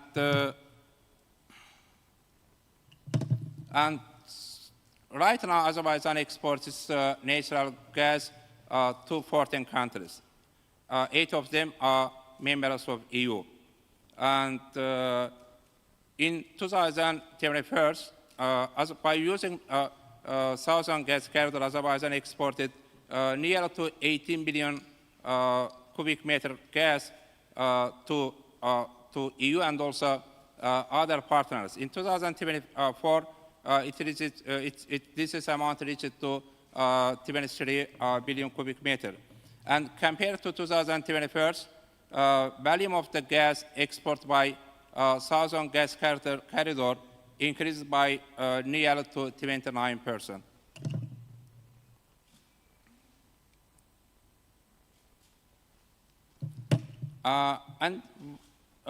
One of the major things, of course, the enhancing energy security of Central and Eastern Europe. And actually I'm going to focus on the Greece-Bulgaria gas pipeline, which is actually integrated to Southern Gas Corridor. And the Greece-Bulgaria gas pipeline is bringing Azerbaijan natural gas to Central and Eastern Europe. Where actually countries, where the region actually countries heavily depends on Russian gas. And the capacity of the interconnector, which is starting from Greece to Bulgaria, and also will be extended to Eastern Europe, is 3 billion cubic meter, and also it's expected actually to capacity of interconnection will be reached to 5 billion in near future. And of course, this interconnector will allow more countries from Central and Eastern Europe will get Azerbaijan natural gas. That means actually Azerbaijan will strengthen its position in terms of the enhancing energy security in Europe. So far, Azerbaijan is the top 5 natural gas importer countries to EU. That means actually Azerbaijan, since actually war between Ukraine and Russia starts 2021, the Azerbaijan role for enhancing energy security of EU has been dramatically increased because of the Southern Gas Corridor. Of course, another initiative is the switching the traditional, exporting traditional energy resources to more innovative resources to European market. This is the green energy cooperation between Azerbaijan and EU. The agreement actually between Azerbaijan, Georgia, and EU was signed in 2022. Which actually will actually bring not only Azerbaijan but also Georgian green energy to European markets through Black Sea. And Azerbaijan is one of the major countries in the region which actually invested more for renewable energy. Only last couple of years, the foreign investment Azerbaijan received for the renewable energy sector is more than 1 billion USD. So that means that Azerbaijan is going to produce more green energy and also export more energy from renewable sources to European market. So this more investment is planned to renewable sources in Azerbaijan, and by the end of 2027, Azerbaijan is intending to export green energy to European market, most probably, and Georgia will also join to green energy export with Azerbaijan. At the same time, there is also negotiation to exporting green energy from Central Asia through Caspian Sea, Azerbaijan, Georgia, Black Sea, and to European market. Which is, I'm going to switch this because of the time, more focus on the energy security. So my conclusion is that Azerbaijan role to enhancing regional security and also energy security of EU is growing. mainly because of the southern gas corridor. And capacity of southern gas corridor right now is around 20 billion cubic meter. And then Azerbaijan is planning to extend capacity of southern gas corridor to 31.5 billion cubic meter in near future.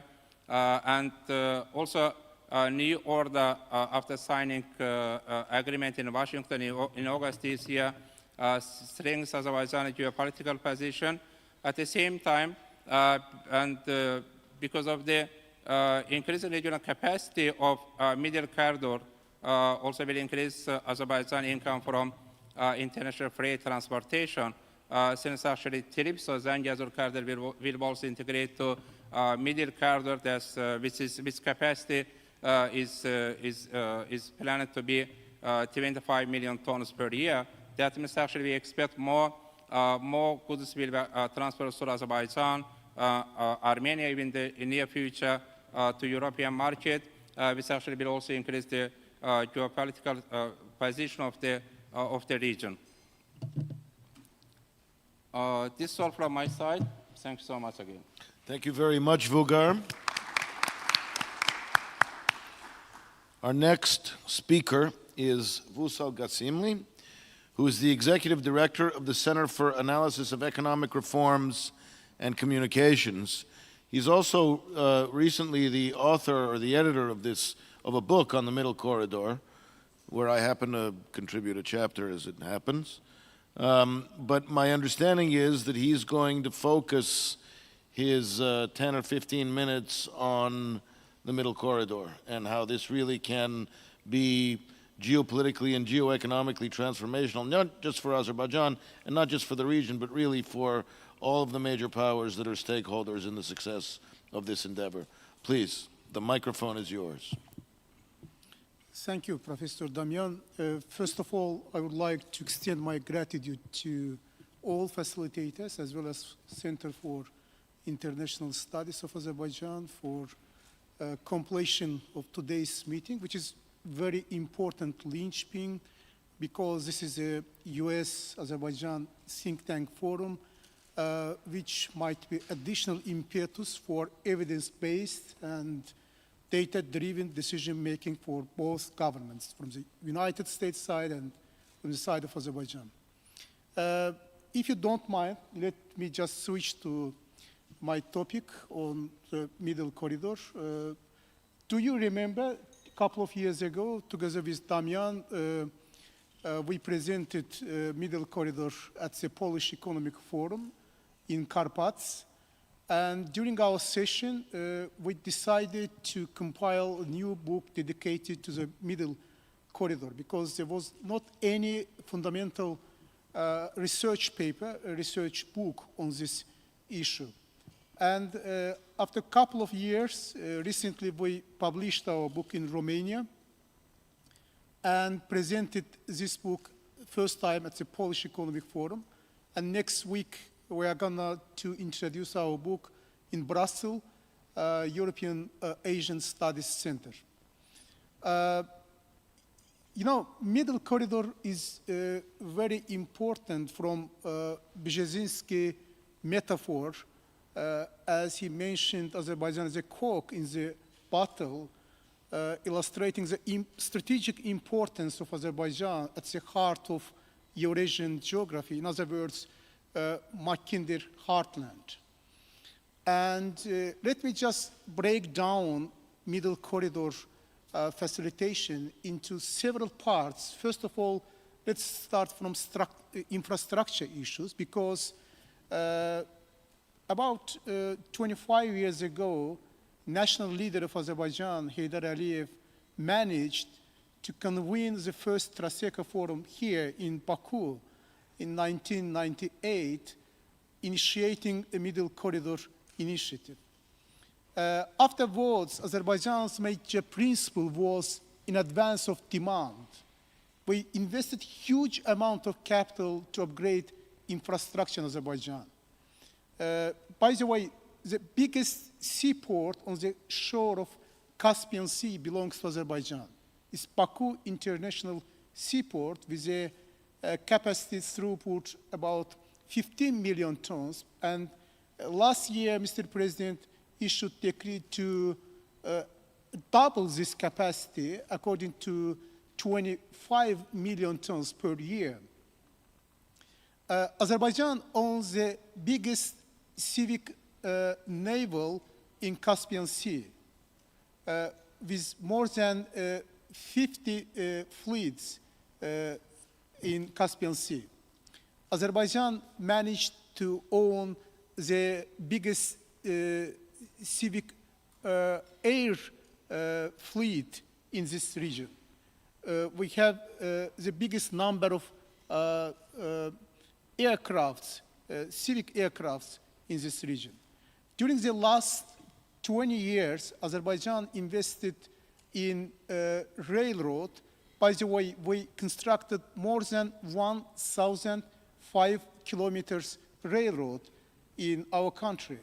Azerbaijan, during the last 2 decades, constructed more than 20,000 kilometers highway, and Azerbaijan initiated, as you know, Baku-Tbilisi-Kars railroad, which is a geoeconomic revolution in our region.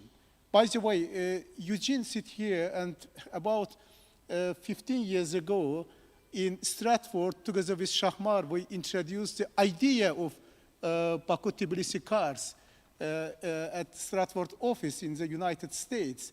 But afterwards, Azerbaijan managed to realize this idea and introduce Baku-Tbilisi-Kars. So Azerbaijan leads the infrastructure upgrading process along this Silk Road. But we understand that the chain is as strong as its weakest link. And that's why synchronization of upgrading infrastructure is very important. By the way, to the east of Azerbaijan, there are 3 major, ramification lines of the middle corridor, which the first one comes from the north Kazakhstan, the second one from the central Kazakhstan, and the last but not least, new initiated route of Silk Road to the east of Azerbaijan, which commenced in China and then through Kyrgyzstan to Uzbekistan. So China, Kyrgyzstan, Uzbekistan railroad gives additional 10 million tons throughput for middle corridor. To the west of Azerbaijan, there are some ramification. By the way, the major backbone of this middle corridor starts from Baku International Seaport and Osmanlı Station. After Osmanlı Station of Azerbaijan, there is a ramification towards Georgia. By the way, after Georgia, we have 2 more diversification through Black Sea and docking at ports like Constanta in Romania, Chernomorsk in Ukraine, Burgas in Bulgaria, and Istanbul in Turkey. And this Black Sea routes wears away Turkish landmass. But the other one, through Turkey and connecting with European railroad network. And the new ramification, by the way, Zangezur corridor, by the way, Trump initiated this Trump route for peace and security, in which Azerbaijan is interested because according to Lee Kuan Yew, father of Singaporean economic miracle, we are interested in peace and security in this region. We shouldn't fight each other. We should find out new opportunities for economic development. And that's why we are very interested in Zangezur corridor and trip, which is US-backed and amounted to 145 million US dollars. And I think after completion of consortium and introducing the first pre-feasibility and feasibility study, we will have opportunity to involve major investors to this project as well. By the way, according to EBRD estimations, the middle corridor needs additional 18.5 billion US dollars investment to upgrade and to increase its capacity. Because, for example, last week we discussed this issue in Azerbaijan, and for example, electrification of Kazakhstan railroads is very important because it's a weakest point in this middle corridor connection. And that's why upgrading infrastructure is very important. And by the way, from the United States point of view, I think United States Development Finance Corporation, United States Exim Bank, United States-backed G7 initiative, which we call Initiative for Global Investment and Infrastructure, well aligned with the demand of upgrading middle corridor infrastructure. And that's, on the other hand, European financial structures like European Investment Bank or EBRD or, let's say, European Development Bank Plus should be aligned with the demand stemming from upgrading infrastructure along the middle corridor. So this is very important point, and we think after COVID and after some geopolitical tensions in our region, as well as Russian invasion to Ukraine, on the other hand, Israel-Hamas conflict, on the other hand, some problems in choke points, like in Suez Channel, increase the importance of the middle corridor. By the way, 2 years ago, when we discussed together with Damian in Polish Economic Forum our idea on book, then Roderick wrote his article about the, to what extent geopolitics is enemy to economy. At the same day, 2 years ago, within the G20, India and Middle East countries, European Union, United States agreed on IMEC, in other words, India, Middle East, and European Economic Corridor. But today, Middle Corridor has a very strong advantage in front of all rivals. And by the way, today the capacity of Middle Corridor tripled in comparison with the pre-pandemic level. And according to World Bank estimations, by 2030, the capacity of Middle Corridor in comparison with the 2021 will be tripled as well. So this is a dramatic increase in Middle Corridor capacity.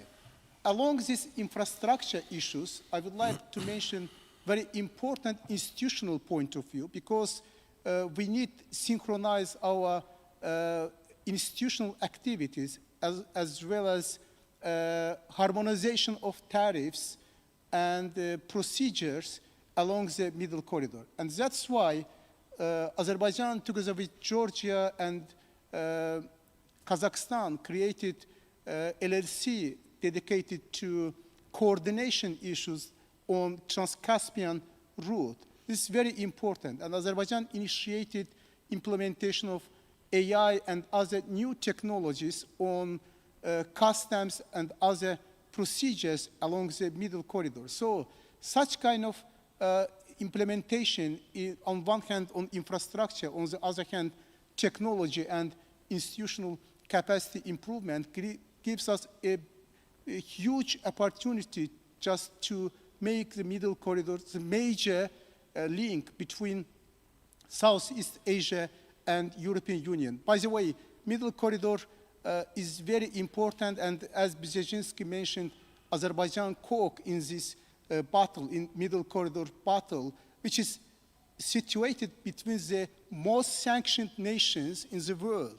So this is the only landmass that situated between the most sanctioned nations and interlinks Southeast Asia to Europe. And from that point of view, the importance, strategic importance of Azerbaijan is clear for our Western partners, including the United States. Azerbaijan managed to convert the curse of geography to the advantage of geography. And the last but not least point is about value chain issue, because we consider the middle corridor not only route that commence from China through Kazakhstan and docking at Black Sea ports. It is a regional value chain, and it is important value chain which decrease the digital gap, economic gap for South Caucasus and Central Asia. Thank you very much. Thank you very much. Wussal, we have our last but not least live and in-person panelist, Shahmar Hajiev, who is the head of the department at the Air Center, that is to say the Center of Analysis of International Relations, which is the think tank that has brought us all together here today. Shahmar, generally speaking, in the context of his position as head of department, focuses on the geopolitics of energy, on transport, and on connectivity, which is essentially what this panel is about.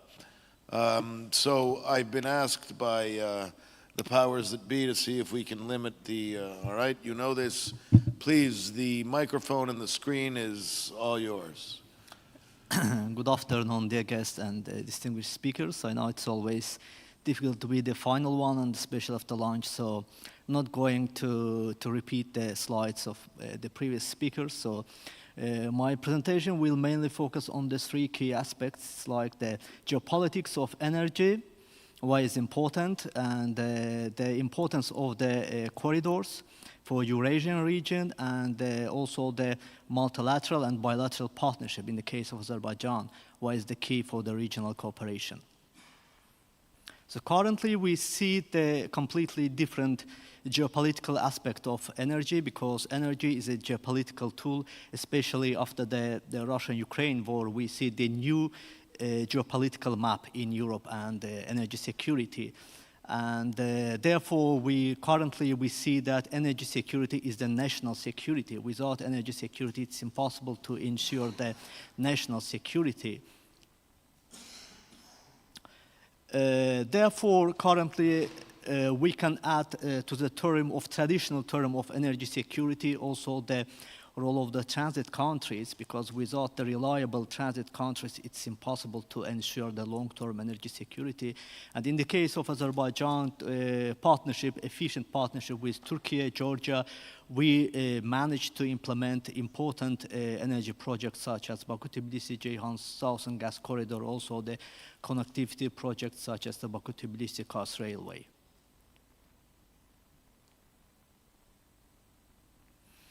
From the slides, we can see the key challenges and opportunities for energy security in Europe, and we can see here high dependence on import supply, diversification, decarbonization, the fossil fuel-based economies, and also grid infrastructure limitations. These are the key challenges. But we have also the opportunities such as renewable energy expansion, energy efficiency, energy storage and flexibility, cross-border energy cooperation, and private sector and green investment surge. Strategic importance of energy corridors for Eurasia's future. This is very important. Why? Because it will diversify supply routes, sources for Europe, Central Asia, and South Caucasus. Also reduce dependence on a single supplier. In the case of Europe and Russia, we can see that. Also connect resource-rich Central Asia and Caspian Basin with Europe. Support shared infrastructure that deepens political and economic ties. Integrate the renewable energy into regional grids. Strengthen cooperation among key players such as the EU, Turkey, Azerbaijan, and Central Asian nations. Reinforce multimodal routes like Middle Corridor and Trans-Caspian networks. Why is important Azerbaijan? Because Azerbaijan is the strategic role, will play a strategic role as a hub in the region, and it will help Azerbaijan to be the main connecting hub between Caspian, Central Asia, and Europe. Also, Azerbaijan hosts critical energy infrastructure such as Baku-Tbilisi-Ceyhan pipeline, the Southern Gas Corridor, also connectivity projects such as Baku-Tbilisi-Kars Railway. It will expand influence through renewable electricity transmission and green corridors, which is the new trend for Azerbaijan. From the slides, we can see Southern Gas Corridor and the main segments of Southern Gas Corridor. The colleague talked about this project and segment, so I am going to skip all these slides. The only to just add to Vigar Malam's points, interconnector, especially in Europe, is very important, both electricity and natural gas interconnector, because actually it's very crucial to enhance energy security for the long term. And this interconnector will help also European countries to get LNG together with the pipeline gas from different sources such as USA, Israel, Cyprus, and Egypt.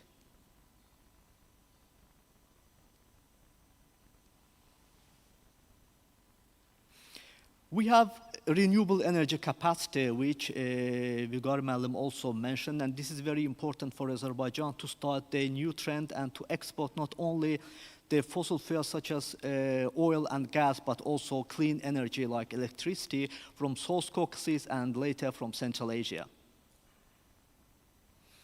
Therefore, we have a strategic importance of green energy corridors.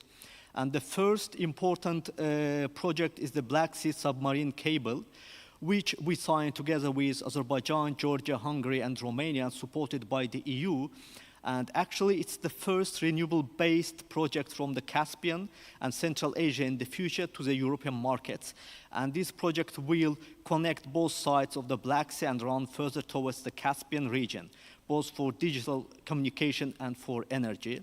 So we can say that Azerbaijan is transferring the region not only for the fossil fuel-based economies, but also for the renewable energy-based economies, and this is very important for the sustainable development. Another corridors we can say Azerbaijan, Kazakhstan, and Uzbekistan signed to connect the national grids, Azerbaijan-Turkey interconnection project, and also the MOU signed between Turkey, Bulgaria, Azerbaijan, and Georgia. Middle corridor, the colleagues mentioned the middle corridor, so I will talk only as the critical energy corridor because it's not only connectivity project, so middle corridor is very important in terms of energy as well. And from the slides, we can see the opportunity of the middle corridor and the capacity of the Central Asian countries in terms of energy, both fossil fuels and the renewable energy, and how they can support the future European energy security, of course, via Azerbaijan. The opportunities of the middle corridor, why is important?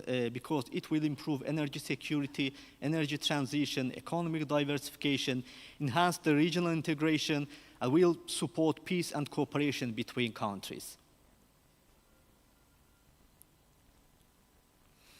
Of course, there are also some challenges for a middle corridor and obstacles, and colleagues also mentioned some of them. I will add some of them as well, such as lack of modern production technologies in the region, and therefore high extraction costs, limited capacities of transit infrastructure, financial constraints to invest in energy projects, lack of coordination of energy issues can make it difficult to develop and implement regional energy projects.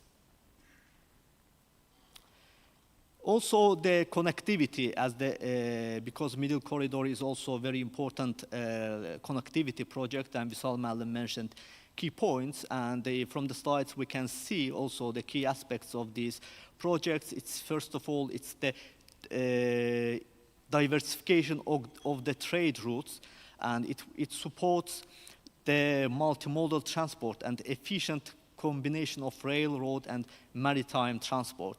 And of course, it's also eco-friendly, offers a more sustainable alternative with low carbon emissions. Zangezur corridor or trip corridor is very important segment and supplementary segment of the middle corridor because Azerbaijan will be able to diversify trade routes, and we can have the access also to European markets through Turkey, and Turkey will be connected to Azerbaijan and to Central Asian countries through the Nakhchivan Autonomous Republic and Armenia. So it will support the sustainable peace in the region, and we can say that Zangezur corridor or trip will be the main peace leverage between Armenia and Azerbaijan. And the final point is the importance of the multilateral and bilateral cooperation.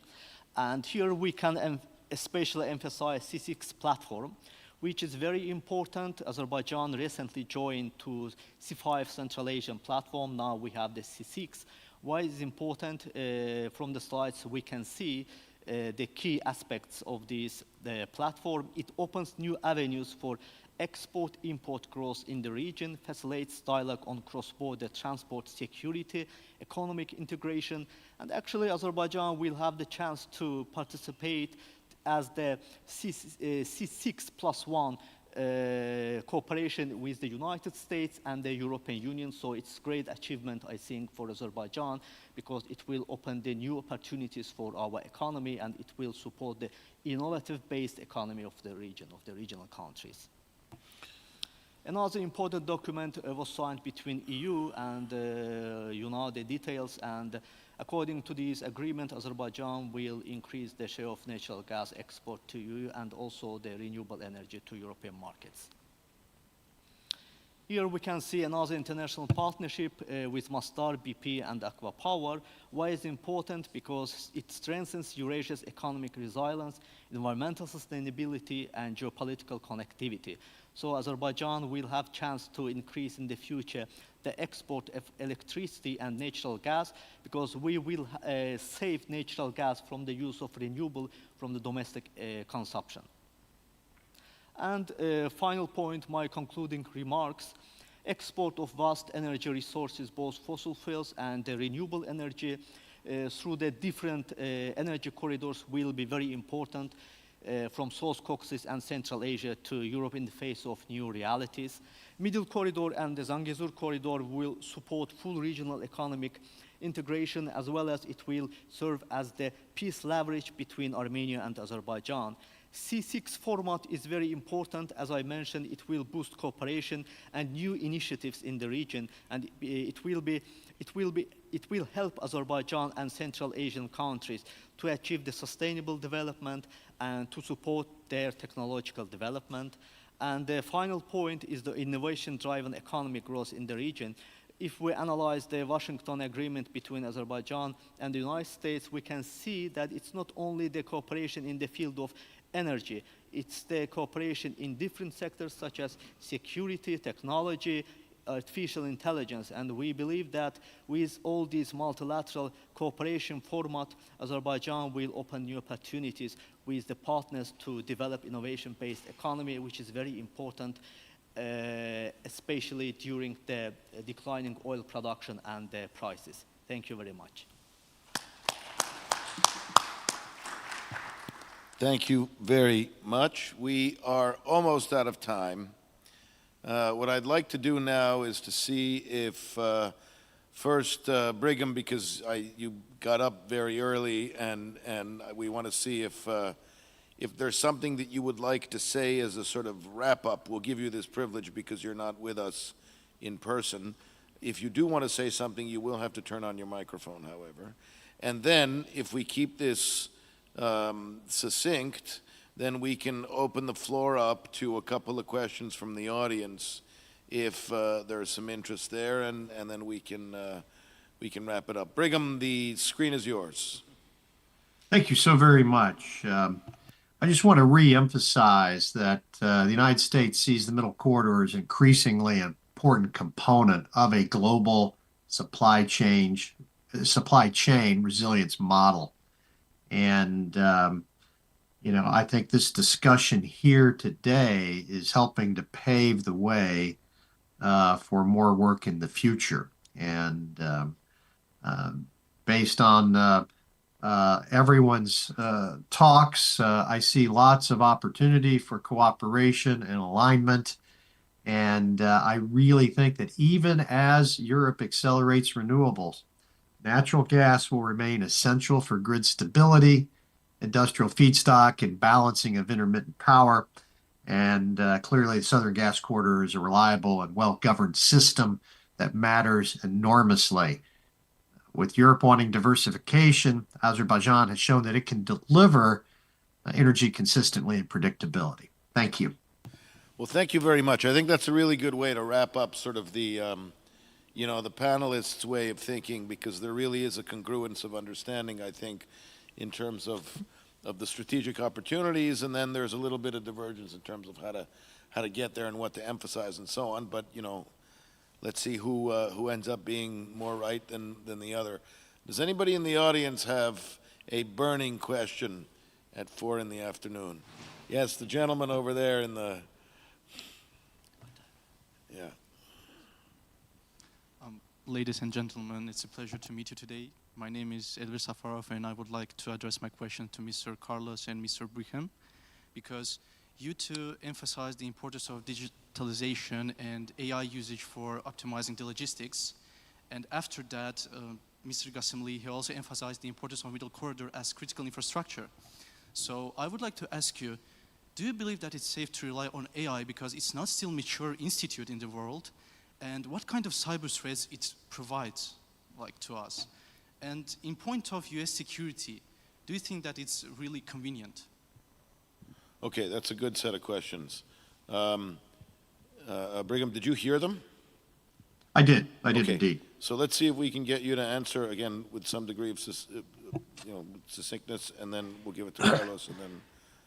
Sure, that sounds great. I mean, you know, is AI hype? Is it real? I think it's a little bit of both. I think when we think of artificial intelligence, it's machine learning. It's not sentient. It's not actually intelligent, so that's a bit of a misnomer. But AI models can be trained to carry out many tasks that are routine, mundane. I use AI in some background information, but it must always be checked because it's not always correct. It's not always accurate. So I think there's still a way to go, but clearly there's application for this in the future, requires enormous power. AI is not going away. Cybersecurity itself is always a huge threat.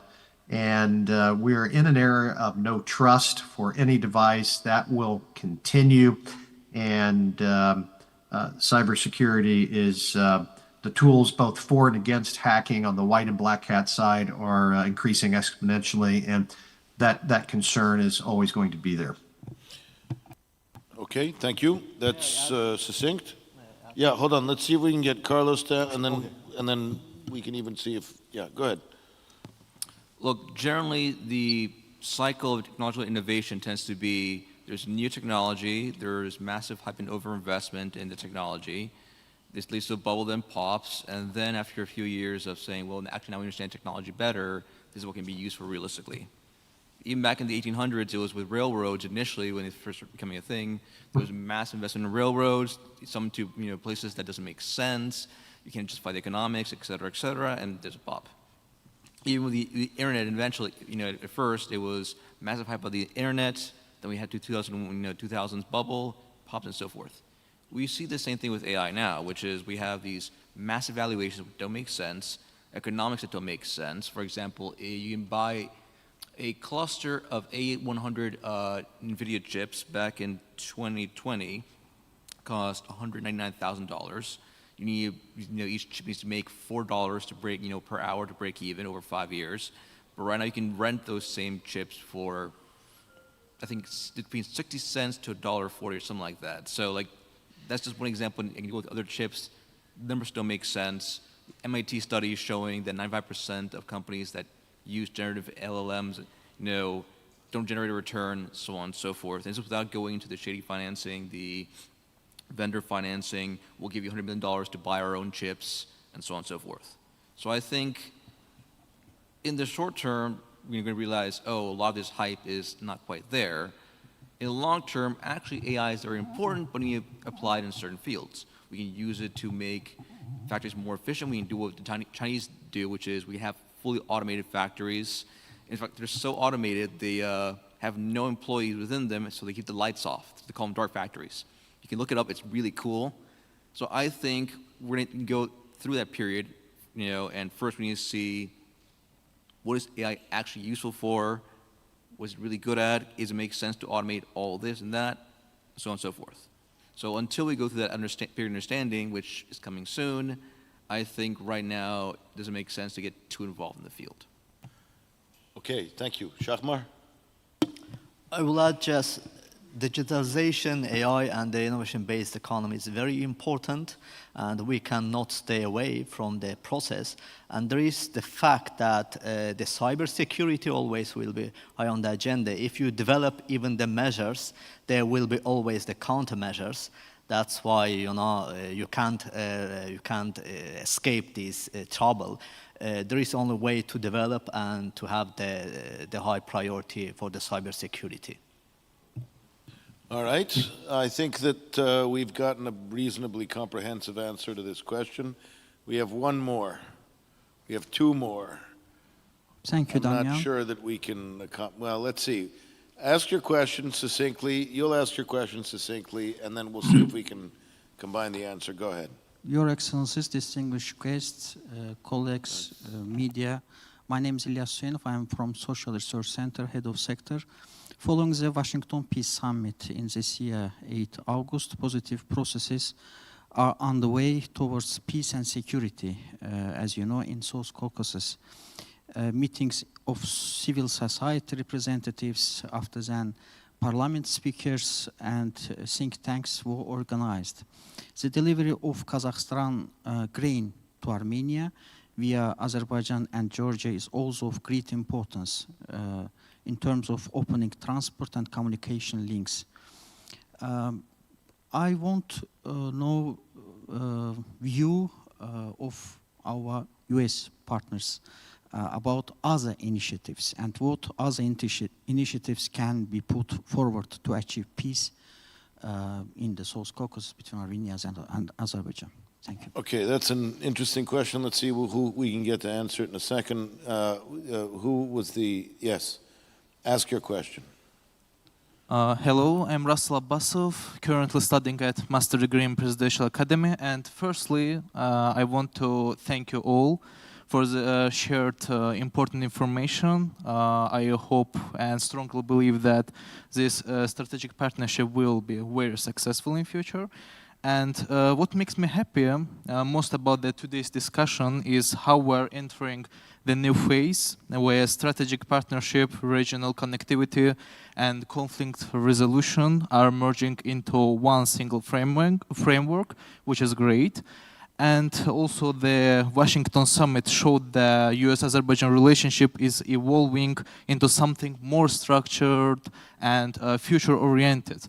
But we still have some challenges, as many speakers already mentioned, that the main challenge is transferring political commitments into practical mechanisms that can ensure long-term stability, economic integration, and resilience across the South Caucasus. And one of the main areas, in my humble opinion, is actually institutional structures. There are sometimes gaps between the political signaling and actual political implementations. And strategic partnerships become more meaningful when they're supported by institutional structures, such as formal mechanisms, monitoring frameworks, and cooperation platforms, etc. So my question is, how do you see the long-term institutional structure of the new US-Azerbaijan strategic partnership developing beyond political declarations? And also, do you see any blind spots that institutions are not addressing yet? I believe with proper mechanism, they become durable, and I want to understand what practical structures beyond diplomatic statements will actually carry this agreement, this partnership forward in the long term. Thank you. Okay, thank you again for that question. Listen, we're out of time, so what we're going to do is we're not going to give the floor to any of the panelists to answer these questions because there's no simple way to answer either one of them, and that means that we're going to be here for another half an hour, which is not what the organizers have told me needs to happen. So with regret, what I'm going to do, I mean with regret in the sense that we have to end the panel, I would like to ask the audience to thank the panelists for their contributions. Thank you. I would also like now to give the floor for sort of a concluding set of brief remarks to Yunis Gurbanov, who is the senior advisor at the Air Center. He is going to be speaking on behalf of Ambassador Dr. Farid Shafiev, who unfortunately had to be somewhere else. Yunus, the floor is yours. I think everyone is tired. I'm kind of exhausted out 7 hours talking, discussions. On the behalf of AS Center, on the behalf of Dr. Shafiev, I'm here. I just want to thank everyone here who just came and shared time with us, and it was extremely productive. As an Azerbaijani guy who was born here, grew up and lived for a while in the US and started, and organizing this kind of event in Azerbaijan, in my home country, is a huge honor. It's a huge honor. It's not only me, our team, we have been working on this organization about 2 months. It wasn't so easy, to be honest, but so when you see a kind of productive discussions, so bringing together the speakers from US, from Azerbaijan, and having a kind of productive, fruitful discussion, you think it was worth it, right? So I'm so happy and that we came together, we discussed, a kind of brainstorm together. I hope it's the first one, but not the last one. I hope the next year, of course, maybe we couldn't make something so perfect, but we did our best, that's for sure. The next year, we're gonna try our best to organize even better. I can promise it. So I think that's it. We need to end it here because again, just about 7-8 hours, everyone a little bit tired. But we're gonna have a coffee break and some snack, maybe someone is hungry, thirsty. Thank you so much. Thank you so much. Again, it would be not so easy to organize this kind of forum in US, but we managed to organize it in Azerbaijan. I'm so happy and proud of us. I want to thank you. It became possible because of you. Thank you so much for your time and for your just investment, time, thoughts, to share your thoughts with us. I really appreciate every speaker's time and thoughts, opinion. Thanks so much. Panelists, yeah. Thank you.